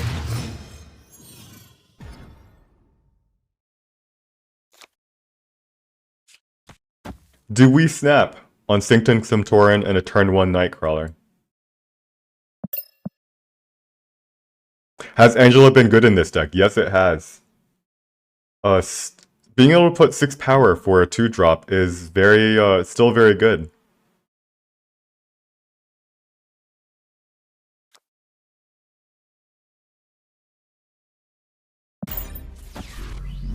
Michu, thanks for the follow.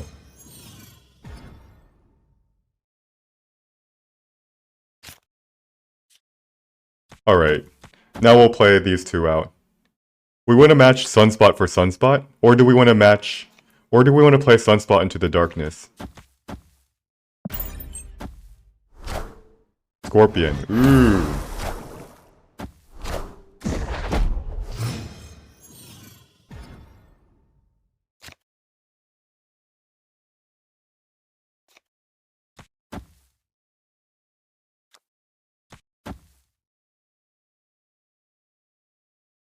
Alright, do we snap here?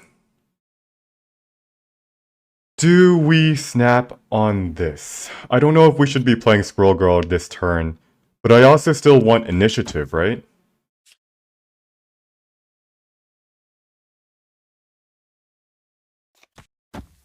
And this is the best way to... Why not play Nightcrawler turn 1? Not for any particular reason.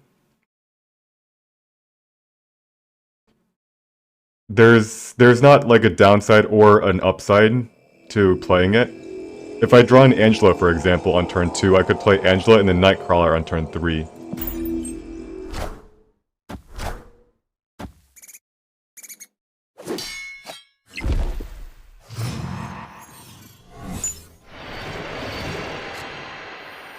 Oh no. Alrighty.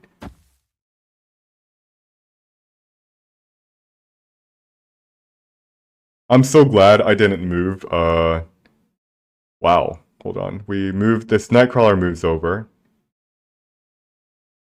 Alright, so Cosmo has to go somewhere. And I believe it's gotta be... Avengers Compound. There's actually 2...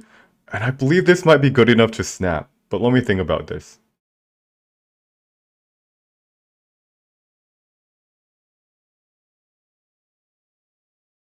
I'm gonna snap. Might not be the best idea, I don't know, we'll see. So this Nightcrawler is gonna move into Avengers Compound, right? So I can actually move Nightcrawler away. Electro! Fuck yes! Guess what, Electro? Yeah, there it is, now we gotta play... Cleared for takeoff. Blue Marvel.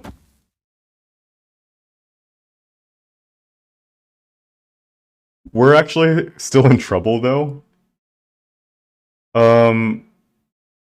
Like...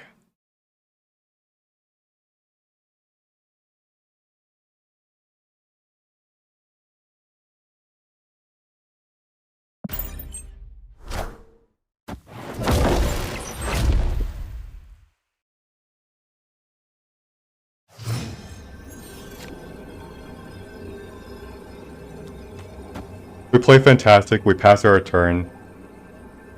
And yeah, we should be able to win. He plays, let's say, a Doctor. Wait a second, Doctor.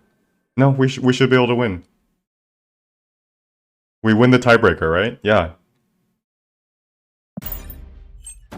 Doctor Doom, hello. Ah, my old friend. We win by 2 power. Victory. Alright, so Killmonger is very rare now. Very few people play Kazoo. And so Kazoo naturally becomes stronger when there's no Killmonger. Wow, we top decked the best card for us, Mr. Fantastic. Whew, Mr. Fantastic is really good. It's very deceptive, being able to reach 2 power into locations that you usually can't.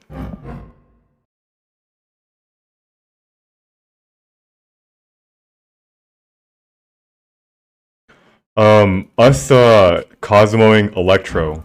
Huge! I didn't know that Electro would have been played, but I did know that whatever he played on turn 4 was probably going to be an Avengers compound.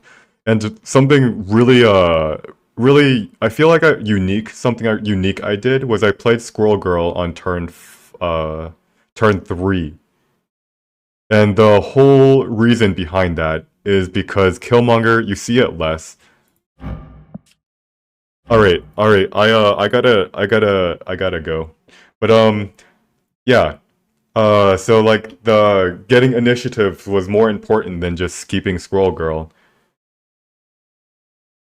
But yeah, so it's been a great stream. Let's see how much we, climbed. We climbed 2 ranks. Nice, 2 ranks. We're almost half of the way there. I won't be here tomorrow, I think. I might be streaming tomorrow, I probably won't. I have to do some packing for vacation. And I will see you guys next week. Thursday, Friday, we'll see. But yeah, happy snapping.